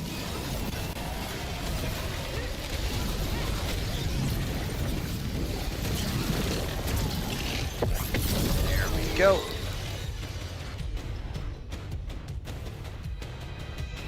Let's have her do a taunt.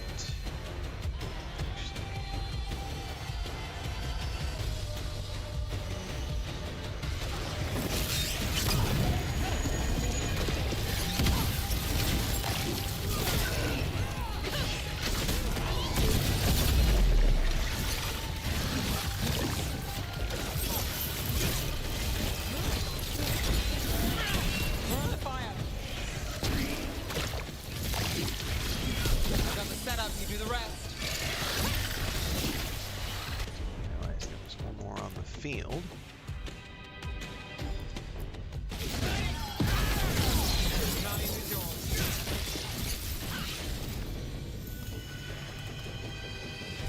That's the last of them. Darius says I'm only at part 9, so now I have Look time at to follow the that. faction readings. Barely a scratch. Mike says I haven't tested the real, but I've been told selling items to factions. Yeah. So certain factions want different items, and if you want to do the meta game, you can totally do that. I'm way too lazy for that, so I just, whenever I get to a merchant, I'm just like, sell everything. So I'm way too lazy to worry about it. What's up, mister?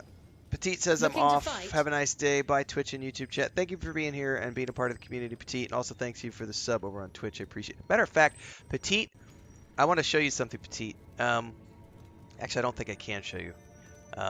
Because of reasons that Twitch doesn't like me to show things. You just became the number 100. This is the first time. This is just talking about, guys, how we've been growing everywhere exceptionally. Petite just became my 100th Twitch subscriber. So, number 100. If I could can I take a screenshot of this? Because Twitch doesn't like me to share things behind the scenes from the dashboard. YouTube doesn't care, but Twitch does. But you're number 100. You're my 100th subscriber in the sense that I now have 100 subscribers on Twitch. I have 100 subscribers as of this moment, which is a new record. This has been a month of records. So thank you very much for the support. That's pretty awesome to know that we're growing everywhere so much, despite us playing games that everyone tells us we're supposed to hate. I love it. So I appreciate the support. Have a great day. Thanks for being here. Thanks for being a positive person in the community. Raided's heading out too. See you, Raided. Thanks for being here. Thanks for hanging out. Thanks for the sub earlier today on Twitch. Driprom says over on YouTube, I bet there is a website somewhere that tells you what items to sell to what faction. There probably is. If you wanted to get in on the meta of things. Yeah, Rated. Haters gonna hate. Living rent free, living rent free. Ah.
Alright, I think we have a couple more of these to do.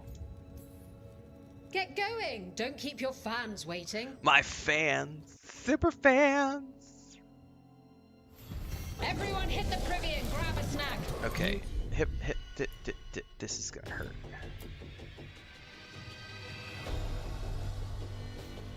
Oh yeah, she's a pirate queen. She's definitely my pirate queen. Won't want to miss this next fight.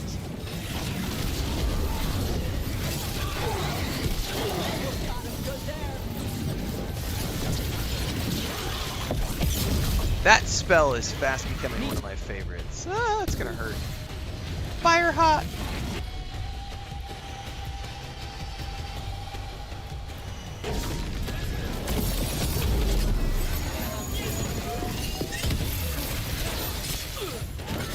Little bitch!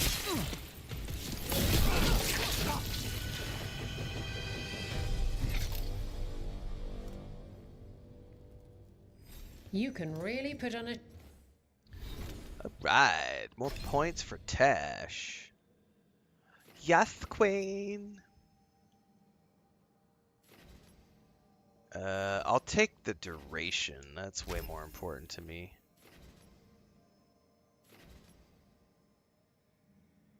Yeah, I'll take the max affliction stacks. Joe, I should charge an entrance fee. Yes, you should.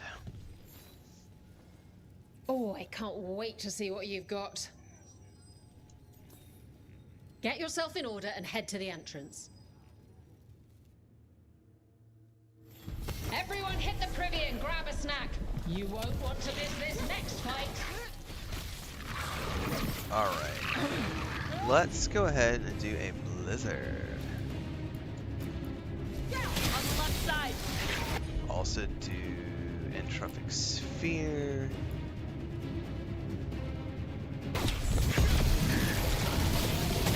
Come on, critters. I love how it just clears its way through them.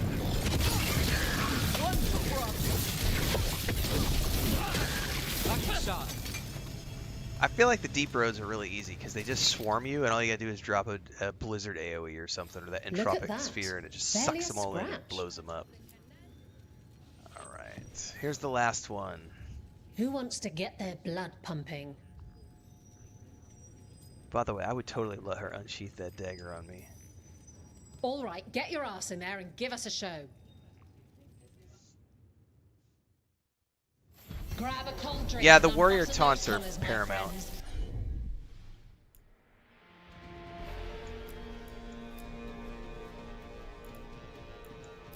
This next fight is going to be hot.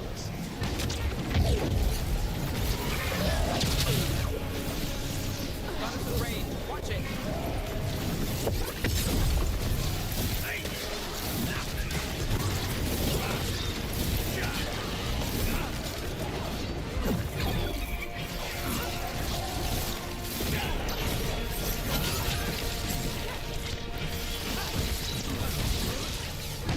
Alright, he's coming for me.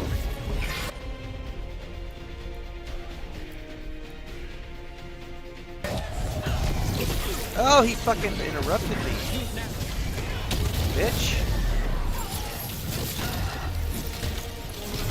My spear went rocketing off into the nowheres. Under fire. Watch it. I'm gonna hold off.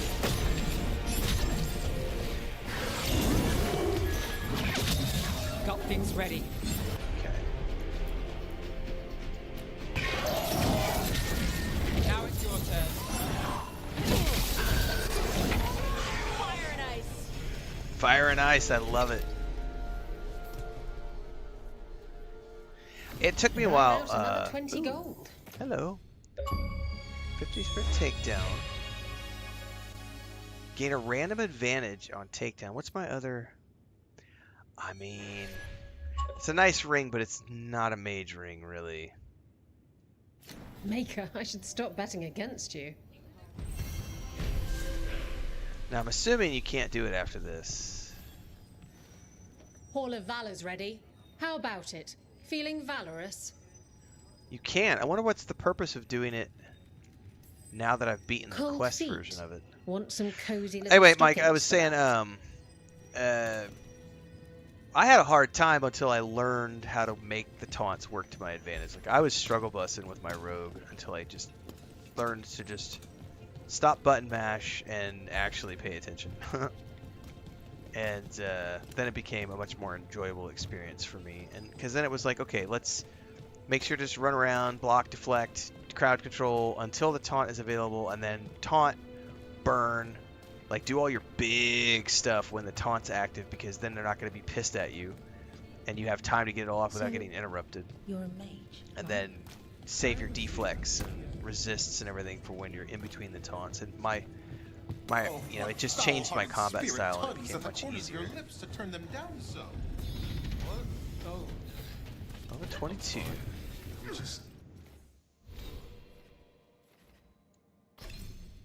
Yep, I did just gain faction points for every fight. Yep. Thinking about what I could do better. Okay, go back to the lighthouse, make sure we don't have any more quests that we need to pick up.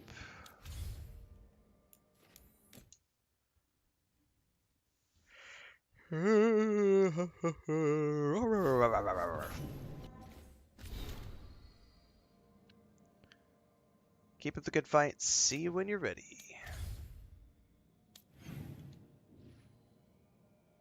Oh, Tash has got a quest. Wait.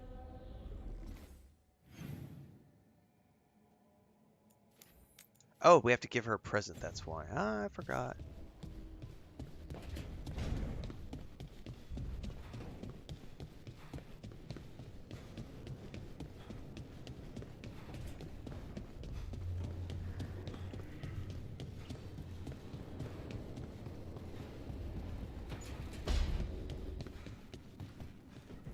Sup?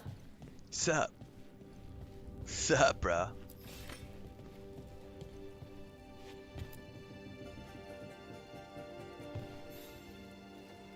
Huh.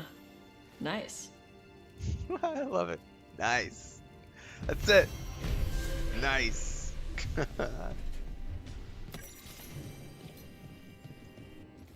Tash's horn.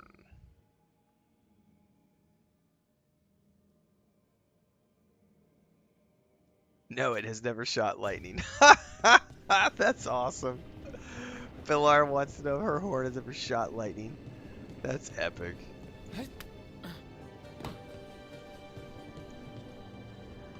Alright, I don't think I have any other quests at the moment in here for companions. So let's go to the journal.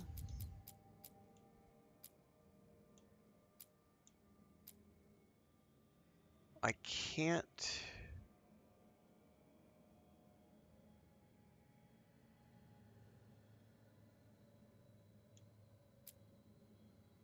Let's go find out what's disturbing the wisps. That's a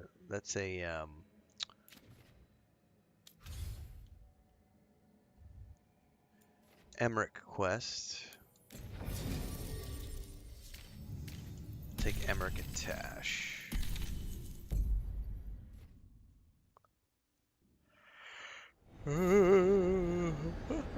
Let's ask Myrna and Vorgoth about these hauntings. I'd also appreciate it if we could see to those displaced wisps. Now, despite what you may have heard, spirits who dwell here do so willingly. Most of our working dead are animated by unthinking wisps, which are little more than impulses from the Fade, but could introduce you to some truly intelligent undead. No. Why? The offer stands if you change your mind. No, why? I don't want to talk to undead. Tash is hilarious. It's a good partnership with Emmrich.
Somebody says they wish Taya was romanceable from Treviso. I do too. Those black leather pants.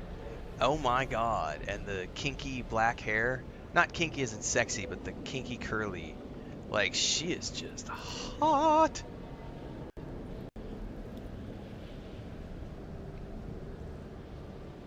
Yeah, the stuff with Nev was great because I had her in my companion in my party with Nev a lot last playthrough Anzolo.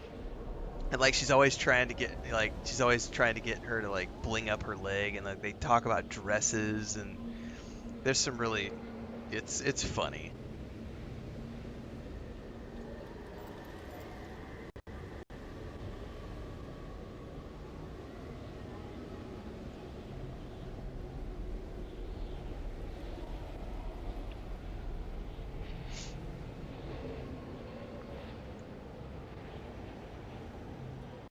But her stuff with Emmrich is amusing because she's all scared of the undead and everything. And I forgot about the Skull Liker commentary later on, which is a funny moment. I'm sorry about the Skull Liker comment.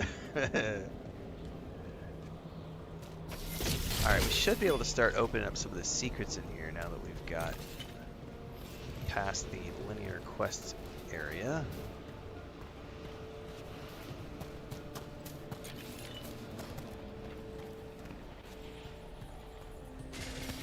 Good. Needed some act.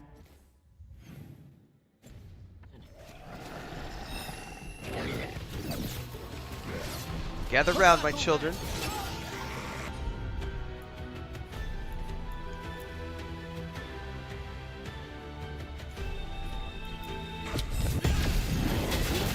Come on. Come on. Come on.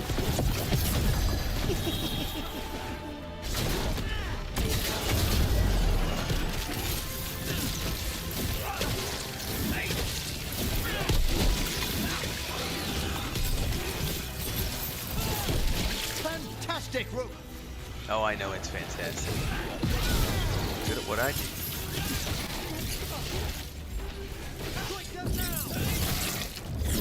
Bam! Just like we do with the trolls. That's the last of them.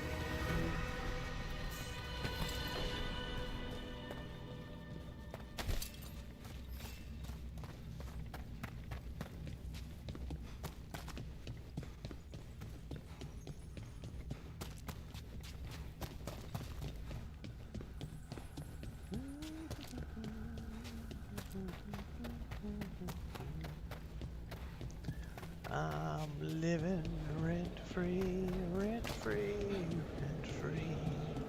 Living rent-free in your head, rent-free.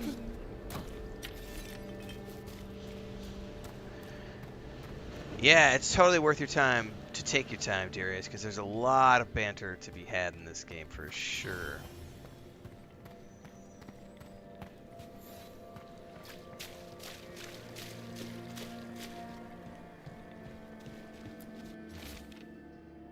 Any watchers are to report at once if they witness anything unusual. Thank you for coming, Rook. We're in need of your assistance. Your letter spoke of hauntings? Malign spirits freed by the gods. They have concretized into a variety of forms. Left unchecked, these spirits will cause great harm. They must be put to rest. This haunting was once a spirit of curiosity. It has turned to a darker purpose.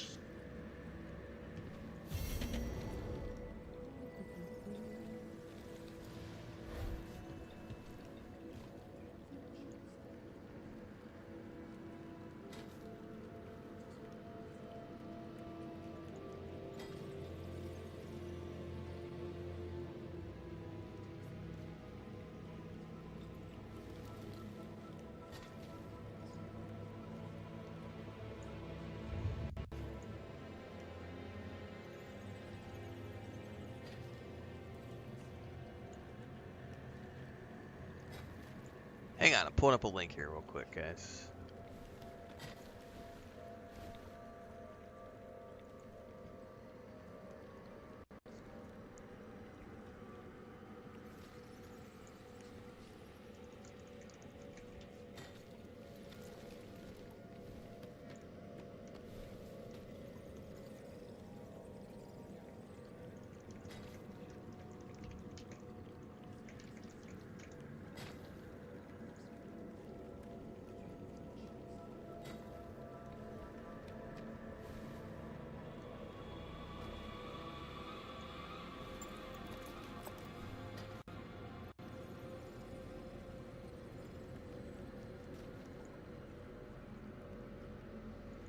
All right. Oops. Oh, she has a second quest. Okay. Rook, Professor, a new group of Venatori trespass in the Shrouded Halls. The gall of them! They come in search of plunder. We'll put a stop to that. Prepare well.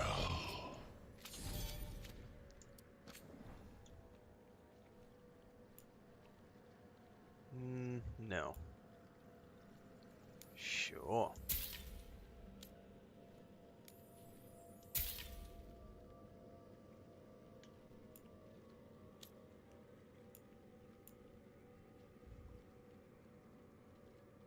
I'm actually wearing that. Oh yeah, one mana per 50 stagger dealt. Yeah, baby.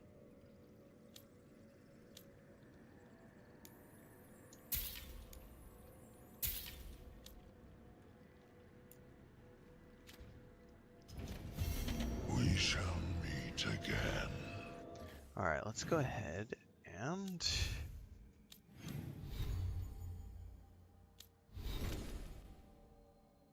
oops.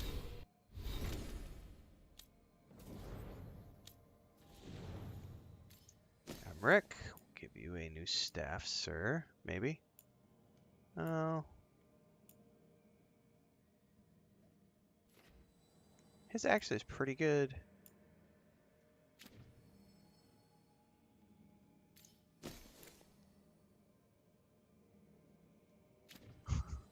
I hear Chris is talking to one of the cats. I don't know which one of the cats she's talking to. I'll go check here in a second. I have to duck out, just make sure everything's all good.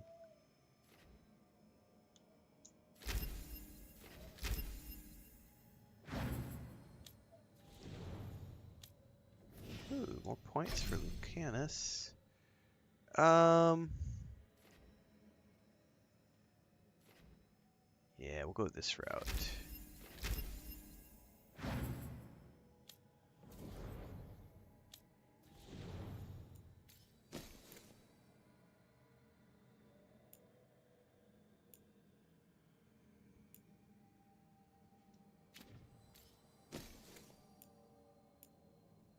Oh, that's a way better axe.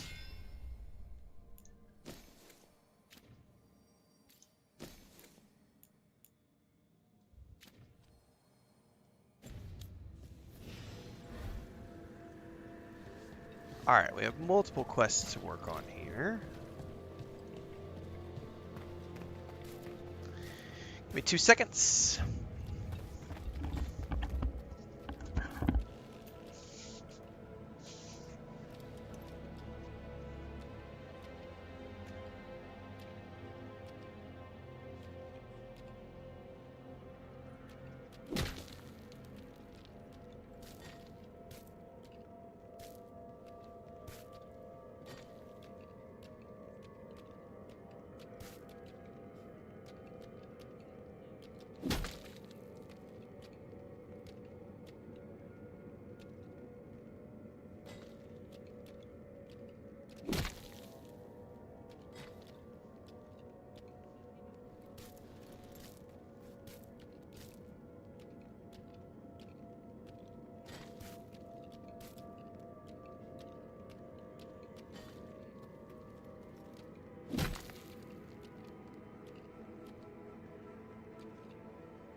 All right.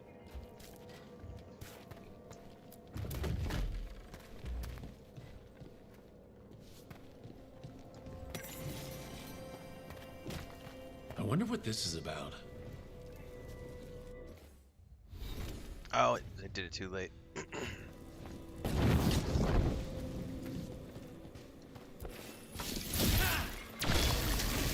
Excuse me. We got it. Of course. Here's one of those scattered wisps you mentioned, Emmrich. It's out of alignment. Let's find a receptacle for it while it recovers. Done.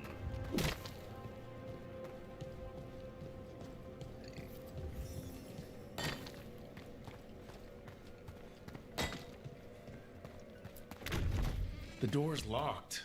Maybe it'll open if we bring more wisps. Probably just more corpses inside. They're powerfully warded, and yet... someone passed through these doors not long ago. Gonna find out shortly.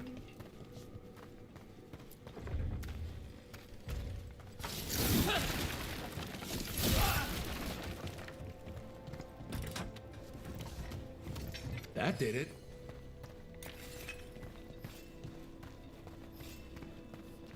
What's up, Kyle?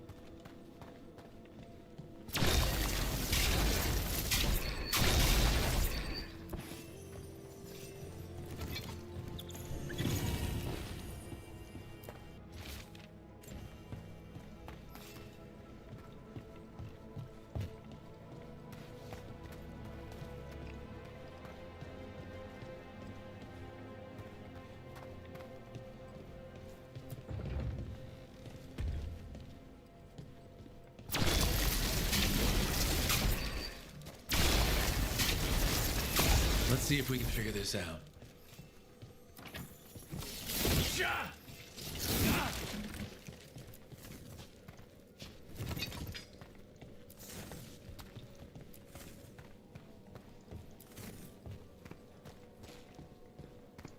I think that's the 4 that I need for this one.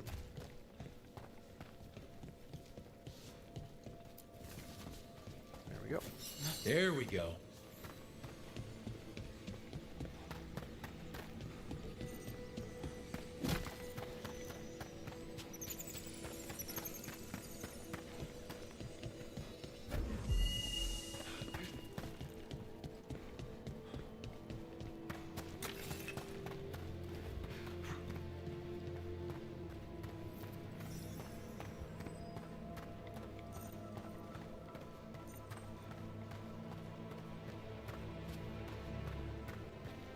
That wisp is already there. We can't do anything with him.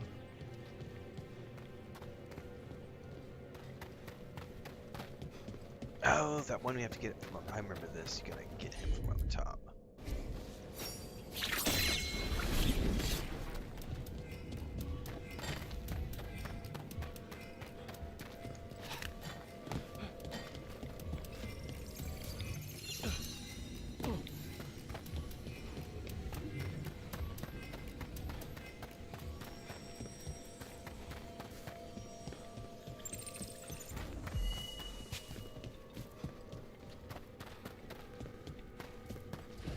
Alright, the last one is related to this.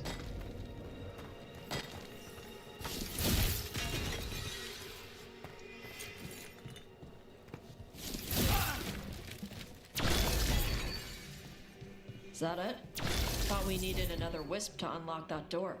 Right. Let's look around.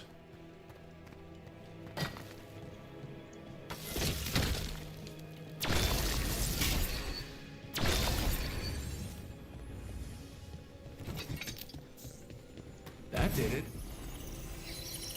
¿Qué pasa? Okay. No voy a salir. Ah. Otro pingüino o un dulce. Ok, te veo.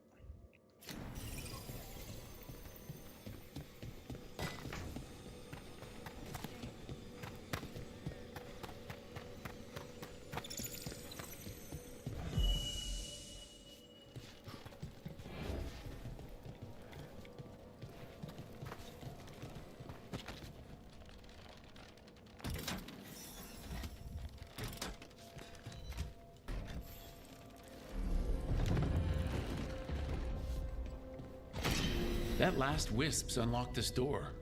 Let's take a look.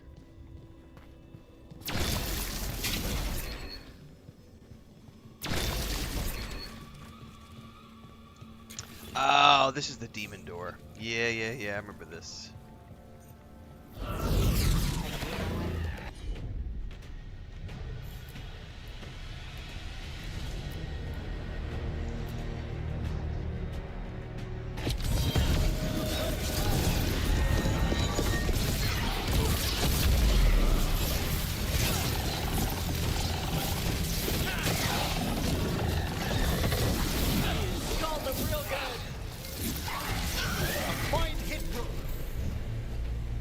You scold them real good. Love it.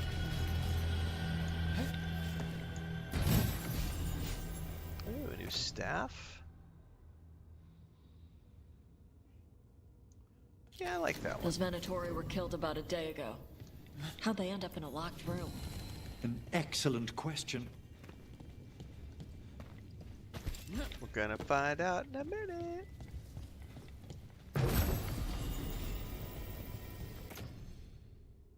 Nah.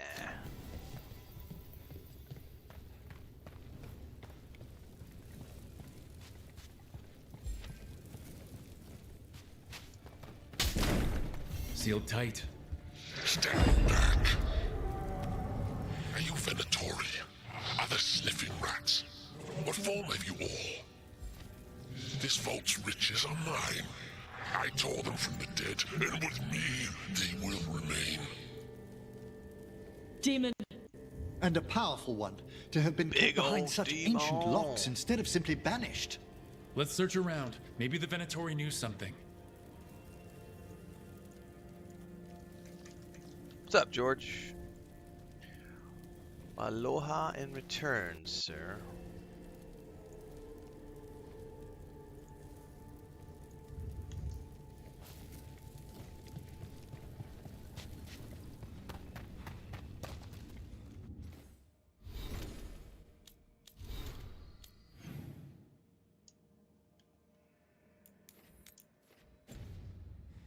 Alright, we're searching for clues. Words scrawled faintly in blood.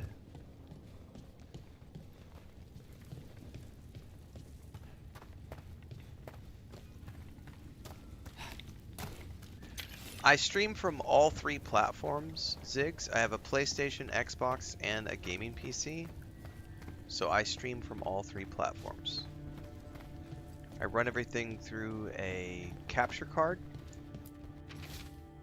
which is the Elgato, what is it, the HD60 or whatever it is, which is not like the top of the line card because I don't have a good enough internet because where I live to do 4K streaming, plus there's just no reason for me to do 4K because why? It's overkill.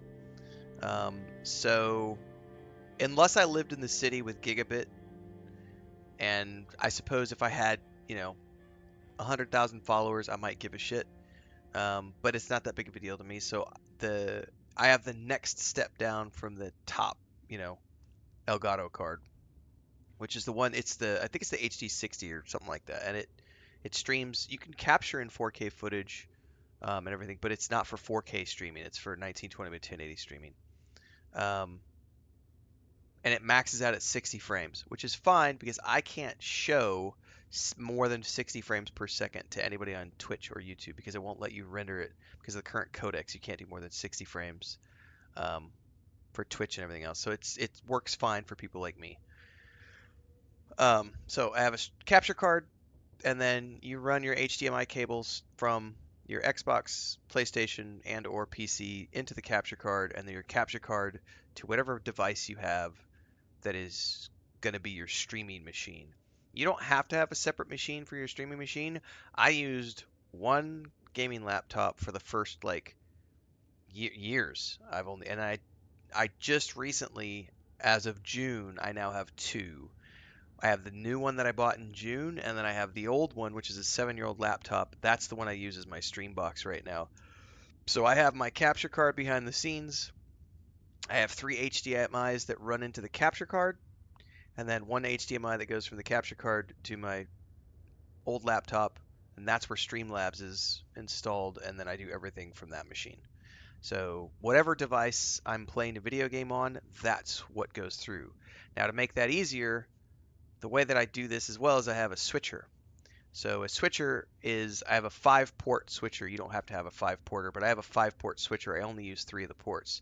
So my Xbox, my PlayStation, and my PC, my gaming PC, run to the switcher, and then the switcher is what connects to my capture card, and then depending on what I'm playing, I just hit the button. Like number 1 is for my Xbox, number 2 is for my PC, number 3 is for my PlayStation, and it'll switch over to whatever, and then that runs through to the HDMI, that runs through to the capture card. So yeah, you don't have to if you're on a budget. Here's what I used to do in the early days before I had a budget, and I still grew my channel this way. Here's my PC. You can stream your footage from your PlayStation or your Xbox wirelessly to your main device, so your laptop. Each one of those systems, PlayStation and Xbox, they have a companion app that you can install on your computer. Like, I think it's called PS Play on PlayStation, and the other one is like Microsoft. I forget what it's called. Xbox. Really can't remember what they're called. What essentially that does is if you have PS, whatever it's called, the PS Companion, if you have that open on your computer, it shows, it doesn't have latency at all, Adjectum. It doesn't have latency at all if your internet's good. So if you don't have the money for a capture card, turn on your PlayStation, you run it through to the PlayStation Companion app that's installed on your computer, and it shows you what you're playing in that window. Maximize that window and capture that window through Streamlabs, and you can stream it that way. Now, it does have reduced, well, it used to. Actually, I don't think this is true anymore because with the PS5, they quit doing this. It used to be on the PS4, if you did it that way, you could only capture the footage in 1280 by 720, or what is it? Is it 1280 by 720? It wouldn't let you do 1920 by 1080. But now with the PlayStation 5, you can capture everything in full high def. So that's how you do it on a budget. Do I ever stream WoW? Nah. Well, not at the moment. We still play every Saturday night. I play every Saturday night. I record our raids, and I publish the raids to the YouTube channel. So as an example, we just published yesterday, last night actually, I published last week's raid. And then this past Saturday night's raid, I'm going to publish in a couple of days. The guild runs events independent of me. So they run raids on Friday nights. They're doing anniversary raids right now. And the guild is open for recruitment. But I do not currently play any stream. I don't currently stream any World of Warcraft. But I do play a couple times a week. This note says the door's seals are tied to demons out in the world. Killing them unseals the door, but they'll keep returning until we destroy whatever's behind the door itself. Can't let a bunch of demons run loose. Not even here. The Order would be grateful. Yeah, you're welcome, I've never Ziggs. even heard of this spirit. Let's keep an eye out. And there's other cards you can get too. You don't have to get an Elgato. The Elgato is just like the name brand. It's kind of like the best. And I had the budget.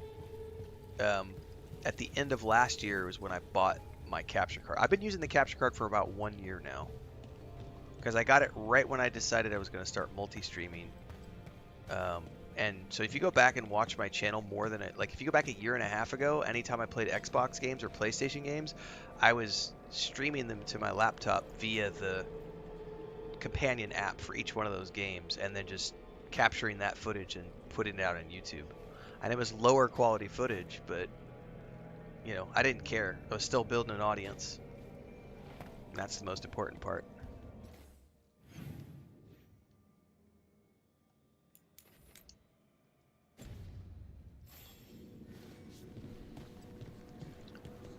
And then when I got the budget, I spent the money to get the capture card and started multi-streaming, which also required me to buy a Streamlabs Pro license, which was like That's like 150 bucks a year for the license. I can't remember what the capture card was. It was a few $100, like maybe I don't even remember, to be honest with you. I feel like it was 300-ish, 350-ish, something like that. If our contact is right, what we're after. We can't search the whole place. Have you seen how far down it goes? Heresy! Obliterate them! More!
Looks like the Venatori plan on taking a few things with them. The villains.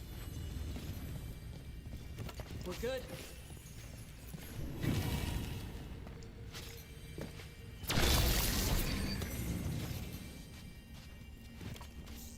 Alright. Next.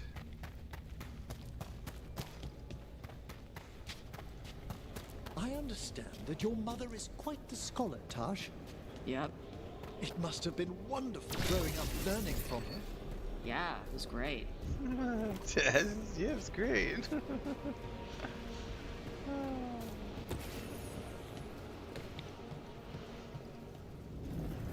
There's a haunting. Burgundy Malice. Ew. Come and play, my child. Alright, we need to hit you with this, and you with this. See what you got.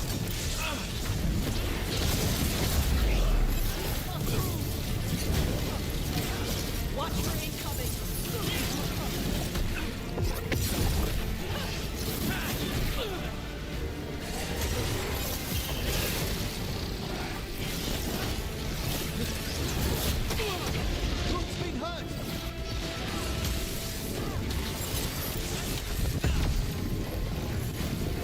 They're hitting us from there.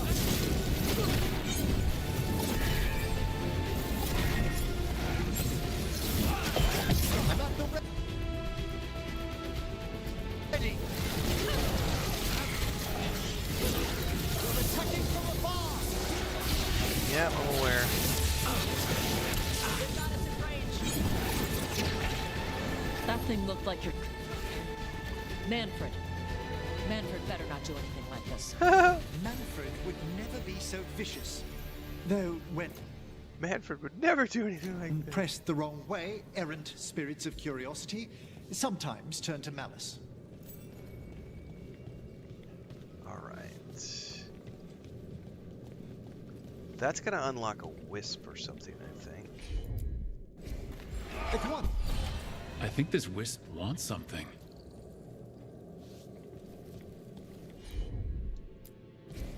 Tosh, you got this?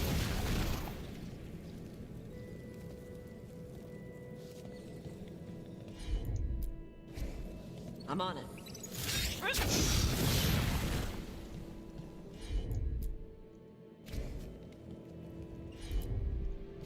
Why can't she light this one? Yep. It's 3. Are there any more?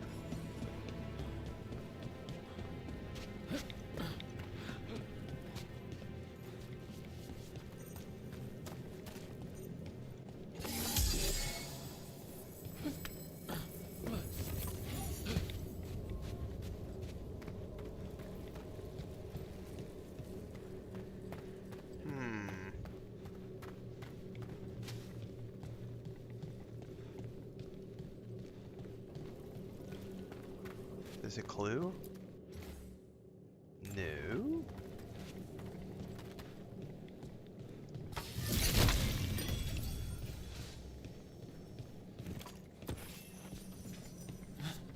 Oh, there's a fourth one over here. That's why. Okay, so I wonder if there's a fifth one over here too. Nope, maybe just that one. Alright, where was the first one? Allow me. I think this wisp wants something. All right. Oh no, it wants us to do them in order, I bet.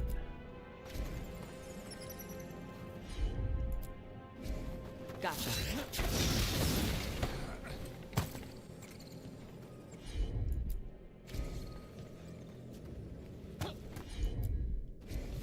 Okay.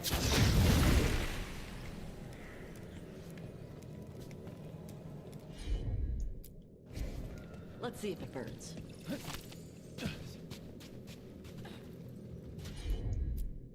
Did you not light the right one? Got it.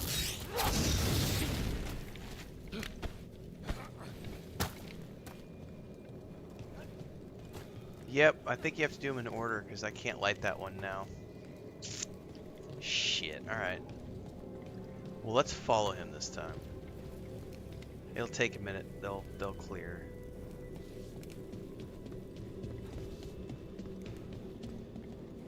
I didn't do this puzzle the first time. I didn't have Tash when I came in here the first time.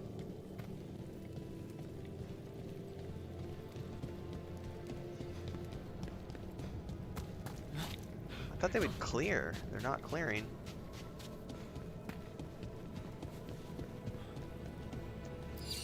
What do we have here?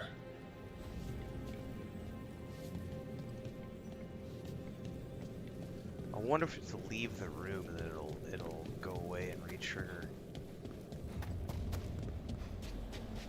Oh, that's what I need the wisp for. Well, it's not letting me...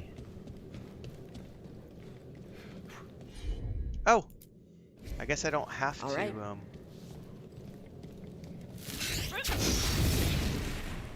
Let's try this again.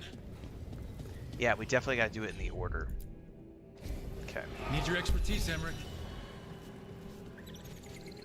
Alright, it's gonna go over here.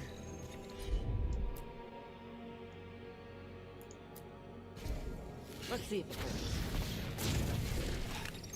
burns. It's gonna go to this one next. I'm on.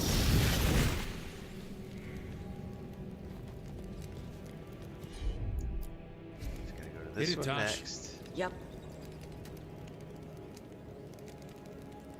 Tosh.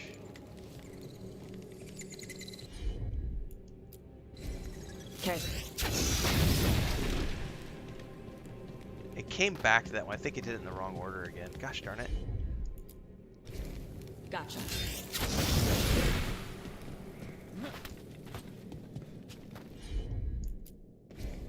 Yep. Let's try this Nope. again. How did I miss it?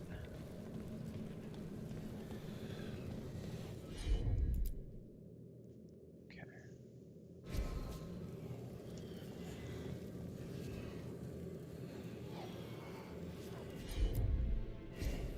I can assist. Okay, so it goes to this one first. Okay. Okay, then it goes to this one. I'm on it. Then it goes to this one. Let's see. All yours, Tosh. Then he goes to that one.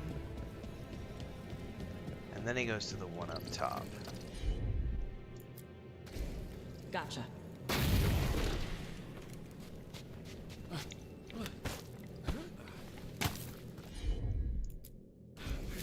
Got it. There we go.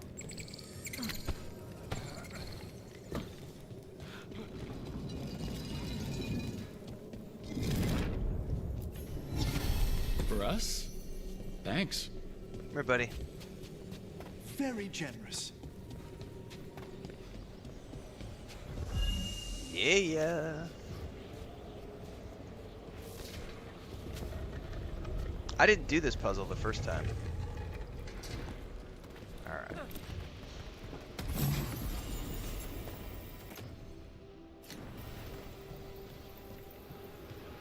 Ah, see, that's available now, so I can go get this chest that I was missing earlier.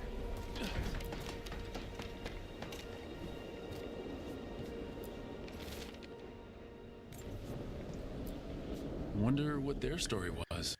I could ask, if you'd like.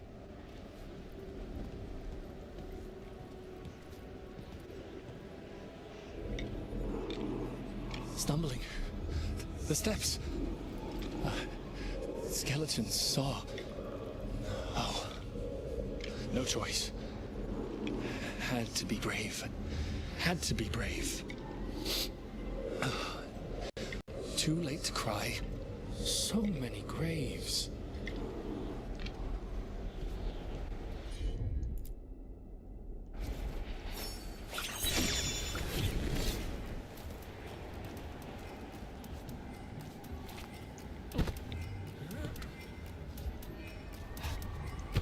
Oh, I almost missed. Oh, I totally missed. No.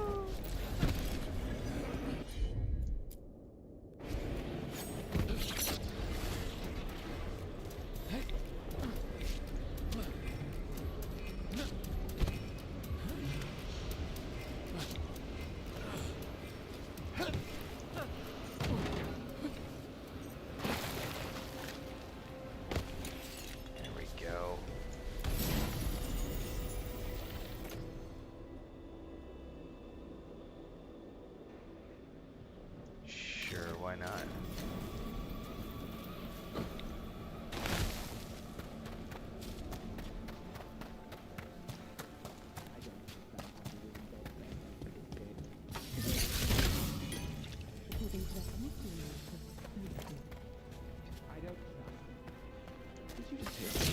More Venatori, and they're summoning a demon this time. Summon a demon.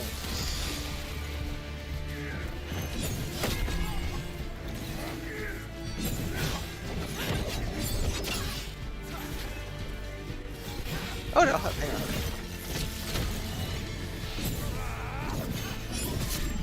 Behold the wrath of the dead!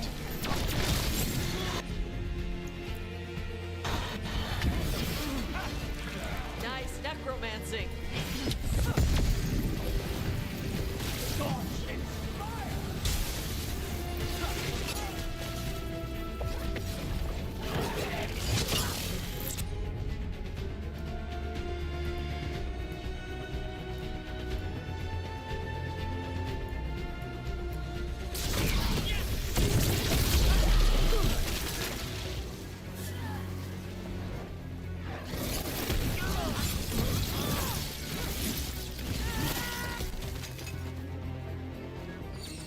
It's over. Venatori sure made themselves cozy here. The cultists will be staying longer than they imagined. Myrna and Borgoth will be happy. I think that's the last of the trespassing Venatori. It's a travesty so many of They'll be staying longer than they them gathered anticipated. here undetected. We really must raise some new corpse guards.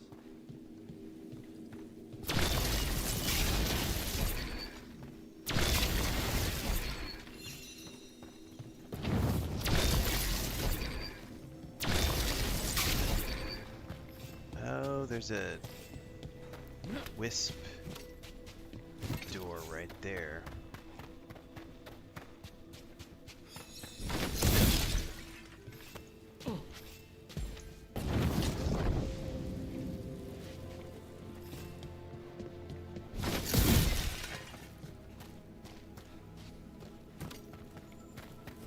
So those are all lit. What am I missing here to get the wisp?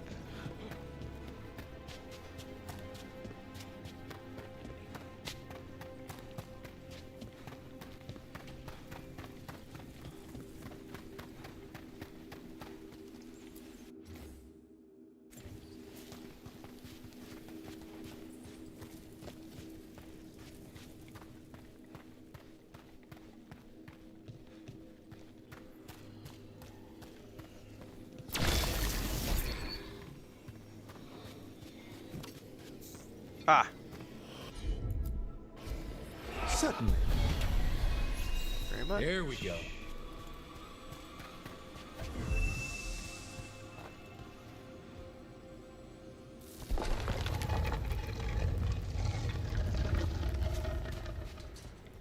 Ooh, treasure.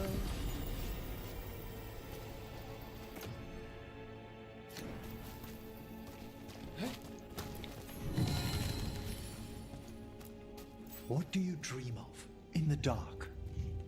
Things I can't tell you. No! Not yet! Don't bury me! I'm alive! I'm still alive! It's open. There's light.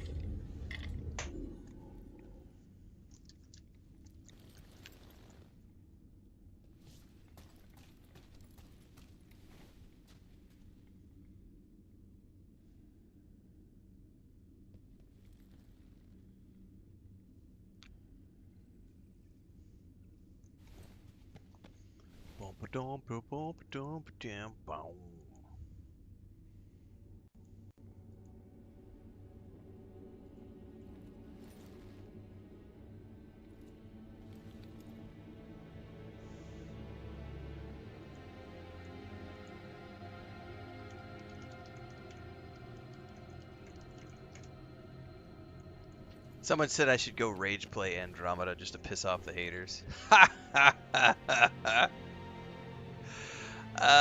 That's awesome. I did do a partial playthrough. When did the Legendary Edition drop? Because I owned it on the PlayStation. May 14th, 2021. Did I play that on the channel? Surely I don't remember playing it. Mass Effect.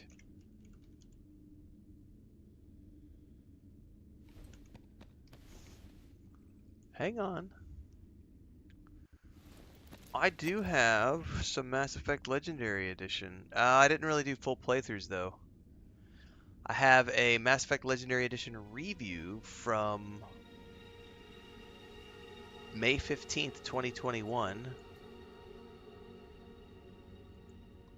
And then I have the Legendary 2 Edition review. And then I have the Legendary Mass Effect Legendary... Oh, so I totally did the Suicide Mission run. And I got the No One Left Behind achievement. So I showed myself doing that run. Then I did the review of the Mass Effect 3 Legendary Edition. And then I did a couple of the missions. And then I started a walkthrough of Mass Effect Andromeda, and I got it up to part 10, which was July 1st.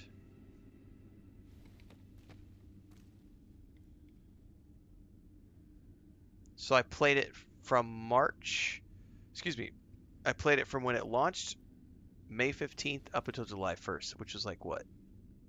2 weeks, 3 weeks, something like that. Or no, July 1st would be, that's 6 weeks. So I did like a 6-week playthrough of the Legendary Edition and Andromeda all the way back in 2021. That was 3 years ago. 6 weeks, and that's back when I was only playing like 2 hours, 3 hours a day. I wonder if I could do a full clear of all of those back to back in a month. What's launching in January? New game releases January 2025. I think it's better than Dragon Age Origins Quantum. Personal opinion.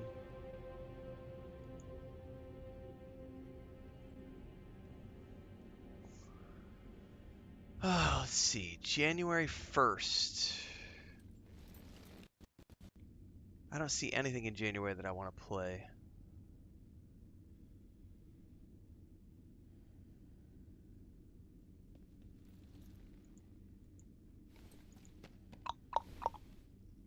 You got me looking, guys.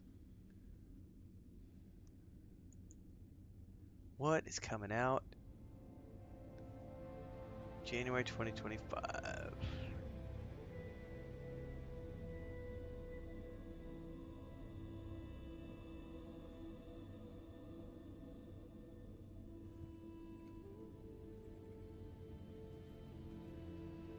Yeah, I don't see anything in January.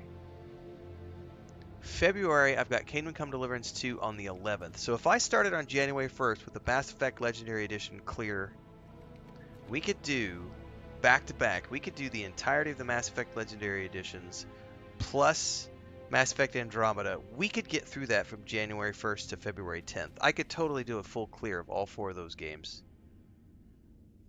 I wouldn't be doing a completionist journey.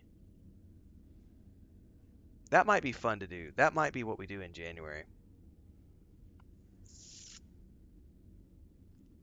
We're not quite there yet. We'll make a decision around Christmas time, and then we'll probably put up a vote. Dude, well, for me, it's going to be Kingdom Come Deliverance 2 and Avowed, Ziggs. And they're within a week of each other, so I'm just not getting any sleep in February.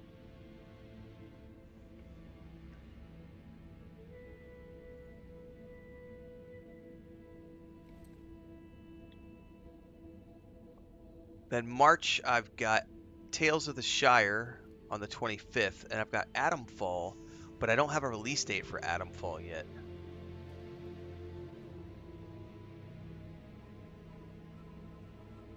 And Tales of the Shire won't be, that'll be a few days at most, because that's not going to be a huge, 100 hour. That's not even going to be a 50-hour playthrough. It's going to be a cozy little thing that we hop into from time to time, and it'll maybe be a week of gameplay.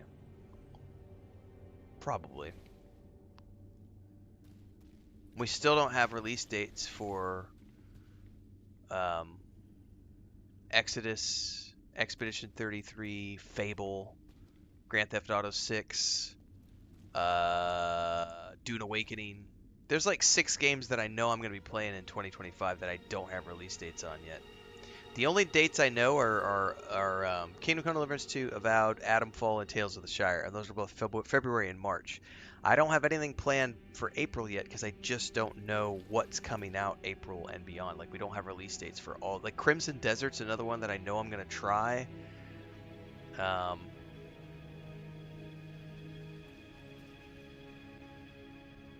Death Stranding 2. That's probably going to be in there. Eternal Strands.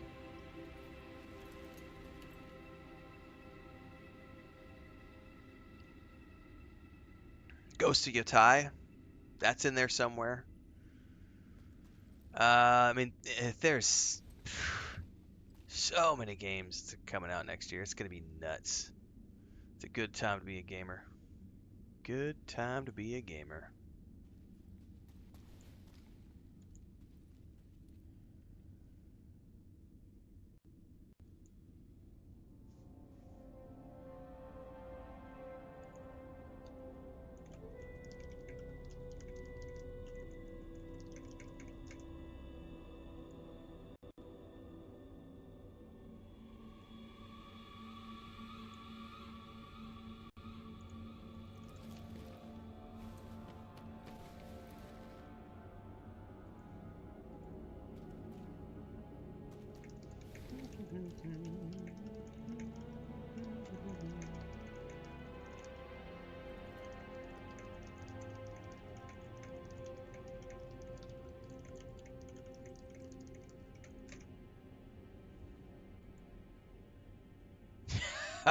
Six. Good luck. That's all I'm going to say. Good luck. Good luck. I get away with it because it's my day job. My spouse is awesome. But yeah, I do get away with it because it's my job. That'll be your first big test, sir. Or madam. First big test is gonna be February. Love you, honey, but I'm not gonna see you this month.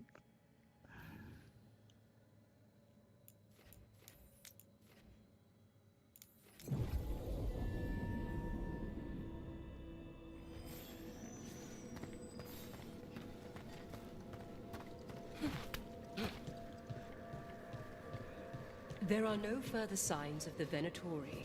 However, that skeleton that used to be a spirit of curiosity is gone. Our gratitude. The magic animating this haunting is ancient. The gods stole its slumber. The shrouded halls have been left in appalling condition. Memory wanes. That provides scant comfort. Okay, that's done. I think we can go back to the lighthouse now.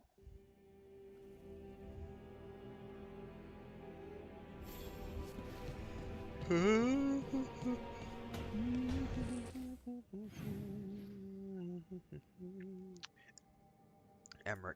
Oh, I have a gift for Emmrich.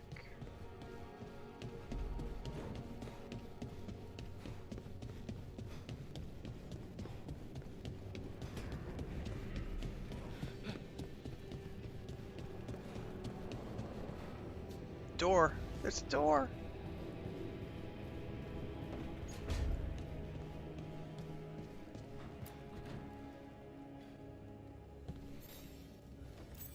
How thoughtful, Rook. You are welcome, sir.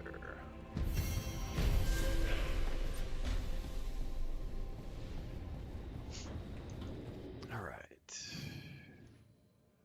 Next quest.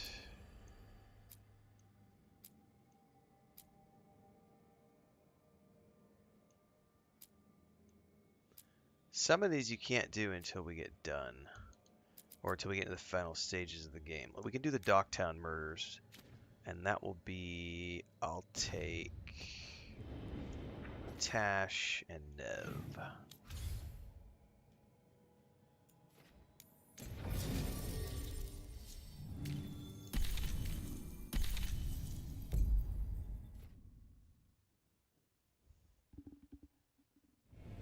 What? This can't. Oh no.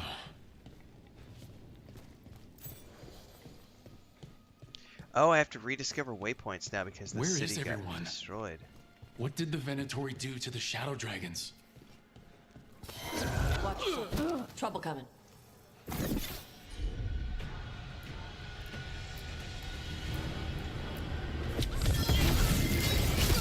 setup to the rest. The shadow certainly didn't fight with me. Gotta be a trail or something around.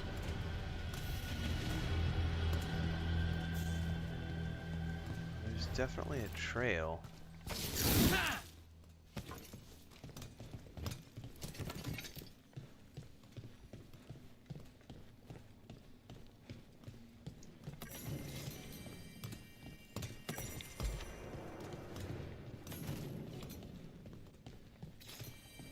Wow, this place has completely been destroyed.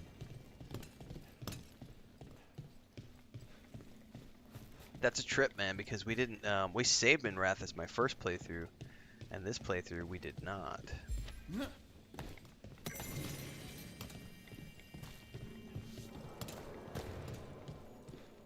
A candelab. They carry messages through the city.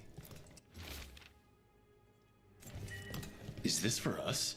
Strange. It wants us to find more.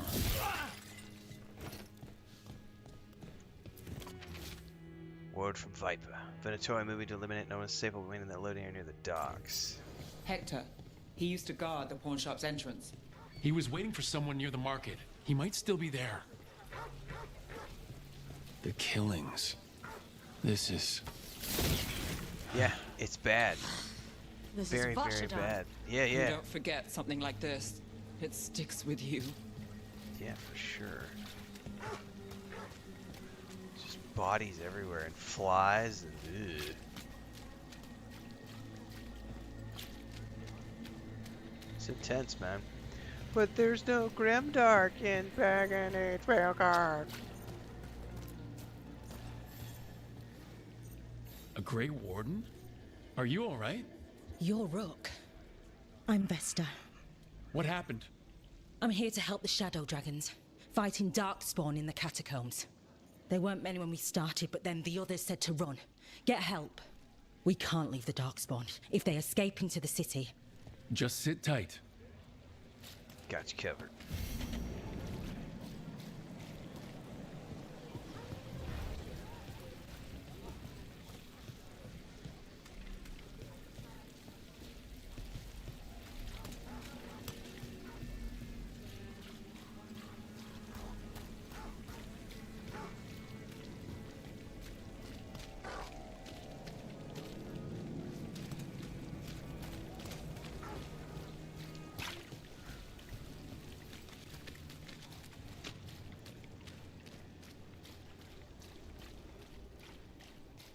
Can I blow these barrels up?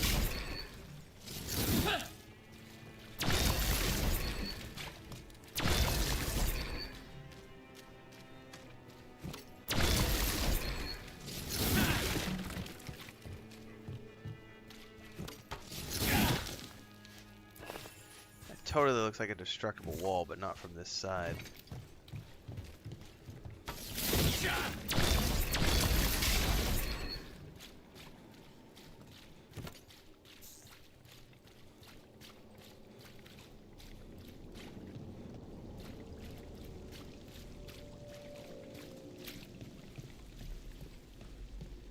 Another one of those bodies. Oh, I think that might be the first one we found. So we can actually follow the blood stains.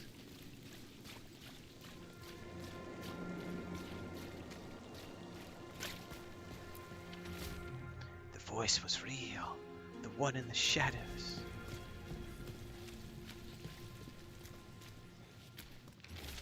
Seed soil, a little moral debt. We all need time to grow. Hortensia. She was a gardener. Green against grey. In debt, desperate, but still found hope. There are others. I would know more of them. Okay, well, we're gonna go find the rest of the bodies. 'Tis our plan.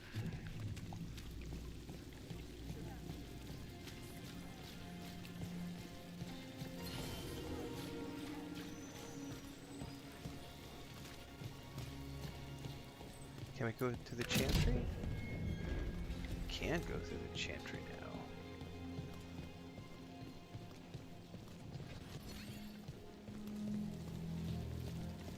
Oh, that's not good.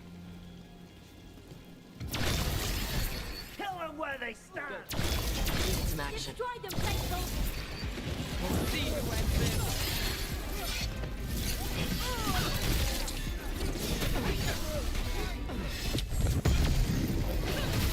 Enjoy that, boys.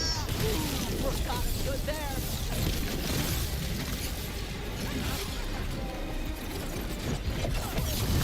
Oh yeah. Worthless fodder. Look at that. Yeah, indeed, look at that. I'm a badass mage. Pew pewing with More my executions? spells. Find more victims. Frodo, you better sit your ass down, buddy. Mommy just chucked you in the room, so I know you're being naughty outside. You're not allowed to be naughty inside. Literally, Chris is cooking. I think she's cooking lunch. And all I know is, like, the door opened and Frodo Another just demon came killing. zooming in, so I think he was probably pestering her while she's cooking.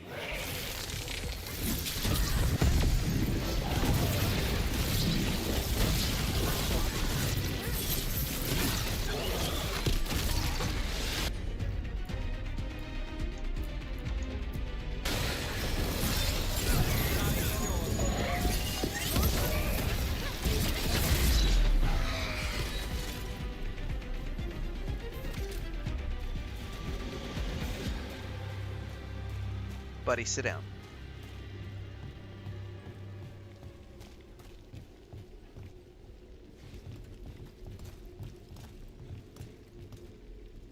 Okay, the trail just stops here.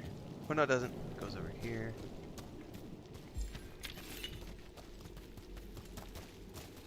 More trail over here.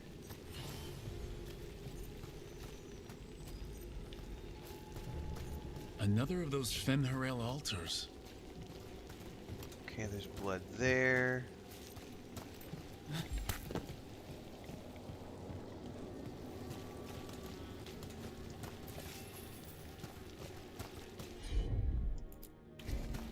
All right.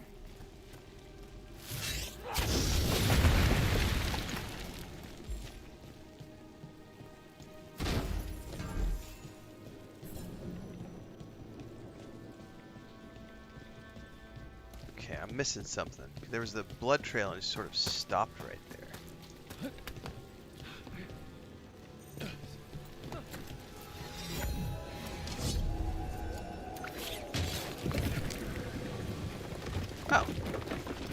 Okay, but what about this blood trail? Kind of just stops right here.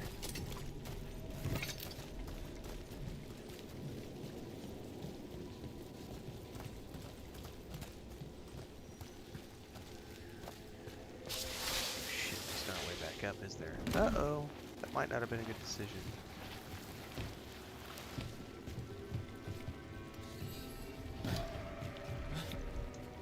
Late now.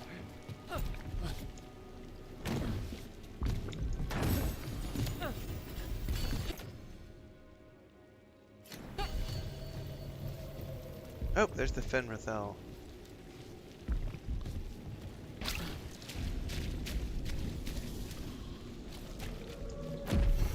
Nice, there's skill point.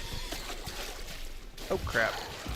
Here we go. Oh no, a whole bunch of nasties. Oh.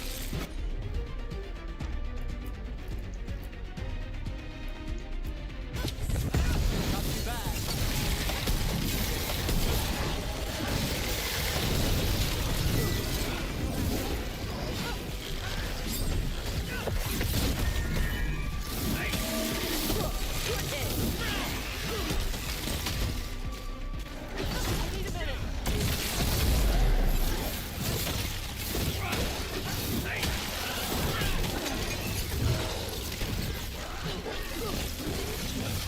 On your left.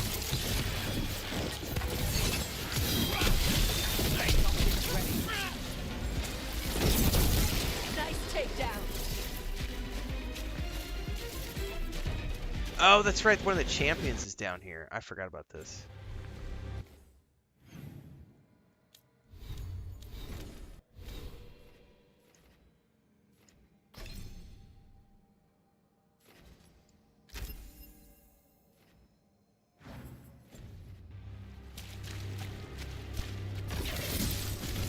There, another champion. Here comes trouble.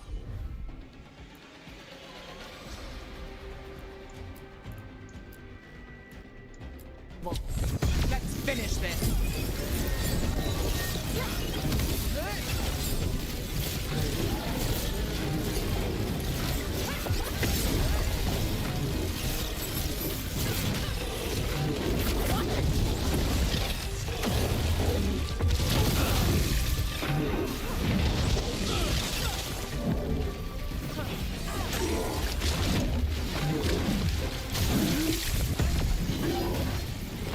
No, no, get back.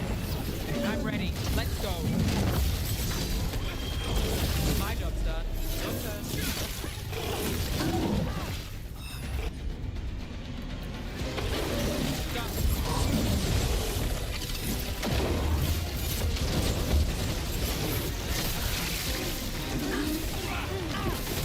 Go back to your gods.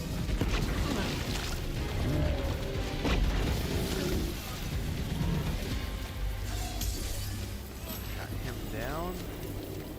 This'll open the way. Question is, how do I get out of here? That's the last of them. Elevator! Yay! Oh, no, don't use it yet. There's stuff back here.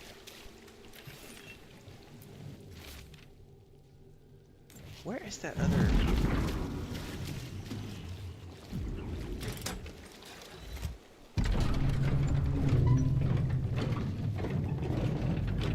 Correct, Taylor. Like, yeah, you can have 15-minute fights if you're not paying attention to the levels.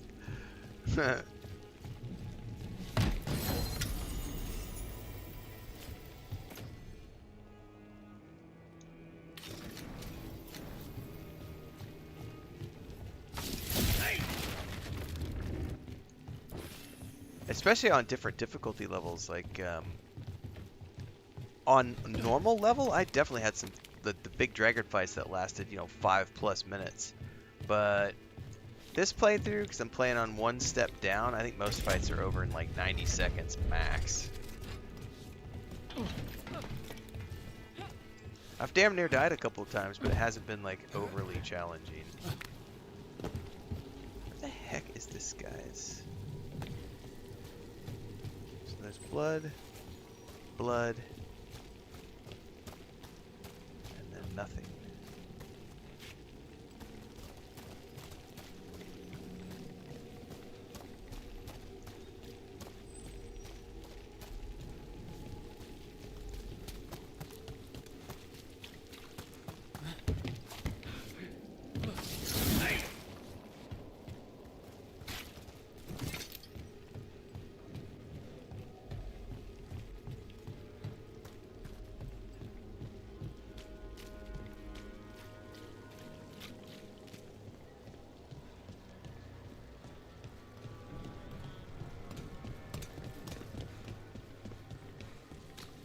Okay, I'm missing something here somewhere because there's blood trail all over the place, and yet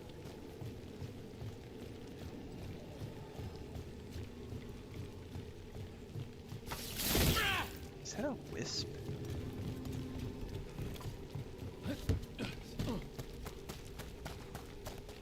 I don't remember having a hard time finding this place the last time I was here.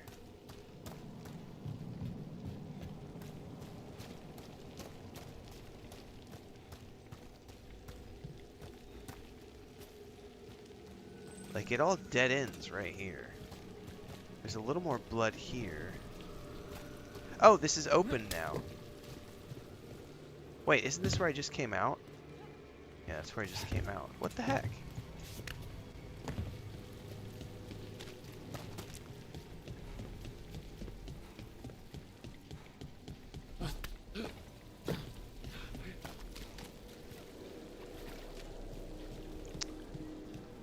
Well, maybe I'll come back to this one later because it's not...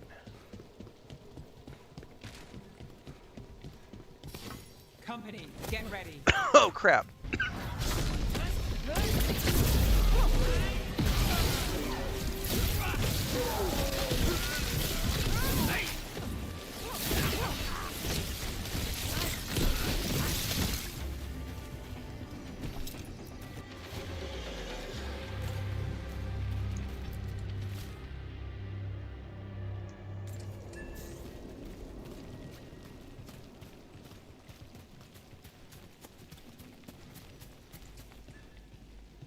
Tash, you could burn these, but I guess not from this side. I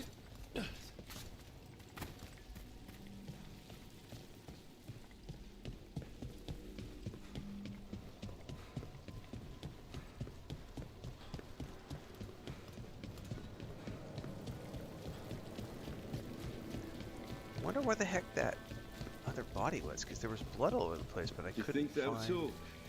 We've set up a place to meet. If this is another pile of nonsense...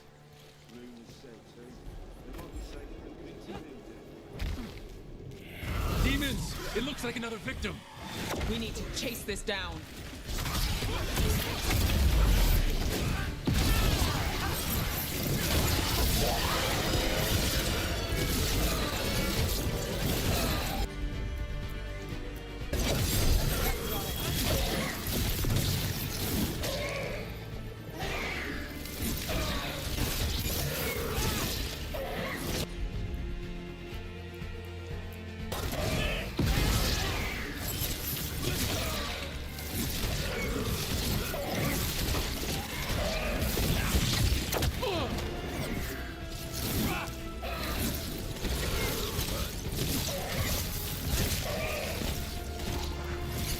Bitch, get over here.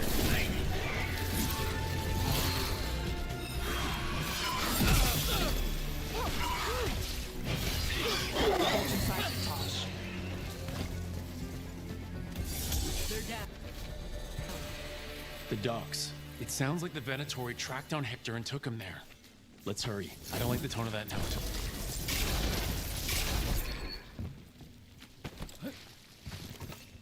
Okay, I got a chest over here. It's leading over here. More blood stains.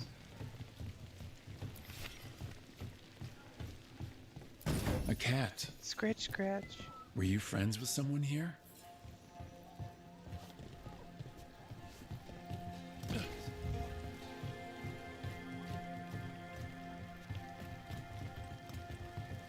I feel like this quest isn't triggering properly or something, because I don't remember it not working when I was here last time.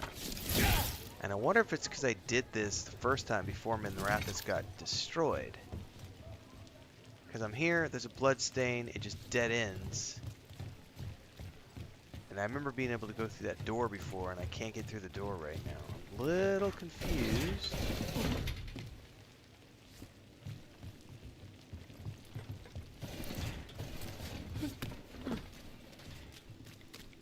Unless I'm supposed to click the bodies and I forgot to do so. I'm an idiot. That's what it was. I was supposed to talk to the wisp spirit of thingies. compassion. And another murder victim. That's what you call This user one. error. A roof denied, eyes skim over, yet a world smudged in shadow. So That's user error. beautiful. Find who he was. The forgiving parrying time was a There's a lifesaver trail. for me, Ziggs. Let's go. Because I suck at reactions, so that helped me a lot on my adventure playthrough. I'm not worried about it too much on this playthrough because I've got it down on that next lower tier of difficulty, so it's been much easier. This actually feels to me, this particular difficulty level feels good for me as a player. It feels perfect. Like, I've almost died a couple of times. Charcoal drawings. But I by haven't felt someone like, oh my named god, these fights are Evander. lasting 10 minutes. A world smudged in shadow. He drew Docktown's darkness, but also its light. A faint connection begins to bind them. We must find the third.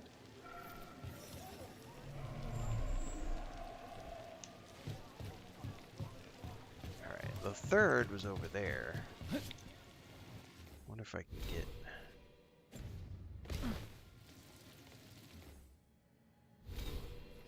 I got a point to spend.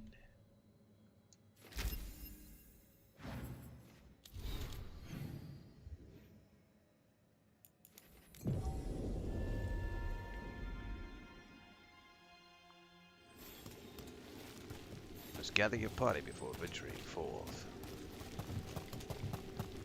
Where's that wisp? That's who I forgot to talk to.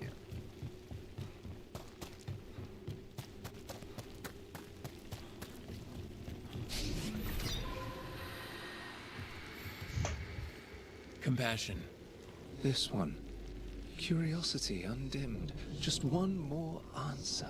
Truth and story beneath the ruins. Find who he was. I will find you then.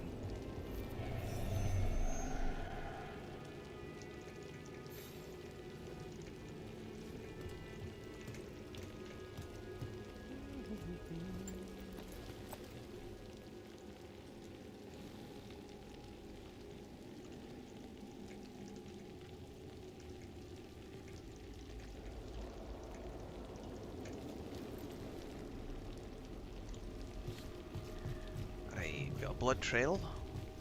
Oh no!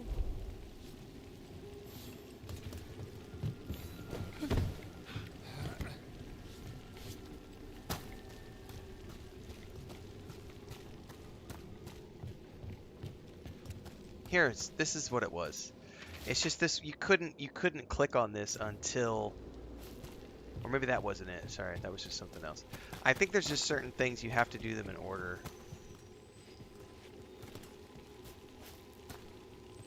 Hang on, I totally talked to that guy. The blood trail's over here.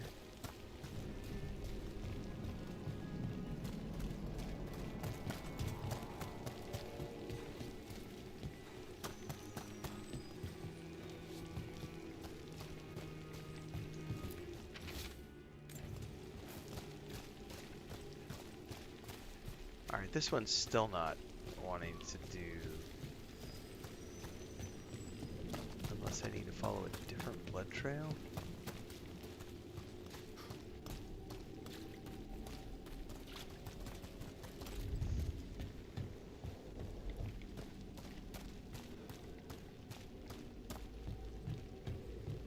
No, that's the only blood trail. What the heck?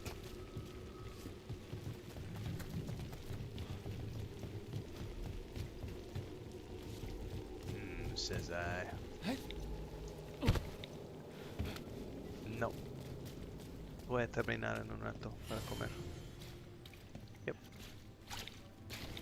Voy a comer ahí. Espérame 10 minutos.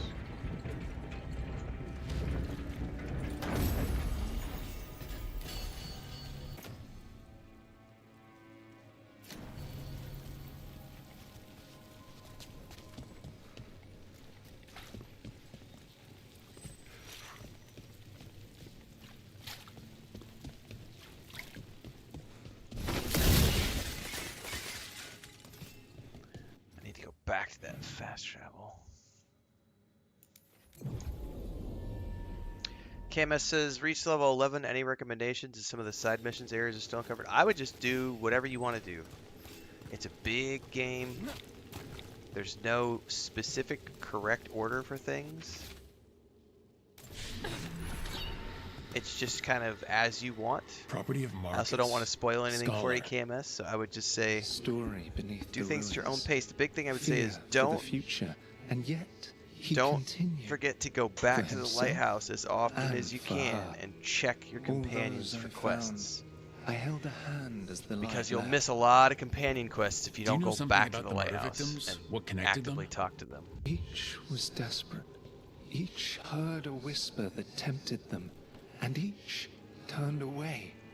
They defied the one who called them. The demons we saw were merely minions. Too late for these. But now I can watch and protect others. Something larger stirs, calling the desperate. I cannot see what. No, the hope you bring Dogtown thwarts it, and may you continue.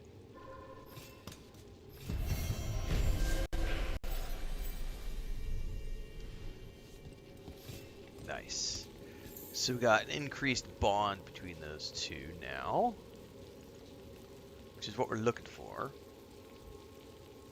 So a perfect example of this is to go back to the lighthouse right now and see if we got any new quests based on having finished that, because there might be some new bonds we've created, and that might be enough to like trigger new conversations.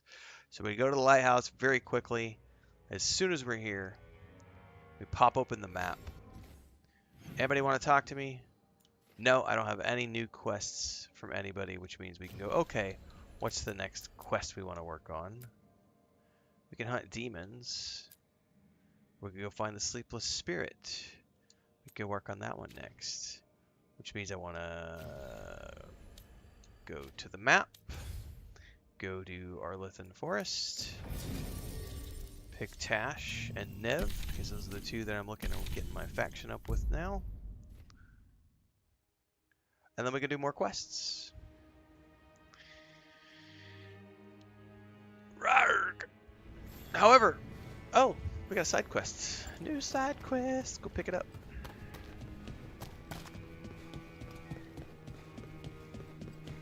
Any more word on who this Rook, I need your help. Elio? Can you help? There are veil jumpers in the forest who have been gone too long. They were searching for relics. With the recent troubles, they could use a protective escort to bring those relics back to camp. I'll start the search. And I'll stay here, in case someone shows up.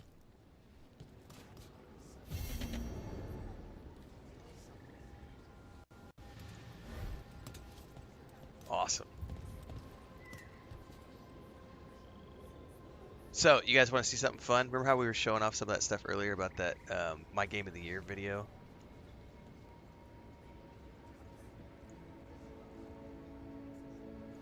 And at the time, we were laughing because we were at like -4 followers or something. So hang on, we gotta go take a look at that again. It's all I said was it's my game of the year, not game of the year for everybody. It's my game of the year. Look at that approval rating. It's less than 60%. It's getting hit hard by the trolls. However, we're also up to +2 subscribers now because we went way down and then we came back up again. It's great. But the trolls are hitting this thing hard. I've had at least 50 hidden comments on this post since it went live this morning of people calling me a gay libtard and just all sorts of fun stuff. Fight the good fight, kids. All I said was it's my game of the year. It doesn't have to be your game of the year. It doesn't have to be the game of the year. It's just my game of the year. And oh my god, talk about a bunch of triggered man babies. Do you know what's also going to trigger the man babies? I'm about to go publish that video on the combat difficulty where I turned my head around and faced the wall while we did a combat mode in God mode. We're going to go publish that here in a bit. And that one's going to get downvoted as well, but it's going to be awesome. I love proving a point. It's got my vote, Phantom X. Mike says the load times in this game are impressive. I think they are. The performance has been very good. I don't know what it's like on PC if you don't have a solid state. I would assume it would be slower, but at least on the Series X, very good. You know, I wasn't sure, you know, I was going to, it was between Star Wars Outlaws, this game, and Indiana Jones.